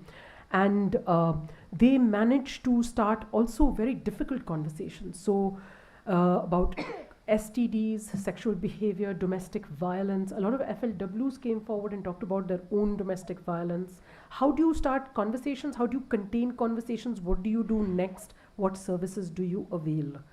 So I'll just stop here. There's a website which is now free access. A lot of people are using it, especially those who want to work in gender health. It's in Hindi because it was made for the Hindi speaking belt. So it's now a free source which is available. I just, if you could go to the next, I just want to talk about applied arts coming from this space. Oh, okay. Yeah. So all of this, even though we are puppeteers who perform in festivals and perform Shakespeare or Mahabharata and things like that, it's not the same. And I really want to talk about this as an artist is when we talk about the applied arts and taking the arts to communities with a purpose of transformation or psychosocial intervention, the training is quite different. And so I would really very distinctly like to separate art for art's sake and the applied arts. Even though there are overlaps, you might have a beautiful artistic product in the applied arts. That's not the purpose. The purpose is something transformational. And you might watch a fantastic performance and be deeply moved and change as a human being. That may or may not be the purpose. So this is something to remember, because I sometimes think that I see a lot of artists jump into this area without the adequate training, or the collaborators who need to be trained in psychosocial work, and that damages both the community as well as the artist. And I'm saying this very, very consciously after about 27 years of engaging in the applied arts and being foolhardy and stupid many, many times. So what is this training? Of course, plenty of doing projects, but working with experts who know. I think that's pretty critical. Having the partnerships with the appropriate therapist, going to therapy oneself. And especially when I talk about the next project, you'll understand where I'm coming from, where we work in conflict zones very intensely. And the third is, the outcome need not be a beautiful artistic product every time. That's not the idea here. The arts are a reason, a way of both diagnostics, of knowing what is going on, and then using it as a tool of transformation. So this is something I just want to put out there. I don't think it's spoken about enough when it comes to the arts and applied arts. So the two key things happening here. One is the skill, where I come in as a puppeteer. So it's puppetry, some sort of animation, different forms of puppet, string, glove, sort of 3D sort of sculptures, etc. And there, when we work with communities using puppets, what we're doing is EPR, which Sue Jennings talks about a lot, which is embodiment, role play, and projection. This has been my constant fight with drama therapists, because in drama therapy or dance therapy, your body is still the center. And we notice that especially in things like PTSD, trauma is stored in the body. And sometimes centering the body, keeping the body as the focus, often triggers other things that you are not prepared for. What happens with puppets is that the body is the other. It's inanimate, dead material. It has no identity. People are working with paper, they're working with fabric, material which, you know, is not gendered, doesn't have a social or any other kind of identity. It's easier to project things. It's a safer space. Disclosure is possible without saying anything. You're able to be somebody else completely. And very often at the end, the most cathartic thing is when you... I remember a particular project in Kashmir where we were working with women in Bijbehara, and there was classic PTSD of recurring nightmares. And a lot of the nightmares were being chased. And we were working with a clinical psychologist, we were working with a psychiatrist, and cognitive therapy was just not working because there was a rehearsed script over and over and over again, and they couldn't, you know, even the sigh and the teardrop was at that exact moment every time an incident was recited. Till we said, we're not going to speak, we're going to make everything in newspaper. And whatever is being chased is also being chased as a newspaper, and what is chasing is a newspaper. And everybody made these horrible monsters and a little newspaper creature. And there was a moment in about 3 months later where we said, could this character turn around and look at this monster, which is made of newspaper? A lot of them tore them, burnt them. And interestingly, in about 6 months, the nightmares became less aggressive. So this is something which is not being studied enough. Until this project we did, The Art of Healing, there is a lot to do with materiality and the kind of projection we do onto materials. And how could we use this in therapeutic work? The other area that we work with, which comes into this kind of applied arts, is vulnerability. And in vulnerability, I feel that the arts always throw things up. There's a possibility of transformation. What you need is a qualified person, which is why I always work with therapists. I am not trained to do this. So it has to be a collaboration, and it has to be, and drama therapy now is something which is evolving quite powerfully, quite beautifully. A couple of the systems we use, I've written about ABT, which is color-based therapy, and I've also talked about Muli Lahar technique. This is something called the 7 colors of the land of the colors. Through colors, you look at the personality type. Is someone sanguine? Is someone melancholic? Is someone, what are their, what is their current state of mind? How could you even alter it? Next one. Or I'll just change it here. So here's somewhere, land of the blue. You see a lot of blue paintings, and you can actually talk about, you can look at what state of mind the child is in, and or the young adult or the person is in, and where the colors blend and where the colors don't blend. And I work with a color therapist called Vikramjeet Sinha, who's spent about 20 years doing this. And it's a very interesting diagnostic tool before we go in and decide what we're going to do in this community and what the community wants to tell us or doesn't want to tell us. So I'll come to EPR, which is also the focuses on metaphors. So we may not ever have a conversation on an actual incident. It can all be just metaphors. And so I'll come to the project which I'm focusing on, which is in Kashmir. And the project started in Pulwama. And it started in 2021, right after 370. And then we had COVID. So Kashmir was pretty much locked down for 3 years. And children weren't going to school, but we were working in a school called Dolphin International, which is in Pulwama. We worked with 48 children aged 11 to 17 who were not allowed to come to school. They were illegally coming for our workshop. And we had about, a majority were girls. We had only about 12 boys, and there was a dropout. A lot of the boys were told by their fathers that ye zanano ka kaam hai, arts and all this softy business, don't do it. But we still had 6 very persistent boys, and then another 6 young fellows joined us, which was very interesting. So we had the metaphor of the butterfly, and we had this whole conversation on transformation. None of them were conversations. They were all art objects, and very certain colors were used. And this is the children visualizing themselves as butterflies. And they'd already been through the stage where there were worms, or there were eggs. And a lot of them made these models of eggs in captivity. You know, there were eggs in prisons, eggs in boxes, eggs with a box with a lid on it. To this moment that they became butterflies. This is really powerful. And just to tell you, interestingly, when you look at the child's life, in a normal circumstance, you have the parents, the family as a structure in their life. You have the school and, you know, similar things, peer group. But in a conflict zone, you also have the state very overtly present in a child's life. Sometimes in the form of various forms of control like the military and other things, which compounds all of the other controls.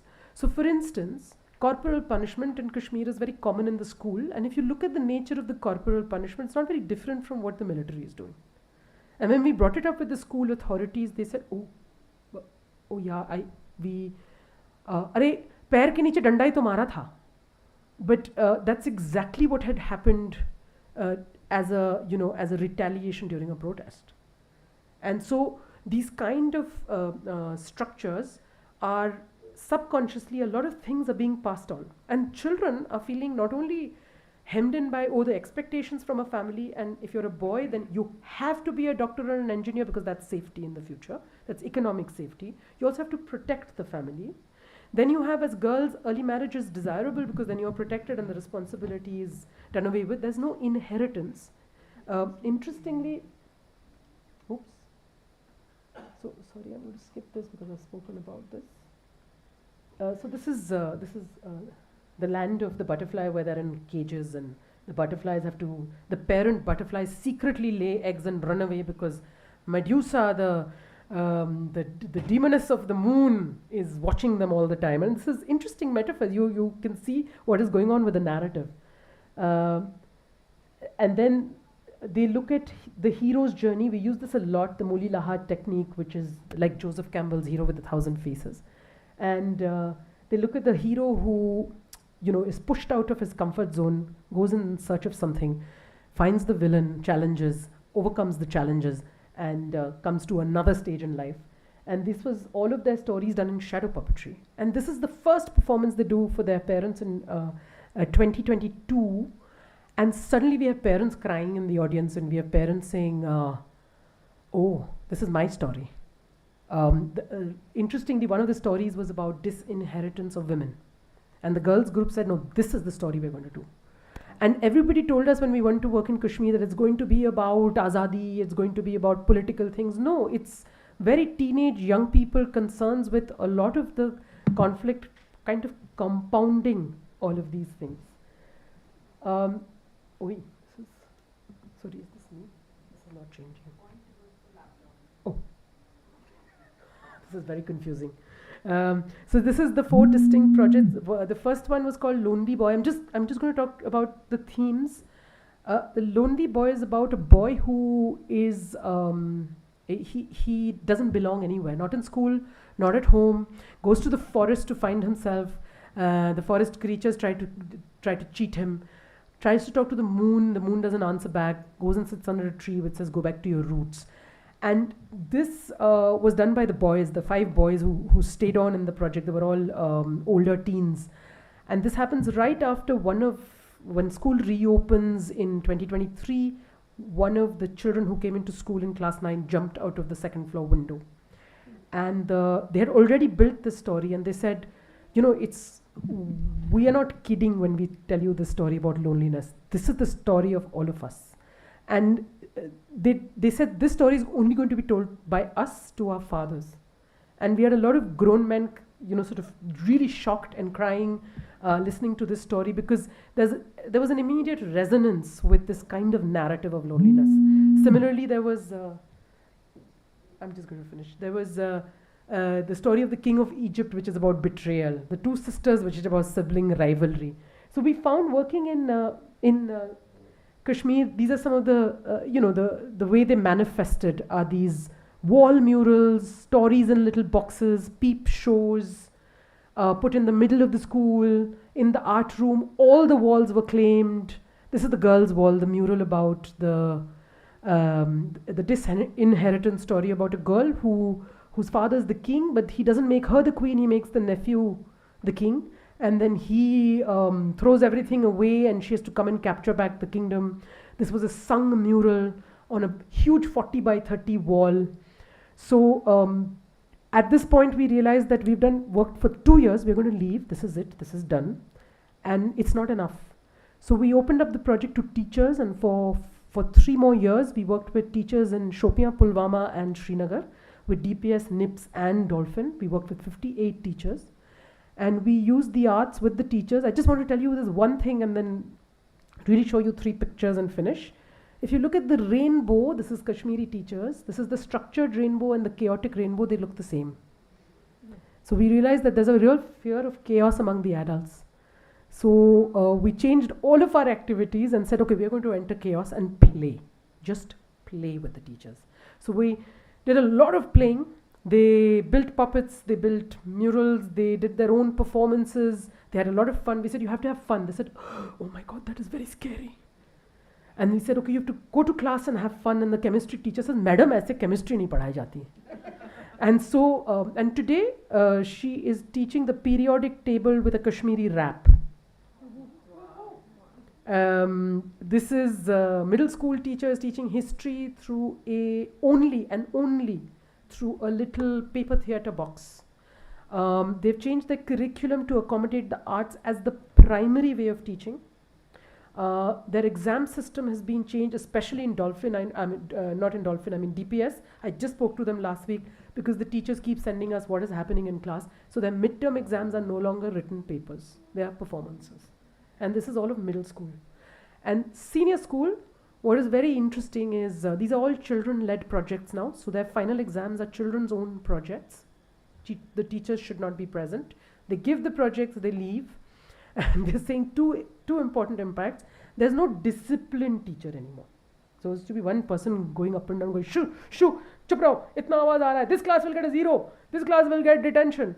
Because nobody makes noise, they're working on their projects and they're really shocked this is happening. And the second thing that has happened is we've got 8 boys who have opted not for biology, not for engineering, but for commerce. So that's a very, very big deal for Kashmir as a whole, and even for Srinagar or Pulwama or.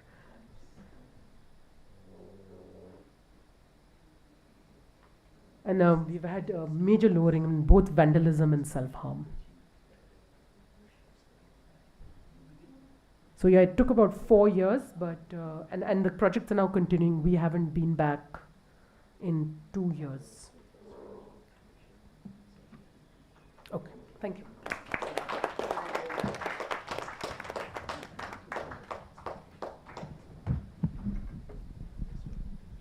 Thank you, Anurupa, and thank you for giving us an insight into how we see arts transforming pedagogy and how children also are able to articulate conflict in their own language. And this is something that we often don't see, and this is always, conflict and violence is always driven by such a state-oriented language. So thank you very much for this. I now invite Mona Mehta, and Mona will be speaking to us about the pastoral youth, but I'll give you the exact title in a minute because I'm also checking. Herding Aspirations, Pastoral Youth, Rockstar Shamans, and the new pastoralistic ethic in urbanizing Gujarat. Thank you, co-chair. Thank you very much. The chair is not doing his job, so I Chair is taking notes. The chair is actually very busy taking notes. I'm replacing the chair. So, yeah. I mean, after these, I mean, I am literally the last speaker. By now, you've heard so many interesting accounts, and especially this panel has been just so fascinating in terms of, looking at in the field, working with communities. So I suppose my papers, I mean, my talk is going to be slightly, I mean, it is academic, but it's embedded in field work also. I'm looking at young people in this highly developed state of Gujarat, specifically from a community of an OBC community called Maldharis, and within Maldharis, Rabaris. And so I'm looking, at the story of these young people who are now no longer able or willing to do their traditional occupation of cattle herding, and are therefore coming into cities and trying to make a new life, a new identity. And what happens in the process? How are they doing it?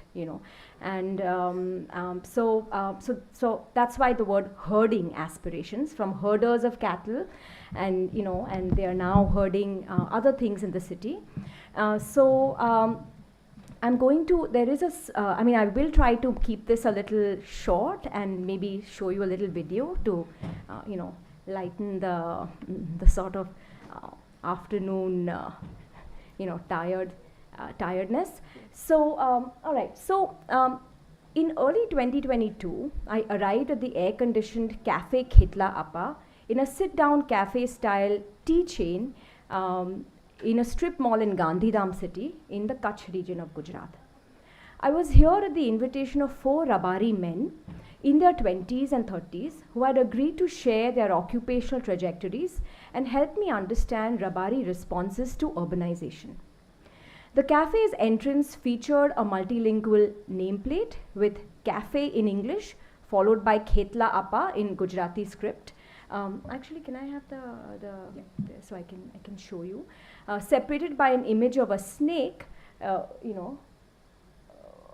well, these are, I'll come back to who the Rabaris are, but really this is the cafe I was in, and it's this sort of hybrid title, and with a snake, which is a locally revered deity in the middle.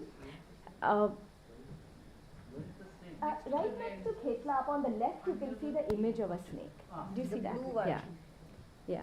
It's very light. It's not a very So inside, the decor resembled a modern McDonald's-style fast food restaurant, complete with enlarged pictures of burgers, French fries, etc. And there was a self-service counter, and we were all just sitting there, ready to talk, right? So seated around a rectangular table, I listened to my hosts share their personal journeys of settling in cities after migrating from rural villages. As first-generation youth who had moved away from their family traditional occupation of pastoralism, these men had embraced a range of new occupations, including in local manufacturing, construction and mining industries, small businesses, especially transport, and government positions. As one of the men brought a tray of teacups to the table, the others laughingly pointed out the irony of Rabaris with their rustic roots having their staple tea in such a modern setting. They were very self-conscious about it. They noted that inviting me, a researcher and guest, to a cafe for a cup of tea and conversation clearly deviated from the traditional Rabari customs of hospitality. Yet their self-conscious laughter at this departure from tradition was not tinged with regret. Instead, they justified their choice of venue by explaining that it provided an opportunity of uninterrupted conversation. One of them, Lakshman Bhai, who was a junior district-level officer in the health department, said in a matter-of-fact tone, and I quote him, "We must change with the times. Samay sathe badlavu pade," right, in Gujarati. There is no going back to pashupalan or pastoralism, a form of livelihood, as a form of livelihood for us Rabari youth, unquote. This statement about the necessity to embrace change became the cornerstone of our discussion as I sought to understand the many layers of what it means for Rabari youth to change with the times. Now, Rabaris belong to the broader category of Maldhari, a generic term for pastoralists that literally means, dhari means keepers, right? And mal is livestock, right? So those who, keep mal, which is livestock. Although official statistics are unavailable, it is believed that Maldharis constitute roughly 10% of Gujarat's population. So these, this is how traditionally they were semi-nomadic people. They traveled with their livestock, and of course now, they are having to give this up. Why? Because of rapid urbanization, depleting, grazing lands and commons, which has severely eroded their traditional livelihoods. Rabaris are categorized, as I said, as OBCs or other backward classes in Gujarat and qualify for affirmative action in government jobs and educational institutions. And so consequently, basic literacy and educational levels among Rabaris have steadily increased since the 1980s. For Rabari youth, the process of urbanization has triggered a profound redefinition of pastoralist identity that is simultaneously tied to struggles of agency and rights. Right? So I'm pursuing two interrelated questions here in this talk. First is, how do youth with a history of social subordination leverage and mobilize their traditional identity to stake a claim in the dominant economic growth story? We saw here in the talk by Sujeet and Runal about going back to your traditional identity, or at least thinking about it. And here we're seeing a very different kind of invocation of that sort of consciousness of what our traditional identity is, and how do we make sense of this now in a very different urban context. And the second question is, what social resources and religious idioms do these youth draw upon to curate a modern notion of the self and community, to seek political assertion and adapt to the neoliberal urban landscape? So I'm going to argue that pastoralist youth navigate Gujarat's post-liberalization economic order by crafting what I'm calling a new pastoralist ethic, which is a reimagined worldview that simultaneously draws upon and reinterprets traditional identity to challenge caste stigma while pursuing economic prosperity and political assertion. This ethic functions as a heuristic rather than a defined skill set, and it guides responses to the precarious world of neoliberal urbanism. It is produced most vividly through migration narratives, folk songs, and the phenomenon of rock star shamans. And shamans are called bhuas, among Rabaris. And so this research is highly ethnographic. It draws on ethnography, ethnographic research conducted among Maldhari youth in Ahmedabad, Gandhinagar, and Gandhidham in Kutch between 2020 and 2025. So I used a lot of interviews with Rabari youth, leaders, participant observation at community events, and a lot of analysis of popular culture, including songs, music videos, ritual performances, and social media content, some of which I hope to show you and analyze. So, we've talked a lot about education. Education, of course, is important. These communities recognize it. But education is widely regarded, of course, as the most important dimension of achieving social mobility. But significant scholarship has pointed out that education is also a contradictory resource, right? It is not always leading to the kind of social mobility, and we heard that from the kinds of the macro image that Professor Mehrotra laid out for us in the very beginning. So, what are Rabari youth doing? In addition to investing in education, Rabaris have explored multiple avenues to elevate their social standing, which includes change in attire, occupations, and redefinition of Rabari identity. So back in Khetla Appa Cafe, I just want to show here, this is a Rabari community magazine cover, right? And the cover really is very interesting. It's in Gujarati, but it's there's the Rabari man standing at the head, on the top of 5 steps, and all the steps are interesting. Sanskriti, Parivartan, Dharma, Sangathan, and I think Shikshas, the first one. Huh? Yeah. What is the fifth? The one on top? Sanskrit. The bottom one. Shikshan. Yeah.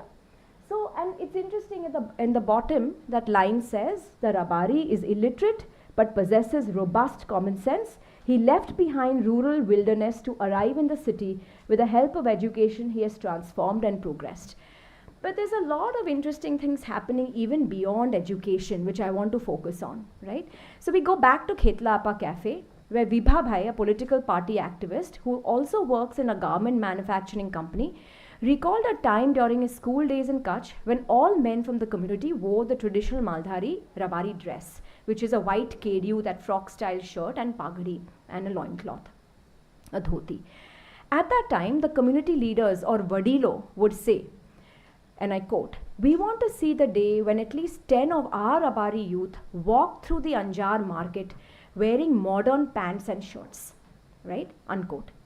Why did the elders desire to see Rabari youth in modern clothing? I asked Vibhabhai.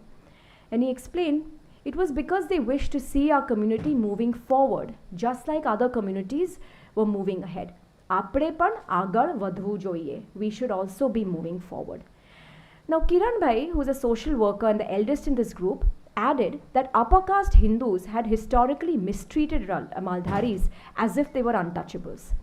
He recalled the Rabari attire, often dusty from the prolonged exposure to the elements, would prompt fellow passengers on state transport buses to move away or even force the Rabaris to give up their seat. Kiran Bhai therefore praised the foresight of the community elders, right, for encouraging youth to adopt modern clothing as a means to improve their social status and dignity in post-civilization India. So in a study of style and fashion among the young men in Tamil Nadu, Nakasis argues, and I quote, while such youth practices may appear from afar to be negotiating globalization, modernity and tradition, a closer analysis of peer group dynamics reveals that youth practices are more centrally concerned with peer group status negotiations, right? They're also trying to negotiate their own space within the caste structure of their own village, right? Not just sort of emulating some globally circulating notions of fashion. In a similar vein, the desire of these Rabari men to meet at a modern cafe dressed in formal pants and shirts conveyed both their aspiration to partake in global symbols of consumption and leisure and their increasing social mobility vis-a-vis other caste groups, right? So the next part is really about what is this new pastoralist ethic, right? The term pastoralist ethic, of course, I'm drawing on Max Weber's very famous Protestant ethic, right, which is Protestant ethic in the spirit of capitalism, where Weber argued that the Protestant ethic, characterized by the notion of a divine calling, the interpretation of worldly success as a sign of salvation, and an emphasis on hard work and frugality, played a crucial role in the development of capitalism in Western Europe, right? That's what Weber's arguing. And despite criticisms, the enduring relevance of Weber's work lies in his ability to show how cultural and religious factors influence economic systems. So, while I do not claim direct comparison between Weber's Protestant ethic and the new pastoralist ethic due to their obviously distinct historical context and research questions, I wish to touch upon some intriguing complementarities between these conceptual frameworks, both of which shape ways of being and responding to dominant socio-economic orders.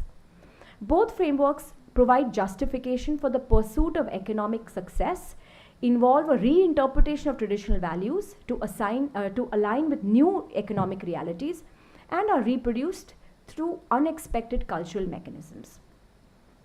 So, I'm saying that the new pastoralist ethic may be seen as an ethic for the neoliberal age, that is attuned to the dynamics of neoliberal politics.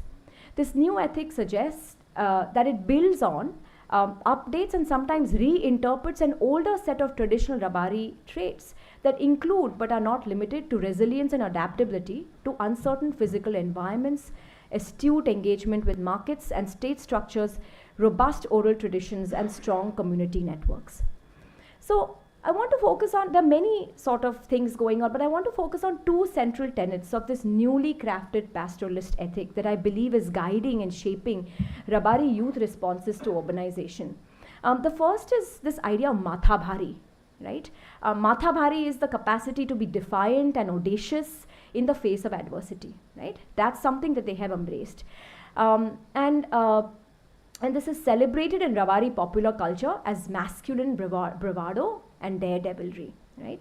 And the second is this idea of Vat, right? Vat is an unapologetic pursuit and display of social status and power through new forms of consumption and lifestyles as a desirable pathway for social mobility. So this Matha Bhari and Vat are the two things that are that I want to focus on.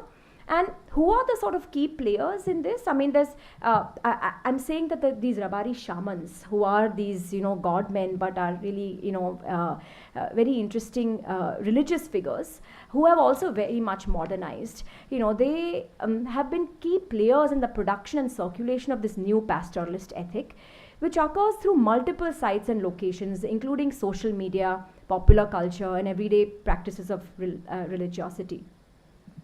And so here I also want to draw on an anthropologist called Laurel Kendall and her work on the resurgence of shamans in the midst of South Korea's rapid urbanization, right? And she was looking at, how, despite this sort of, urbanization and capitalist driven modernization in South Korea, she saw a resurgence of these shamans, right? And she noted that far from being displaced by modernization, shamanic rituals have adapted to reflect and engage with the realities of a market driven economy.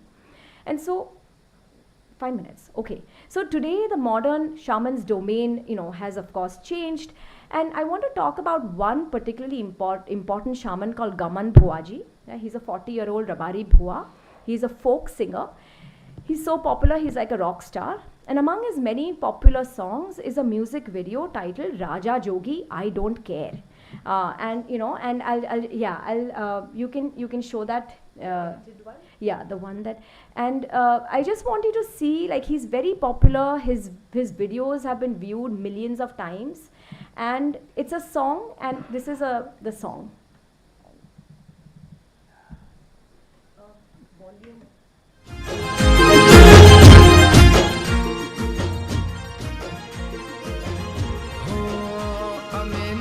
पंखी करेले अमेलेरी पंखी करेले राजा जोगी I don't care.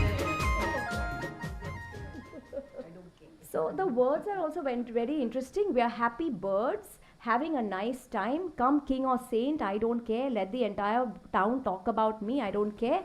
I will share my status on social media. Even if TikTok is banned, it makes no difference to me. My fans have given me an identity. Just ask Google who I am and you will get an answer. Such are the blessings of Mataji, my goddess, and I have a packed schedule on my calendar. I adore fancy cars. Audis, Mercedes and black Fortuners are my favorite, and all of this has happened with the blessings of Dipoma, right? I find this very interesting. He's very, very popular, and if you go back to, he's also the back of rickshaw drivers, people, he's a real pop icon, right? So the lyrics of this song, embrace modernity with all its material and discursive tropes, from the confident swagger, dark shades, embrace of new media technology, the nonchalant pose on the bonnet of his favorite black Toyota Fortuner, to a carefree attitude, characteristic of individualism. These songs reflect and embrace a new idea of what, meaning status and style, which marks a significant departure from the traditional pastoralist ethic of rustic simplicity and frugality. Historically, Mardharis also had what, but it came from different sources, such as the size of one's livestock, traditional attire, and honoring one's word or promise. But this emerging understanding of what celebrates and gets expressed through the vocabulary of contemporary consumer culture, signaling new avenues for social mobility.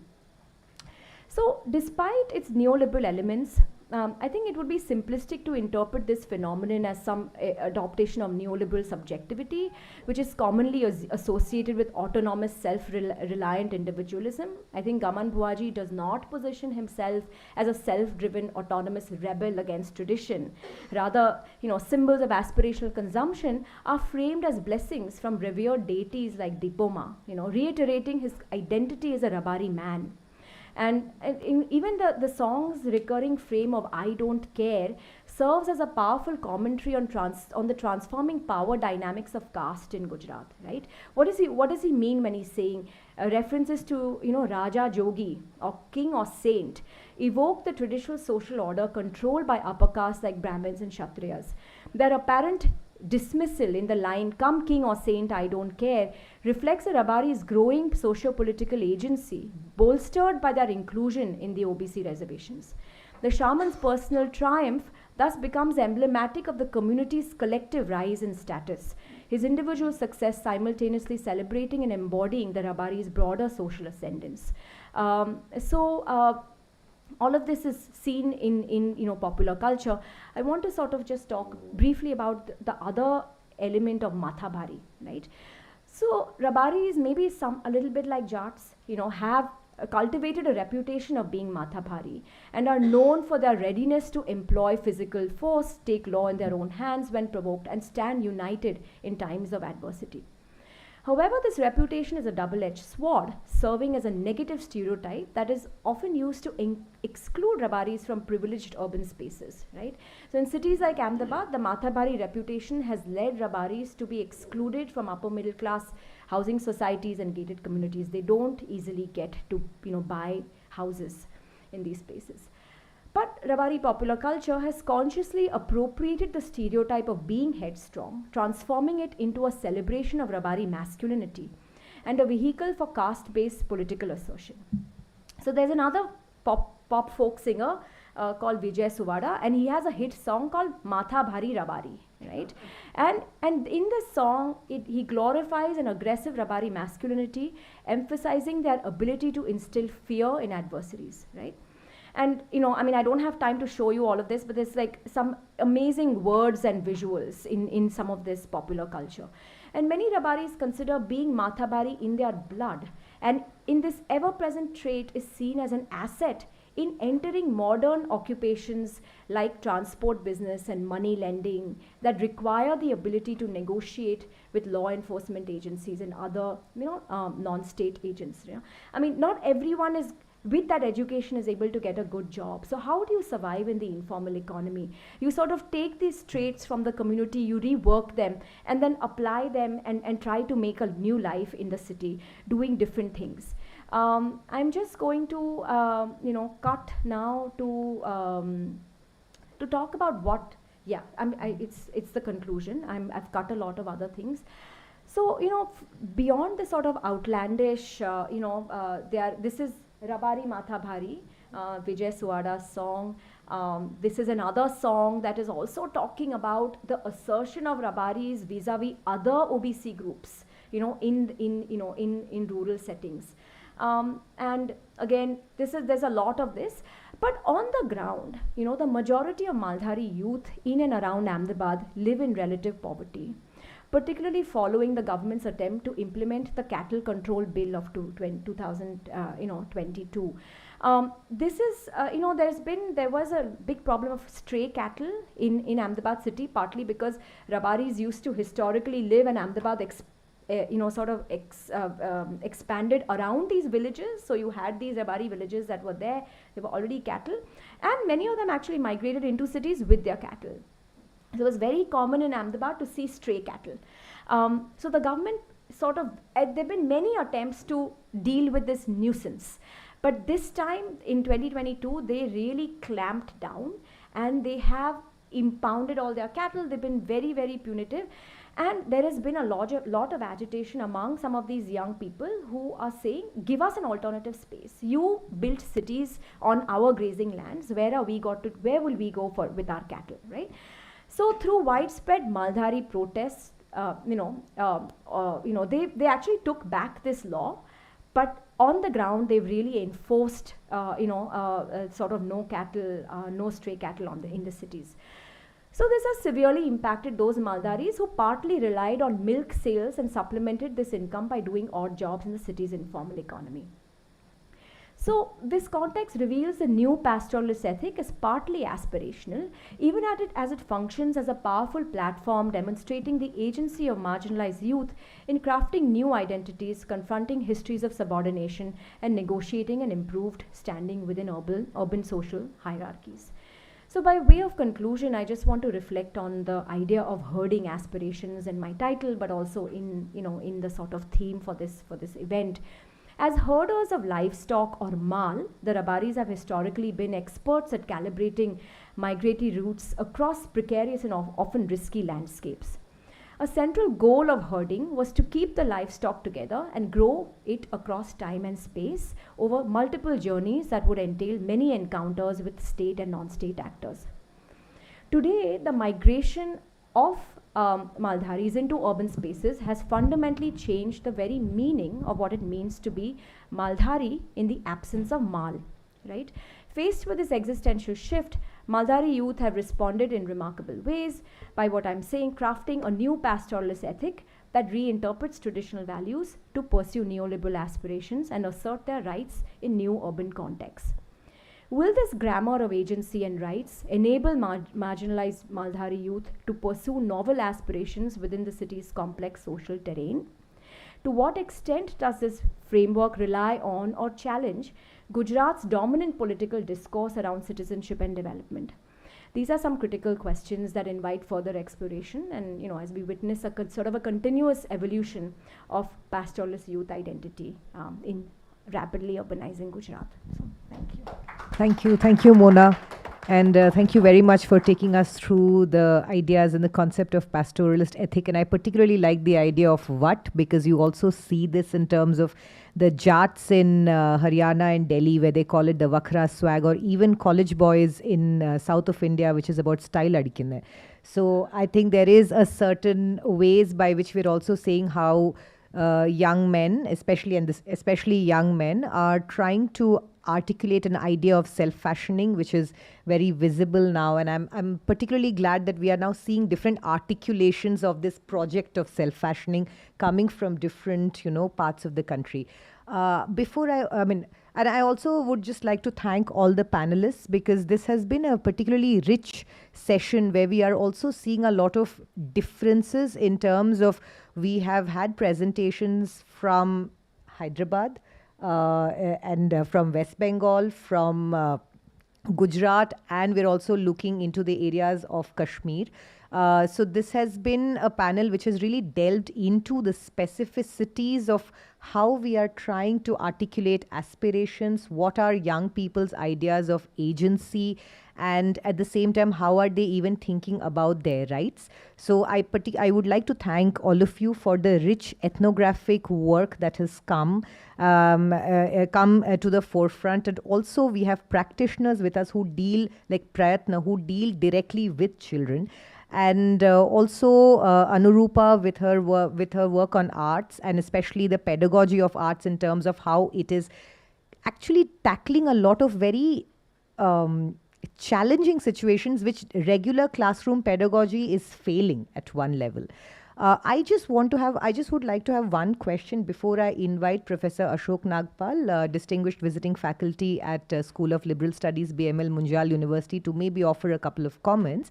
I have one question, which is, since all of you have worked very seriously and very closely with young people, could you elaborate maybe some of the challenges that you have encountered while doing this kind of research? Because it is not very easy to bring in a padhai ka mahal, which Sujeet and Runal you have been saying, and which is a struggle I think we all also face as teachers in a classroom. But especially in a challenging situation which is in the middle of the lockdown, how do you generate that mahal? And similarly, even with Anurupa, like how do you initiate these conversations? Same with Rekha and Shantha, like you've been working with young girls for so long, and you would have seen multiple challenges that stem from the field. And also, like Mona, I was thinking, it's not very easy to just make inroads into a new kind of community, and they would have different reservations coming from the fact that you possibly belong to a different class, caste and gender. So I'm guessing there would have been a lot of challenges. So maybe if we could start with, just if any of you would like to volunteer in terms of the kind of challenges you face, that would be something. And I would also like to, I would like to open the house also for the Q&A and discussion. So if you have any questions for our panelists, please go ahead and ask.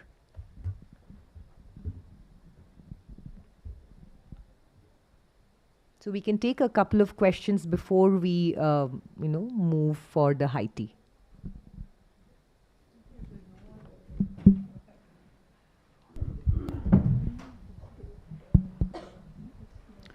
Thank you so much. This was marvelous because I think there were such grounded stories. This is a comment, and one of the things that struck me when Rekha and Shantha were presenting, because I have been to MB Foundation and I've also been to several such groups, is the whole process and the kind of dialectic that happens between what you called as individual and collective agency. And this is not just among the young girls, we've also seen it in women's groups, okay, which is a little more challenging because there's violence from the husbands, in-laws, you know, as much as there's parental control, there are other forms of control that women face.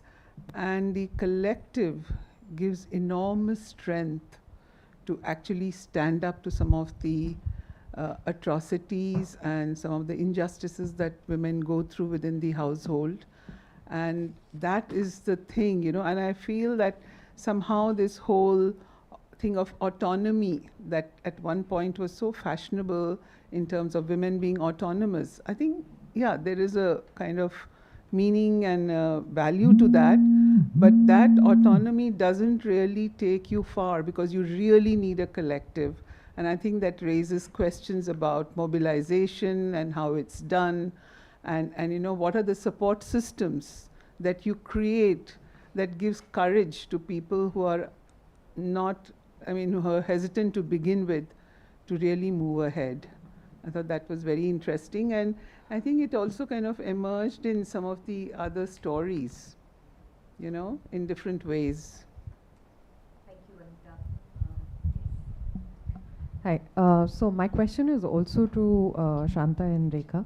Rekha, in your presentation, you'd mentioned specifically at some point, and this is a question that always comes back in any scholarship that is looking at young women trying to sort of become autonomous agents. You mentioned specifically that there is no backlash from the community. Now, that's very interesting for me. My own fieldwork was in Bihar, and it was in context of the cycle program that is much celebrated otherwise for women becoming more mobile, etc. But I could see there were a lot of anxieties with women, young girls coming out into spaces, public spaces, outside of their familial community sort of governed spaces. So that assertion that they may be doing simply by the act of taking their cycle and going away to the market in groups, in addition to the school going sort of travel that they would do, I could see that there was, I mean, I wouldn't necessarily say that there was open resistance to it, which was violent, but there were often these stories that I would hear from people every time I was asking merely about what has transformed in their local sort of, and they would, the older people, the men, younger men, I mean, not just older people from both male as well as females, but even younger men didn't seem very happy about any of that. I mean, at first, yeah, because of my identity and what I am bringing to the field, maybe they would read into it and they would say, yeah, it's so fantastic. But they would soon sort of go into stories of elopement, into stories of how this is maybe too much freedom. So all those anxieties, ladki khulli tejori hai. I mean, I would hear these things, and I mean, those subtle sort of anxieties say to me that maybe there is backlash, but maybe it's inside the household spaces and not so visible on the outside. For a girl riding a bike, maybe it may not be visible, but for everybody else, for one such girl, there might be 10 who are not able to do that battle inside their house. So also the point about collective agency then becomes quite important, because individually maybe it's more difficult to assert against such a thing. But I was wondering why that specific sentence that there is no backlash. So what's so different about that community that's this? Sorry, yeah, I'll end there. We have one more question. Should we take all the questions together? Let's do. Hi, thank you. Fantastic talks by everyone. My question is to Mona. I was wondering, you know, in the context of this Rajbadi, I don't know if I'm pronouncing it right. Rabadi. No, the identity that you... Maldari, sorry. Maldari identity. How does it play out in terms of gender relations? Especially, among the singers that you displayed, I saw one female named Geeta. So I'm just wondering, like, what are their relations with the state, this new context of urbanization, and this new sort of identity of men in the community itself?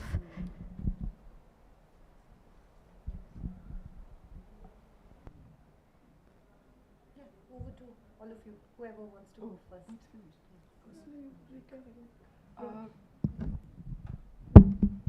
think I'll take what Vanita said, and sorry, I don't know your name. I'll take it together. because Vanita said something about that the collective gives you the strength. Is that so? When it comes to women's movements and backlash, I actually inserted that sentence on purpose. I was hoping somebody would ask. So what we find is that, of course, the collective gives strength. So exercising, is it on? Yeah. So exercising collective agency gives strength if women work in a collective. But even that is not enough, because you can get action against all the women or against. But so I think I said it somewhere. The project, MV Foundation project, the field experience that we are talking about, creates an enabling environment where the entire community is on board before any of this happens, you see. So by the time the collective is exercising agency, the question of backlash doesn't come in, because it's a very time-consuming and a slow process, the way MB Foundation goes about changing norms in the community. So if it's a question of child marriage, if there's one marriage that's stopped, you can have a lot of backlash. The parents are exposed, they are shamed, they could get very angry, all kinds of things can happen. But the mobilizers keep talking to the parents, keep talking to everybody in the community. They find allies in the community who support the stoppage of the child marriage. They also identify people who feel that girls should get married at that age. You know, the conversation and discussion goes on and on and on, not just with the mobilizers and these individuals, but between people as well. So these issues are taken up in various forums. So they have several forums, and they are all overlapping forums. And often they are told that, aren't you wasting your time with so many forums? I said, no, because it's only when these discussions take place in every forum, whether it's a women's group or a self-help group or a youth association or you name it, there's endless forums, that this conversation starts, and then people are, like Shantha likes to say, people are discussing this thing at bus stops, at weddings, they're standing around discussing. So you are changing the norms of the entire community. So the premise is that you cannot change norms by just changing. That's why I just alluded to the behavioral approach, where they are wanting to change norms by changing expectations of individuals. So he said, no, that's not the way to change norms. And it's not such a quick and efficient process. It's time consuming, it takes time, and you have to carry the whole community along with you. That's where the universalist approach comes in as well. You reach every girl, not just every girl, but you take every person in the community with you. And I just want to add that precisely, it is the entire process is a process of resolving conflicts. It's a power struggle. There is a conflict. I mean, you have to accept it. But then, as Rekha says, the process of resolving conflict is a process of creating a social norm. In fact, we itch for conflict. If there is no conflict, it means that we have not done enough to disturb any power relation, and that we have been useless there. There has to be conflict, and then there is dialogue and all the process. I think in terms of challenges and conflict zones is the physical safety itself. We worked for a length of time, and we lived there a few months at a time. So of course there were a couple of encounters we were stuck between. When an encounter happens in Shopian or Pulwama, everything is shut down. Your electricity, your water, lights, phone, data, everything is gone. So you're pretty much just sitting. You're sitting inside a house, waiting. And this is people's everyday life. So the first one was a bit shocking, then we got used to it. I think the bigger thing was the uncertainty. Oh, I've planned a 3-week workshop. Whoops, 1 week has gone into an encounter. What are we going to do? And the children had jokes about it. They would say, "Wo jab light jalate hain, main shadow puppets karta hu." You realize the resilience that children have to include humor in all of this is incredible. So that is primarily the challenge. We worked in Sri Lanka about 5 years after the ceasefire. We worked with psychologists, which was still, psychiatrists and psychologists were facing a lot of persecution. It was still considered a bit illegal because you didn't know about what disclosures would happen. So I remember in our workshop, we had 2 CIDs officials sitting there. So we were working with metaphors. After the first 3 days of them watching us make paper puppets, they walked off in a huff, saying, "Pata nahi kya, but what are they doing with this kachada?" And they left. So there's this constant perception of this kind of work as threatening. But at the same time, it's not, because it's puppets, and it's also seen as ridiculous and unserious. So we're always somewhere in between, which is great. To be so marginal is really good for a medium like this. I mean, an actor would possibly feel more persecuted and would be under a direct gaze. So these are our advantages as well as our challenges. So questions एक बार हम हिंदी में सुनेंगे तो ज़्यादा अच्छा रहेगा. Challenges क्या है? ड्यूरिंग अखड़ा जब हम स्टार्ट कर रहे थे अखड़ा, तो रिसेंट में हमने एक लाइन शेयर किया कि रुनाल ने शेयर कर रहा था कि लोग अभी आ रहे हैं कि क्या हम ये अखड़ा यूज़ कर सकते हैं. हमने वो पहले से ही वो ओपन स्पेस रखा था लोगों के लिए कि कोई भी यहाँ पे आ सकते हैं, कोई भी बात कर सकते हैं. लेकिन जब हम वहाँ पे काम करते थे तो लोगों को ऐसा फील होता था कि यूथ्स लोग इस स्पेस को ले जा रहे हैं और इस पे कुछ जैसे मैं एक आई बिलीव इन क्रिश्चियनिटी, तो वो उनका मानना था कि मैं वहाँ पे चर्च बना रहा हूँ. तो इस तरीके के बहुत सारे सवाल आ रहे थे. तो हमने एड्रेस किया उनको चीज़ों को कि ये ऐसा नहीं था.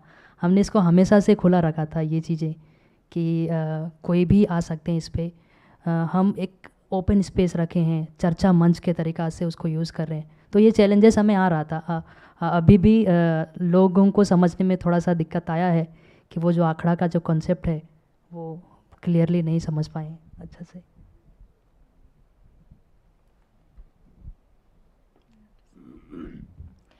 So I think both the questions are sort of related, Maithreyi's and Suchasmita's. There was a lot of challenge in trying to first access Rabaris. I think they just were very suspicious of why a woman who is not a Rabari would be interested in them. I started this project while I was teaching at IIT Gandhinagar, and there was a village next to it, and there was a Rabari Vas. And so that was my first entry point into a community there. And they would come and they would see me as a professor at IIT, and they would be like, can you teach our children some good course and some sort of a vocational training stuff that was going on. So they saw me as someone who was clearly not. So there I had that sort of relationship where they were a little suspicious. But they kind of knew who I was from the neighboring university. But when I started to do fieldwork in Ahmedabad, where it was very difficult, because a lot of what was going on among Rabari youth is their work in the informal economy really did exist between the legal and the illegal, And so, for instance, this whole business of money lending that they do, they call it finance, but they're small money lenders, right? And the whole thing is that there is a reputation that they take a lot of, high interest rate. Then they sort of are very good at recovering this money, etc. They're also hired by private banks for loan recovery, precisely because of the Mathabari sort of. So they wanted to know whether I would, whether I was I would sort of, write critically of all these things. But that I think really changed only when I started working through an NGO called Maldhari Rural Action Group, which had, a standing in the community. And when they saw me sort of, close to those people, I think they started to trust me more and stuff. Mine is a very much a male-centered story of what the Rabari male, youth are doing. But what are the women doing? In terms of the folk icons, the pop icons, Geeta Rabari is a huge icon. So when Trump came to Ahmedabad for the, came to Ahmedabad or whatever that, when the Prime Minister invited him, Geeta Rabari performed. She has become sort of the icon of Gujarat, and she is now very famous among the, NRIs, and she does. But her songs are also very much, they sort of shore up these very ideas of masculinity. She's holding a gun. She's also wearing Ray-Bans. She's also doing all the things that the male stars are doing. Within the community, the women who are not doing household work and are not getting married off, they are aspiring for government jobs. So they're taking exams, studying for exams, and for various things in the police or the lower administration. Yeah.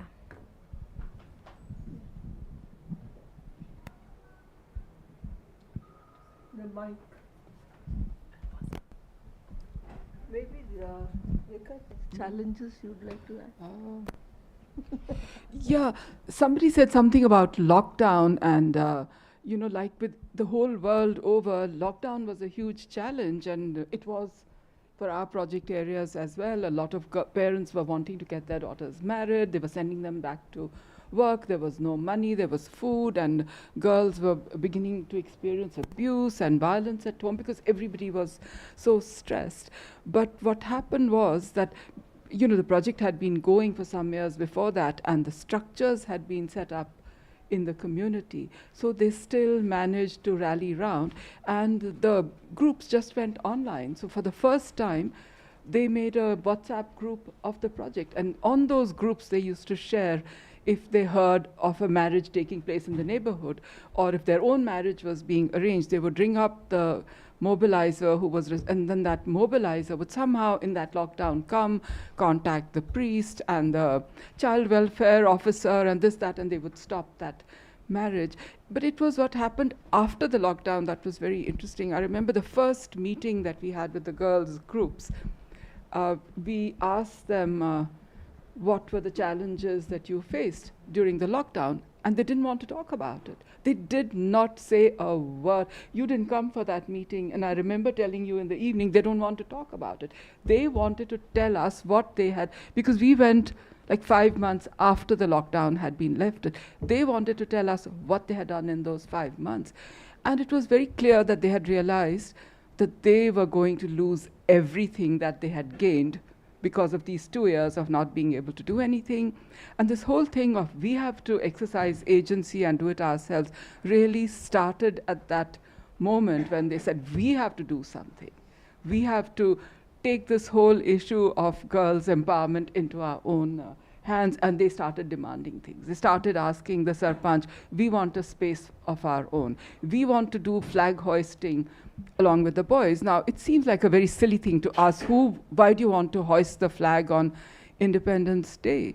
But there in Telangana, it's only the boys who did the flag hoisting. So for the girls, it was a very symbolic claiming of space. We are doing the flag hoisting, and so on. And so a lot of this exercise of agency and self and everything has come after the lockdown, when they realized how much they had to lose.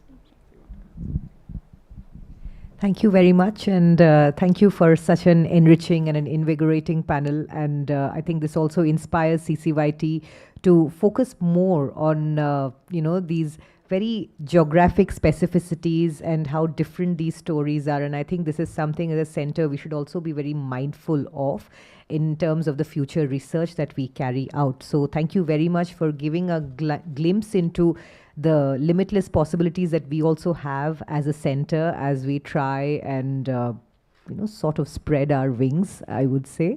So thank you very much. Yes, Professor Nagpal, yes. Otherwise, it goes incomplete for all my voice difficulty.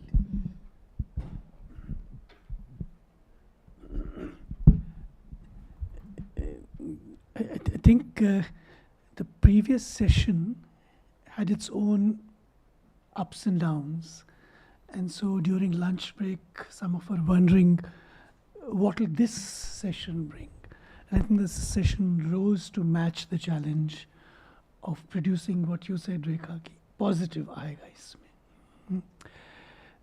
So as a listener, as my profession is largely of listening, I must say, challenging Modi ji, कि सीना हमारा भी चौड़ा हुआ 56 inch, so I don't know.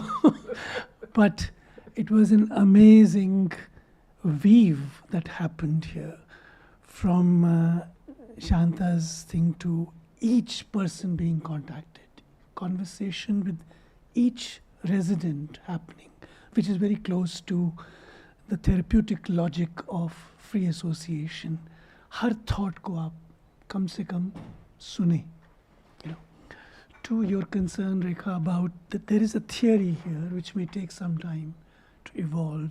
I felt I was in the realm of magic while I was listening to you. In the magic, of course, one doesn't want to be woken out, otherwise questions sort of disrupt something. So it was filled up beautifully by these two telling us something right on the ground, spontaneously happening, people creating things on their own, and out of that existing a link with the elders, to go to the elders to see arts kaise seekhe, nagara kaise seekhe. These are the ways that singing of a kind happens, that I think sometimes when we express this faith that India cannot be truly dictatorialized, because there are things in the ground that happen here. So आप दोनों का बहुत खूबसूरती से उस चीज़ को लाना. And then the puppets, the work in Kashmir, closest to therapy, I must say. And closest to therapy also because it produces questions in it. जैसे आपने बताया कि किसी को अकर नहीं किया कि पैरों में डंडा मार रहे हैं. अरे पैरों में डंडा मार रहे हैं, that's what was done to us. So part of my own body is dissociated. And dissociated where it cannot be easily imagined why it will get dissociated. So much of pain and trauma happening with wide scale of community produces repression of the kind that you were saying. Where have we gone wrong? This is one burning, painful example, that things that are very, very painful, they return slowly, foxing us, shocking us.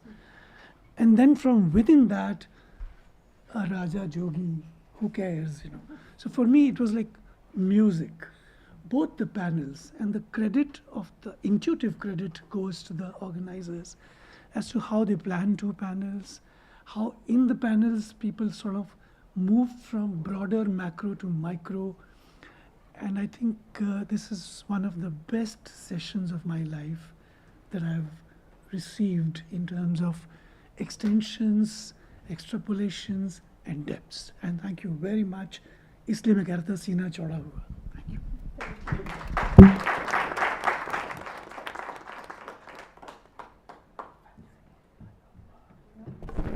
I'll request Angel to please felicitate our speakers. What a lovely name. She's our first year BA Liberal Arts student. Yes.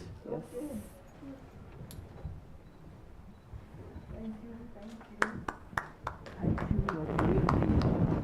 Comparing gifts. Thank you. Thanks a lot.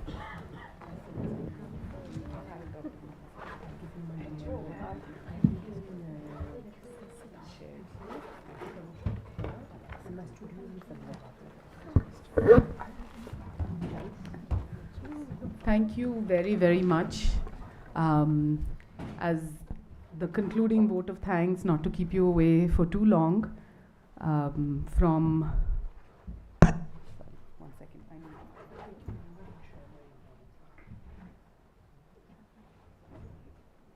First off, I think we've had two very successful panels, and Professor Nagpal was very kind to do a bit of an overview. What has opened up for us is a space for thinking about other issues that we may have left out. I think we covered a lot of communities, we moved from rural to urban to varied identities, but we're still left with wanting more, I think more time, more space to converse. This being our first event, of course, We're quite happy that we need to now pause, think a little bit more, perhaps connect with some of you again, draw you into various other activities of the center. And so I'm deeply, deeply grateful for all the panelists who have come here today, some from Delhi, some from different parts of the country. So we appreciate you taking out the time for this. I also want to thank our chairs, Professor Ashok Nagpal and Ashwini Seth. I will make it a little funny and personal. I recently gave birth to a baby girl, and so you'll have to excuse all the birthing metaphors, because along with giving birth to the center, I gave birth in real life as well.